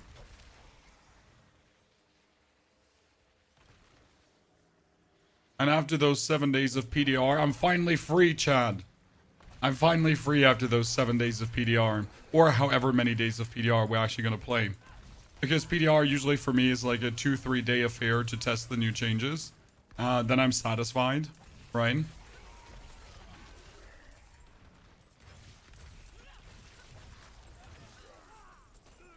And then we're moving over to different games.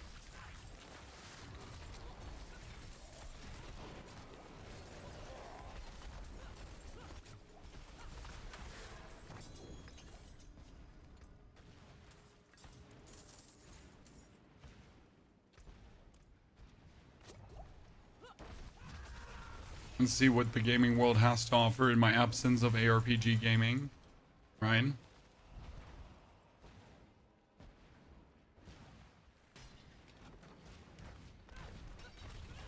I'm actually excited to once in a while play something that's not an ARPG, right? As much as we enjoy ARPGs, Chad, you need a break from them every now and then. So I'm happy the PTR is this early, content-wise. But also when I'm done with the PTR, we're gonna be playing some other games. Ha ha ha.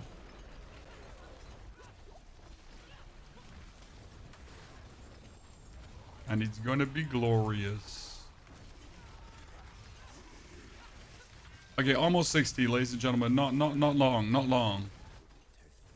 Finish this dungeon gives me like a nightmare dungeon finishing reward because it was a whisper dungeon.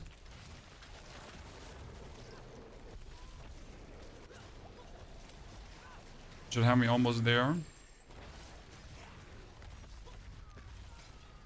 And we have enough reputation to instantly jump to the spark almost. Get myself another mythic.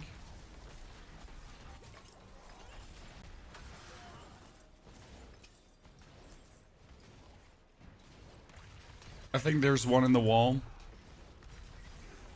There is an opponent in the wall. He got teleported out, I'm lucky. Because yes, opponents can actually land up in the wall, chat, in this season. I don't know how Blizzard screwed that one up, but it does happen occasionally. And it's really frustrating. You then gotta like just run away from that person and hope that he gets teleported out of the wall. Okay, ladies and gentlemen, we made it. We are Torment 1 now. Good, so what we're gonna do is we're gonna get our aspect now. You know what? I think I could just jump into Torment 1 without doing anything. So let's not do a single thing. Let's not try to change a single something. I mean, apart from getting more armor, obviously, because otherwise I'm an idiot. And at 750 weapons. But then we just jump right into the Torment 1. Okay, we're gonna teleport here. What's your overall favorite game? Dota Auto Chess. If I could go back and play nothing else but Dota Auto Chess for the rest of my life, I would be a very happy person. Okay?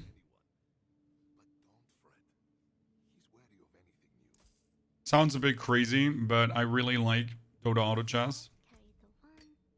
It's always been an absolute brilliant game.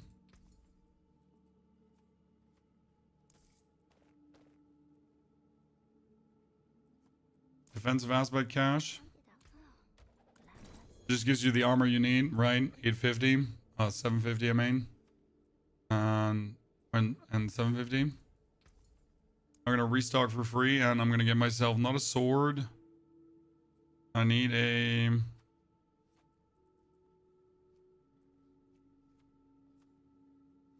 ring. An amulet. Boss summoning mounts. Movement aspect cache for my boots.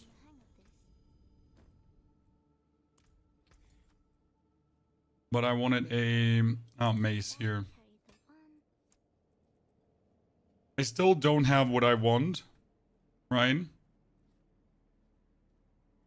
Which makes me very sad. Oh, salvage cache is needed.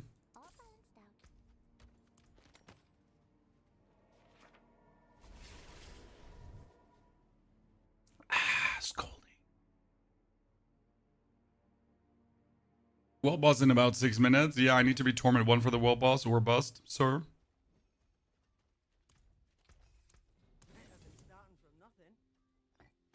Moni attack. So without putting on any more aspects, we're just gonna do the 25 Paragon points.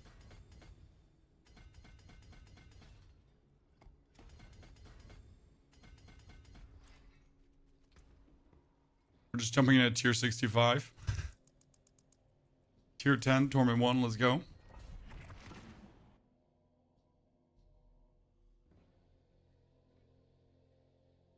Your voice get deep. It's all the training nerve.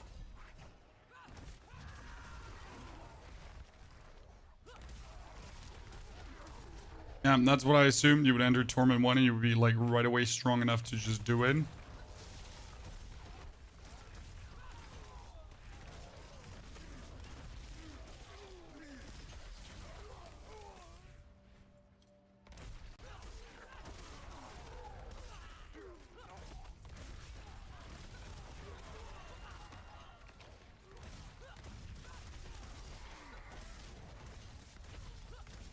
This Diablo, Mr. Basher. This is Diablo. The Diablo 4. With a big patch around the corner. I will change everything, which sounds like such a cliche thing to say, but what if it does, Chan? What if it does change everything, right?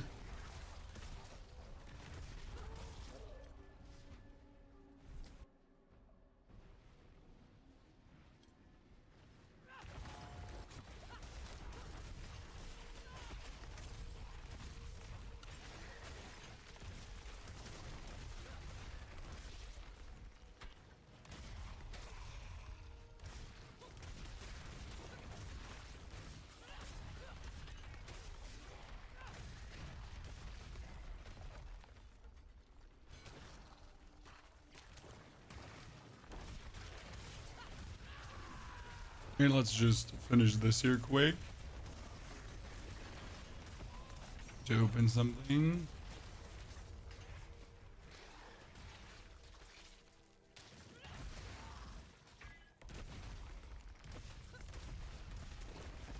A patch for season 10? No. Season 11s are... I think season 10 is supposedly getting a patch. I think there were supposed to be some patch notes posted yesterday, but they didn't get posted yesterday. Correct me if I'm wrong. I saw something in the creator Discord. I mean, obviously, like any patch to the current season is just going to be an absolute minuscule one that doesn't do a lot. But there was, I saw something in the creator Discord. Let me double check if it was actually posted. Because it got like posted and then the post got removed. So yeah, no. That information seems to be wholly gone. Maybe when Blizzard wakes up today we get more info. However, it's an American company and it's Saturday, so don't actually expect any more info on that one.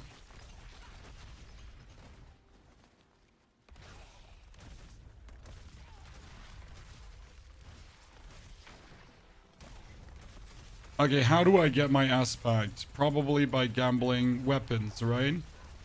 I mean, I need an offensive aspect that gives me Dust Devils on shouting, right? I need the aspect of Fierce Winds. So I'm probably just going to gamble one-handed weapons. Until I have that.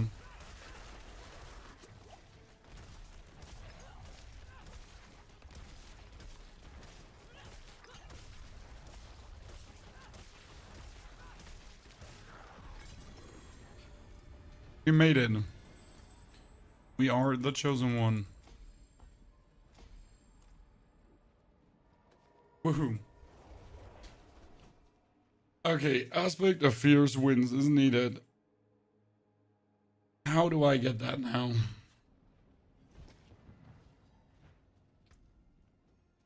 We go into Torment 1. And then we'll just gamble away swords.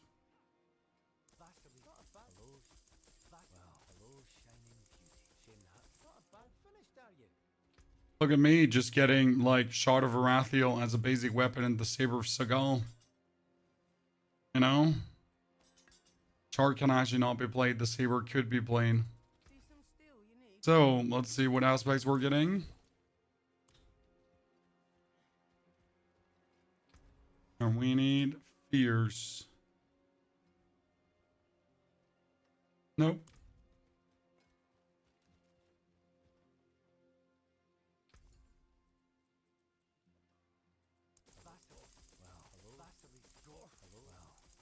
One single greater affix weapon at least. That has a terrible greater affix, but hey, it's a 750 weapon, so we'll take it. Dire Whirlwind, Limitless Rage. So nothing meaningful was gained, Chan. Kobolds.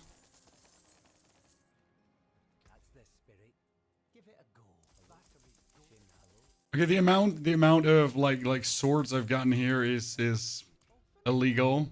Like that I just keep getting shards of Rathiel, right?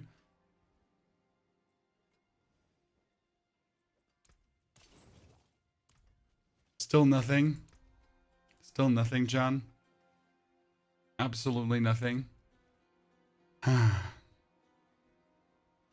could play the devilish aspect at least, but I don't really.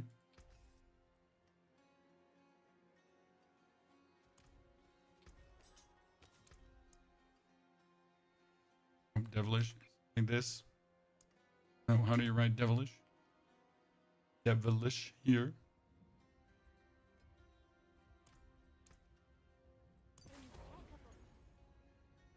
And we also have the Dust Devil aspect if I wanted to, right? But nothing really that works unless we get Fierce Winds. I could go for Earthquakes at least. So we get Volcatis for the bonus damage we're getting. We get the aspect of Earthquakes for that. Right? We could get probably of Incendiary Fissures for the time being.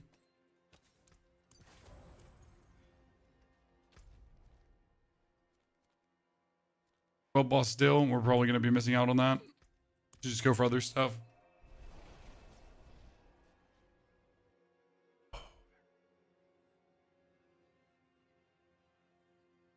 This is the worst part of the season, right? When you're arrived at the point where you like just one away from getting something cool. What am I gonna get? A beast cornered probably, right? Gonna have to try to stay alive somehow.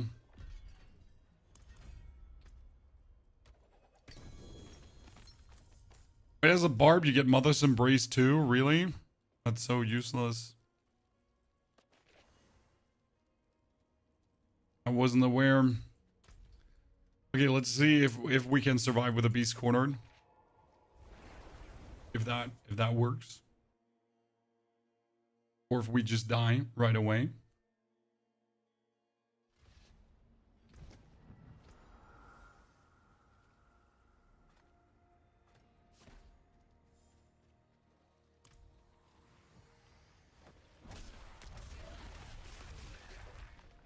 Well, I can pretty much just like one hit everything, so we should be fine, I assume.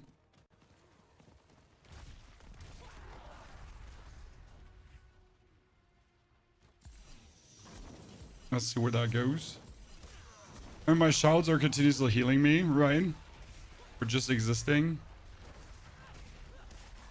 What are we trying to do? We're trying to play that Dust Devil autocaster.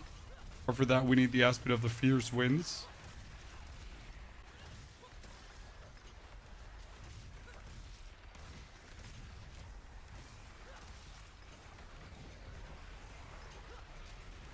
We're just being so YOLO about our equipment here. Just running around with nothing. This would never happen in hardcore, by the way. Right?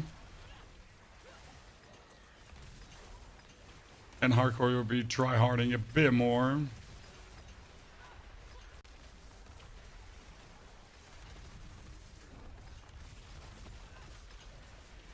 What happened to your voice? I scratched your throat, sir. Just done. Dunzo. Come on, gimme. Oh, I forgot. We're also looking for the, what's it called again? We're also looking for the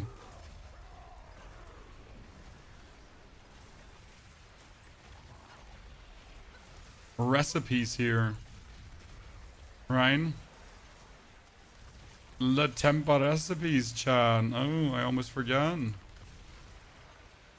Like Reap Necro or Bone Splinters. Well, Reap Necro is way easier to make, and as you then make Reap Necro, you also are gathering equipment pieces for the Bone Splinters already. The Reap Necro is definitely more fun from a mechanical standpoint, while the Bone Splinters are just better for farming purposes. Both are great builds, however.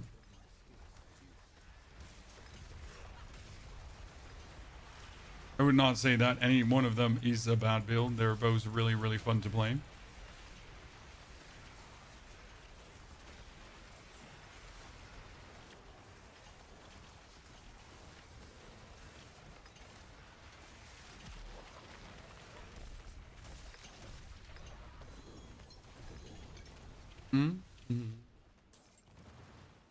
Thank you very much. Oh, I didn't have... Do I have 750 gloves? I have.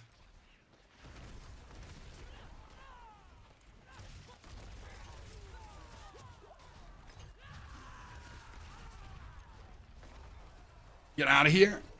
Quick.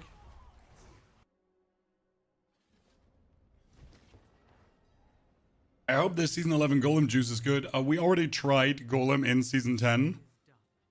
And it already works in season 10. So yes, the season 11 Golem juice should be good. Considering that it already works. Right?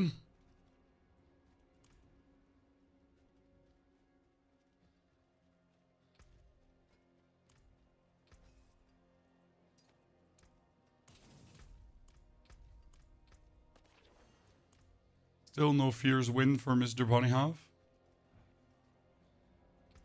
We can do the first Paragon board.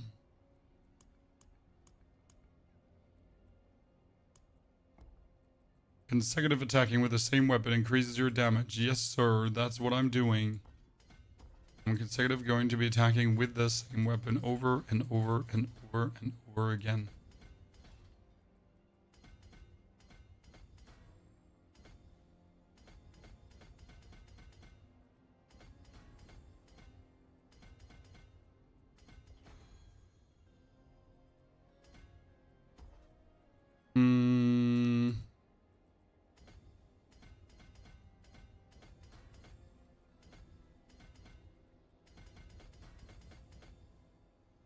Something like that.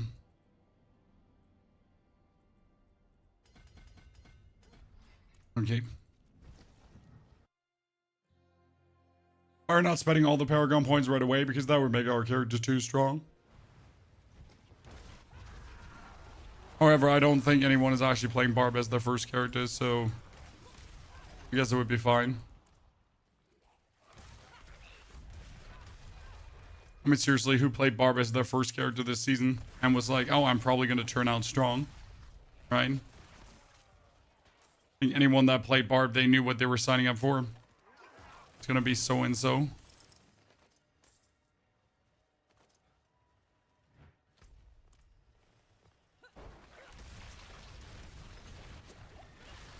And usually you can really see before the season even starts how things will pan out, right?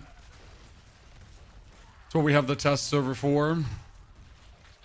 If you ignored the warnings. Hey, Bob, great again. I mean, Barb has one fun build with the auto shout, so that's kind of cute, right?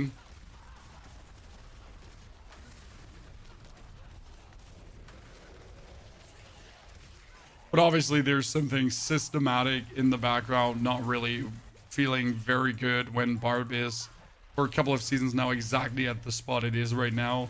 Always ending up weird.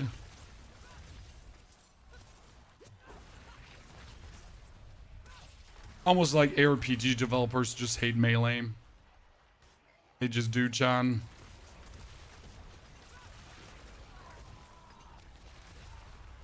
It's out, it's confirmed. They don't like the melee players. They want to see them suffer.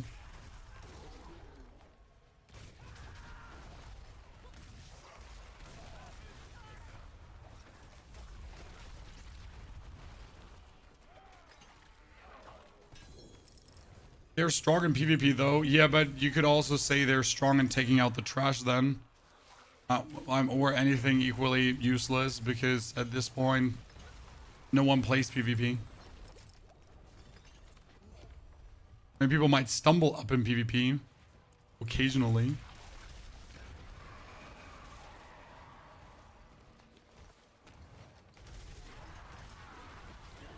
No one really plays it.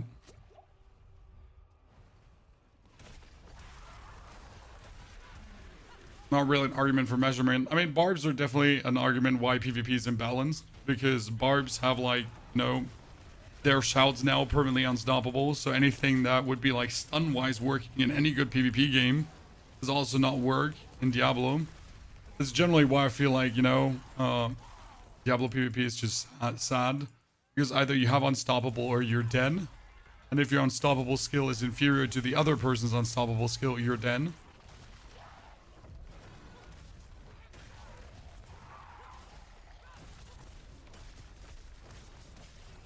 In most of the cases.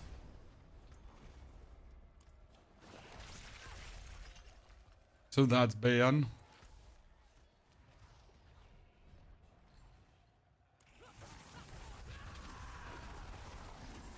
I guess we're gonna have to go gambling until we get it.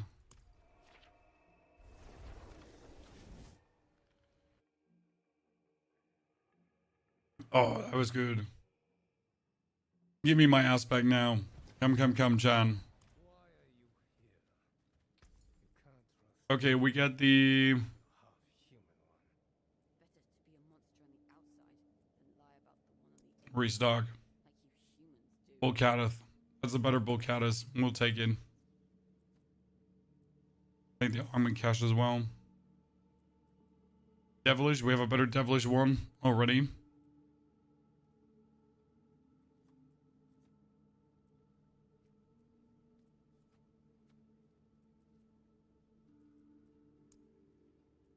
Wind Slasher. I don't need that one. I'm going to buy it regardless. Grasping Whirlwind. We have that one now. Boss Summoning Cache. Thank you. Apogeic Fuhrer. Well, and you know what is the better weapon than I have? Ta-da.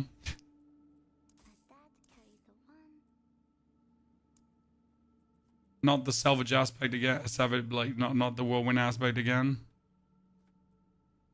So, you know, sometimes you wonder if these can actually be in here.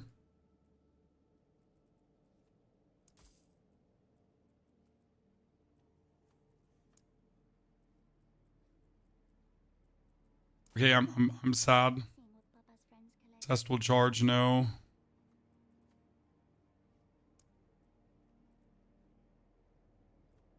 No.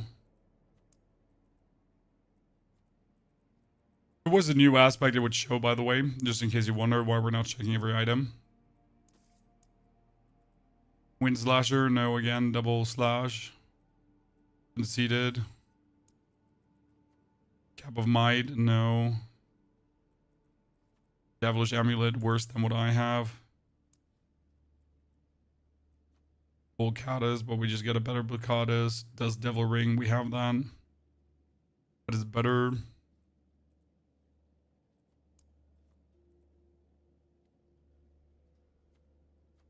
Fire Whirlwind.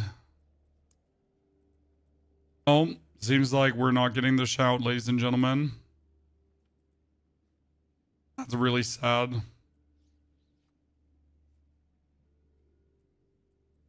Still fishing for the aspect. Yep, sir. Still fishing for the aspect.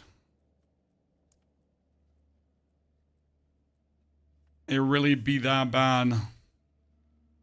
So, we did not get it, John. We did not get the aspect that we wanted.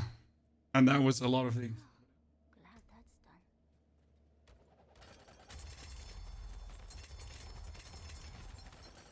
done. Ja. Okay. Ist der Laubsauger dann aufgeladen? Das Problem ist, dass die Batterien mitten in der...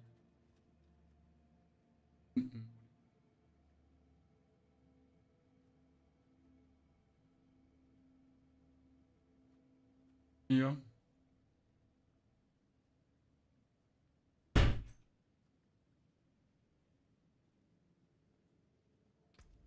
Which aspect do you need? We were looking for the aspect of Fierce Winds. I wonder though. I wonder though if we can make it without.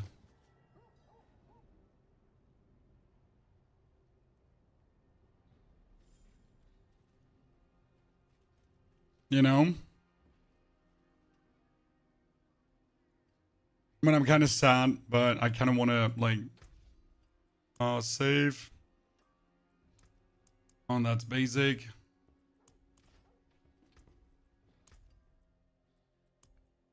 See if we can redo it. Also, without. I mean, no one says it's impossible. Right? Should be a thing.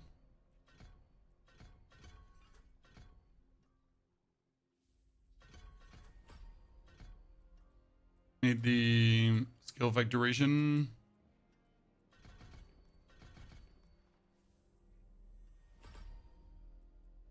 One NATO, one pure whirlwind. Yeah, but I want to have automatic whirlwind dust devil fun shooting out. It's not about what's strong at this point. I just want to have fun, you know? I'm not playing Barb to have a strong build, because then I would play anything but Barb. I mean, seriously, I would. Right? Yeah, playing Barb is just literally like, you know, that.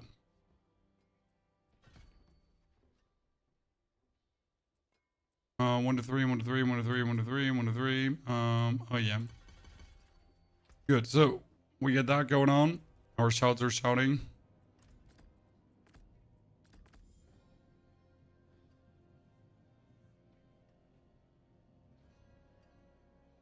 Now, how well will that work? Mm-hmm.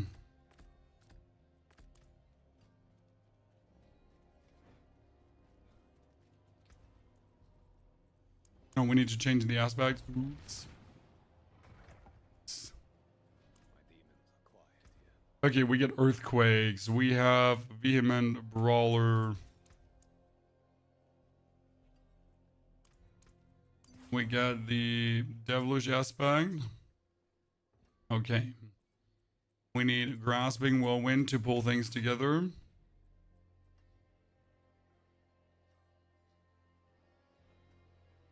Did I not have grasping? Did I not disenchant it? I thought I did.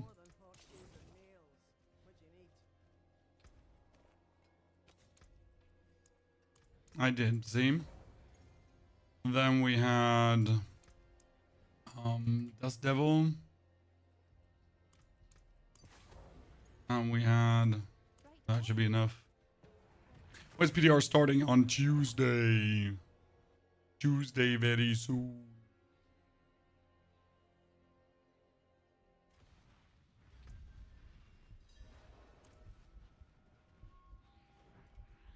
Let's see.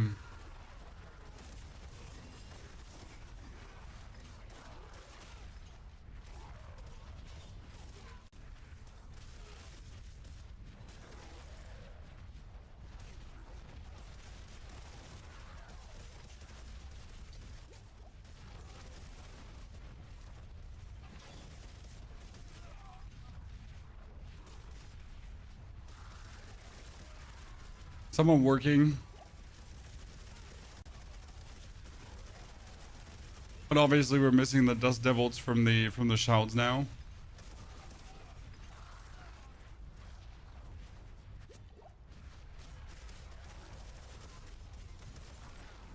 Wonder if for this build is also better to spam it again, or if you just hold it down. Right? That's what always comes down with these kind of builds. What do you do? Do you just hold the button? Or do you let it go?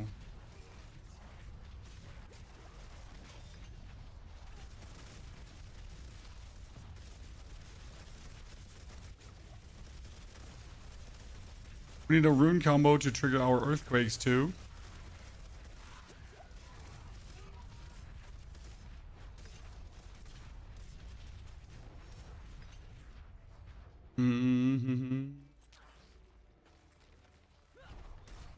Yeah, standard evening, like 7 p.m. European evening, the PTR is gonna start, and then we're gonna level like crazy.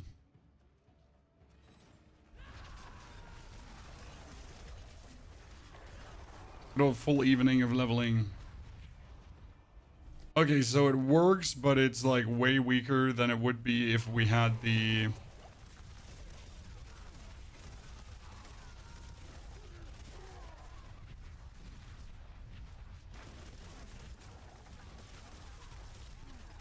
other aspect already.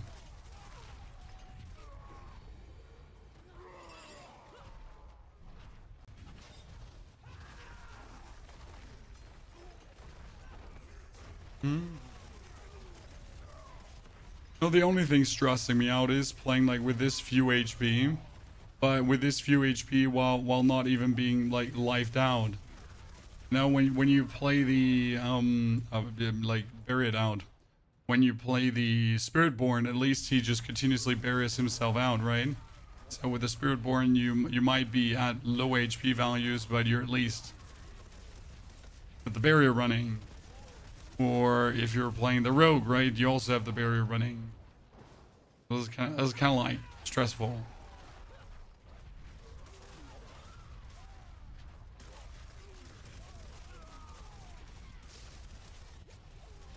So far, the basic skill version was stronger, interestingly enough. That's probably because we're missing the actual aspect for this, right?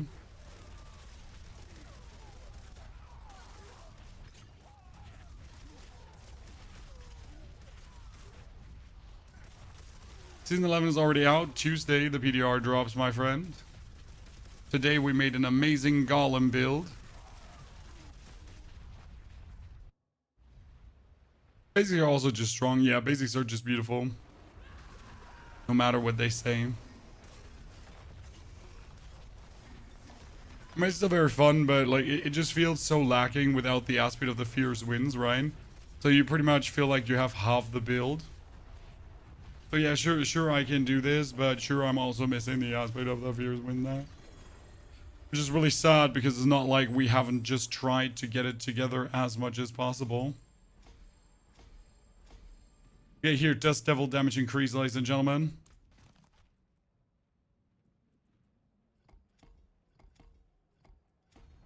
Twister aspect is out.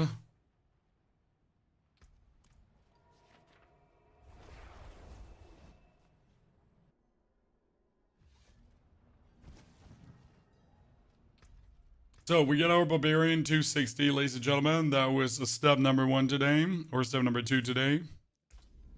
We made this very fun Necromancer. It's just amazing to play.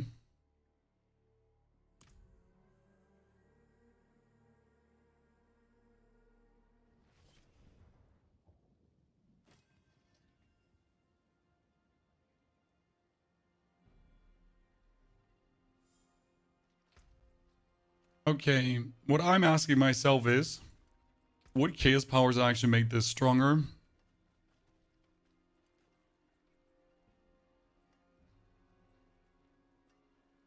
I'd have to play a beast corner. I don't want to. Kind of funny because like the actual summons wouldn't get stronger, right? The golem does not profit from this. The golem does not profit from this.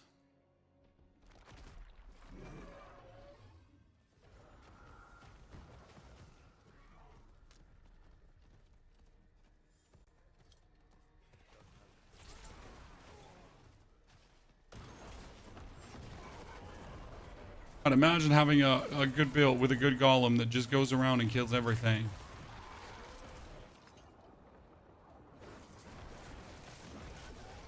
Wonder if I could get the Ya rune involved.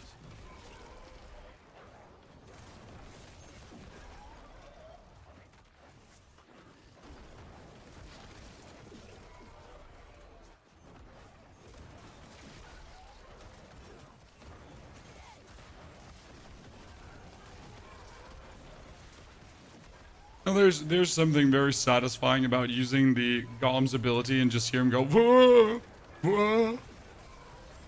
Oh, that sound of him like doing his explosion.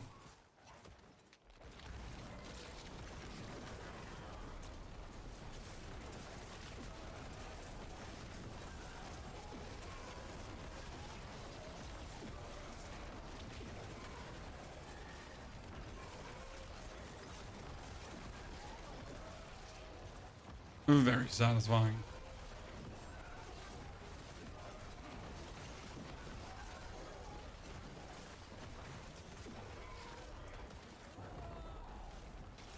Bit is this one, Tucktanug. This is the Golem Necro that we'll play in Season 11. So this is not a Season 10 build. I mean, you can make it in Season 10, obviously. However, it is, in comparison to the current Season 10 builds, on the weaker side, because it just doesn't use chaotic powers. Like, I don't use a single chaotic power. Oh, that was an interesting portal. And actual chaotic powers would also not make this stronger. It's kind of like the thing. This would not get better with chaos powers, because I mean, I could get more overpower damage. but I can't guarantee the golem to be overpowered, right? What's the easiest build to start this season? Pulverized Druid or Reap Necromancer. Because you can actually start your Necromancer with minions, and then you get this power here, Grim Reapers, and together with this basic skill, and you have Grim Reapers who are just automatically doing overpowered critical strikes left, right, and center.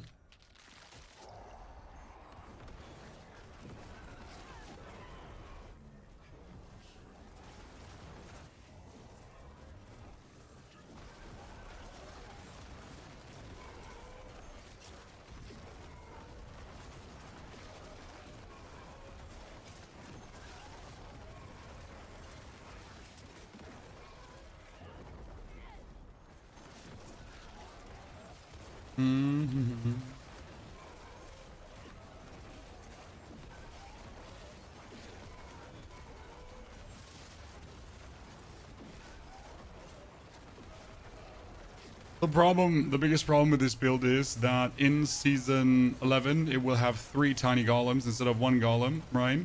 And that obviously is going to be a huge load of the strength of the build. And like right now I cannot simulate having 3 tiny golems, right?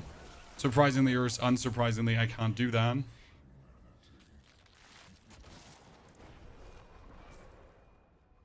I cannot just pull golems out of my butthole.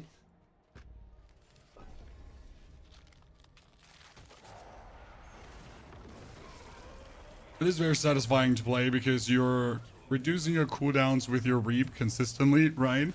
While your Golem just gets pretty much instant cooldown reduced, even in situations like this where you're one-hitting everyone. And we can pretty much just go around and just spam our Golem ability, pull things together, right? It's very efficient. Like, usually in, like, the biggest problem with this build has always been just making the Golem feel consistent, that you have enough of the cooldown going on to really, like, use it and use it and use it and use it. But by adding Reap and you just like going around and reaping things, you actually added a consistency that wasn't there before. And then with the triple golems, you're going to add also an area damage that wasn't there before. Plus, obviously, general damage values that we've probably never seen from Golem.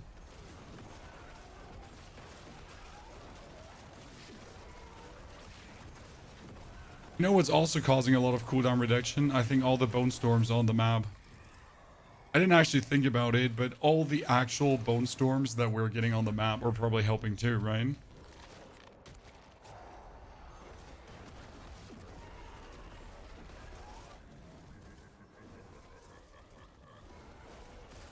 Because as long as one bone storm exists, more bone storms will exist, and as long as bone storms are out there, we'll always have like bonus bone storms going on, and that will always have us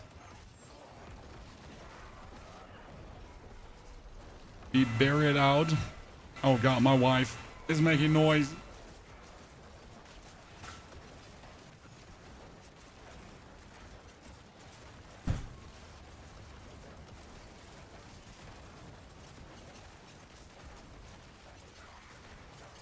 See, right now I'm pretty much not dying because of the permanent armor that we're getting, right?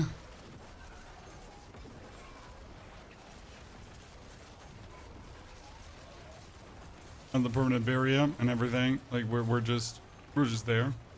Hi Damien, good to see you there, partner. I think this should turn out plenty nice. Let's see, Colossal Fiends. We'll pretty much still have to tweak and twerk with this build. I can't wait to try this out on the test server because this is the single-handed interesting build that I have, right? This is the reason why I want to play Season 11, because I finally get to have 3 tiny golems, right? Who does not want to have that, Chan? Who does not want to have 3 tiny golems going on? Okay, we could actually kill that boss quite easy. I like that. Just imagine, Chad, three tiny golems going around.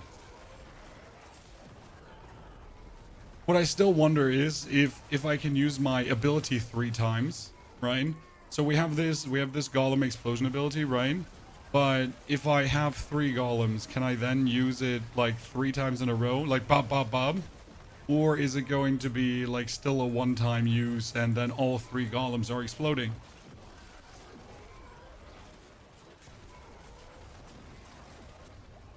That's what I would like to know. You didn't click case options? No, cat. I'm not interested in the case option. But we're just testing things right now. We're not trying to efficiently farm.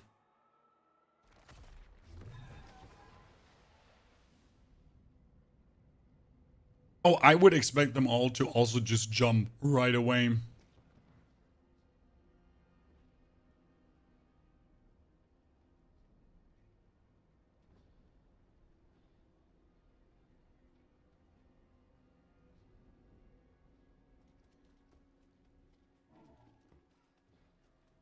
Greetings.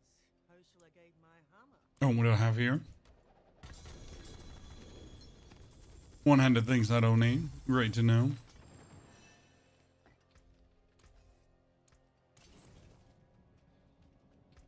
You all expect them to jump at the same time. I fully agree. Still wondering if I could reduce my cooldowns different.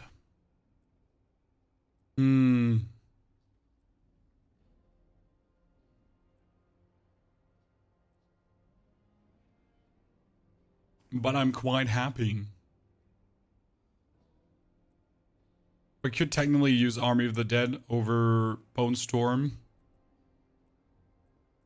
That would then have you use the Unyielding Commander, right? But Unyielding Commander only lasts for 7 seconds. And it doesn't give you any survival, whereas this wall gives you survival.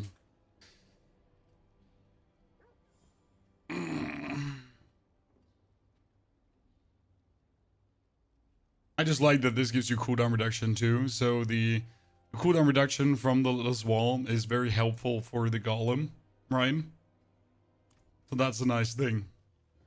Okay, ladies and gentlemen, as we have figured out the golem build, I think we're gonna sit down and concoct some fancy video about Season 11 now. And I think we're amazingly done today. So thank you very much for coming and watching. This was great. Thank you for all the questions. If I'm using a voice changer or not, it is just being hoarse. I'll be back tomorrow for more, either with Diablo 4 or some other game. I haven't decided yet. I mean, we still have to push the Barbarian technically to Torment Endgame and make like the auto shouts work. We'll see. So thank you very much for watching, lurking, chatting, hanging out, and I'll hopefully see you all tomorrow again. Take care.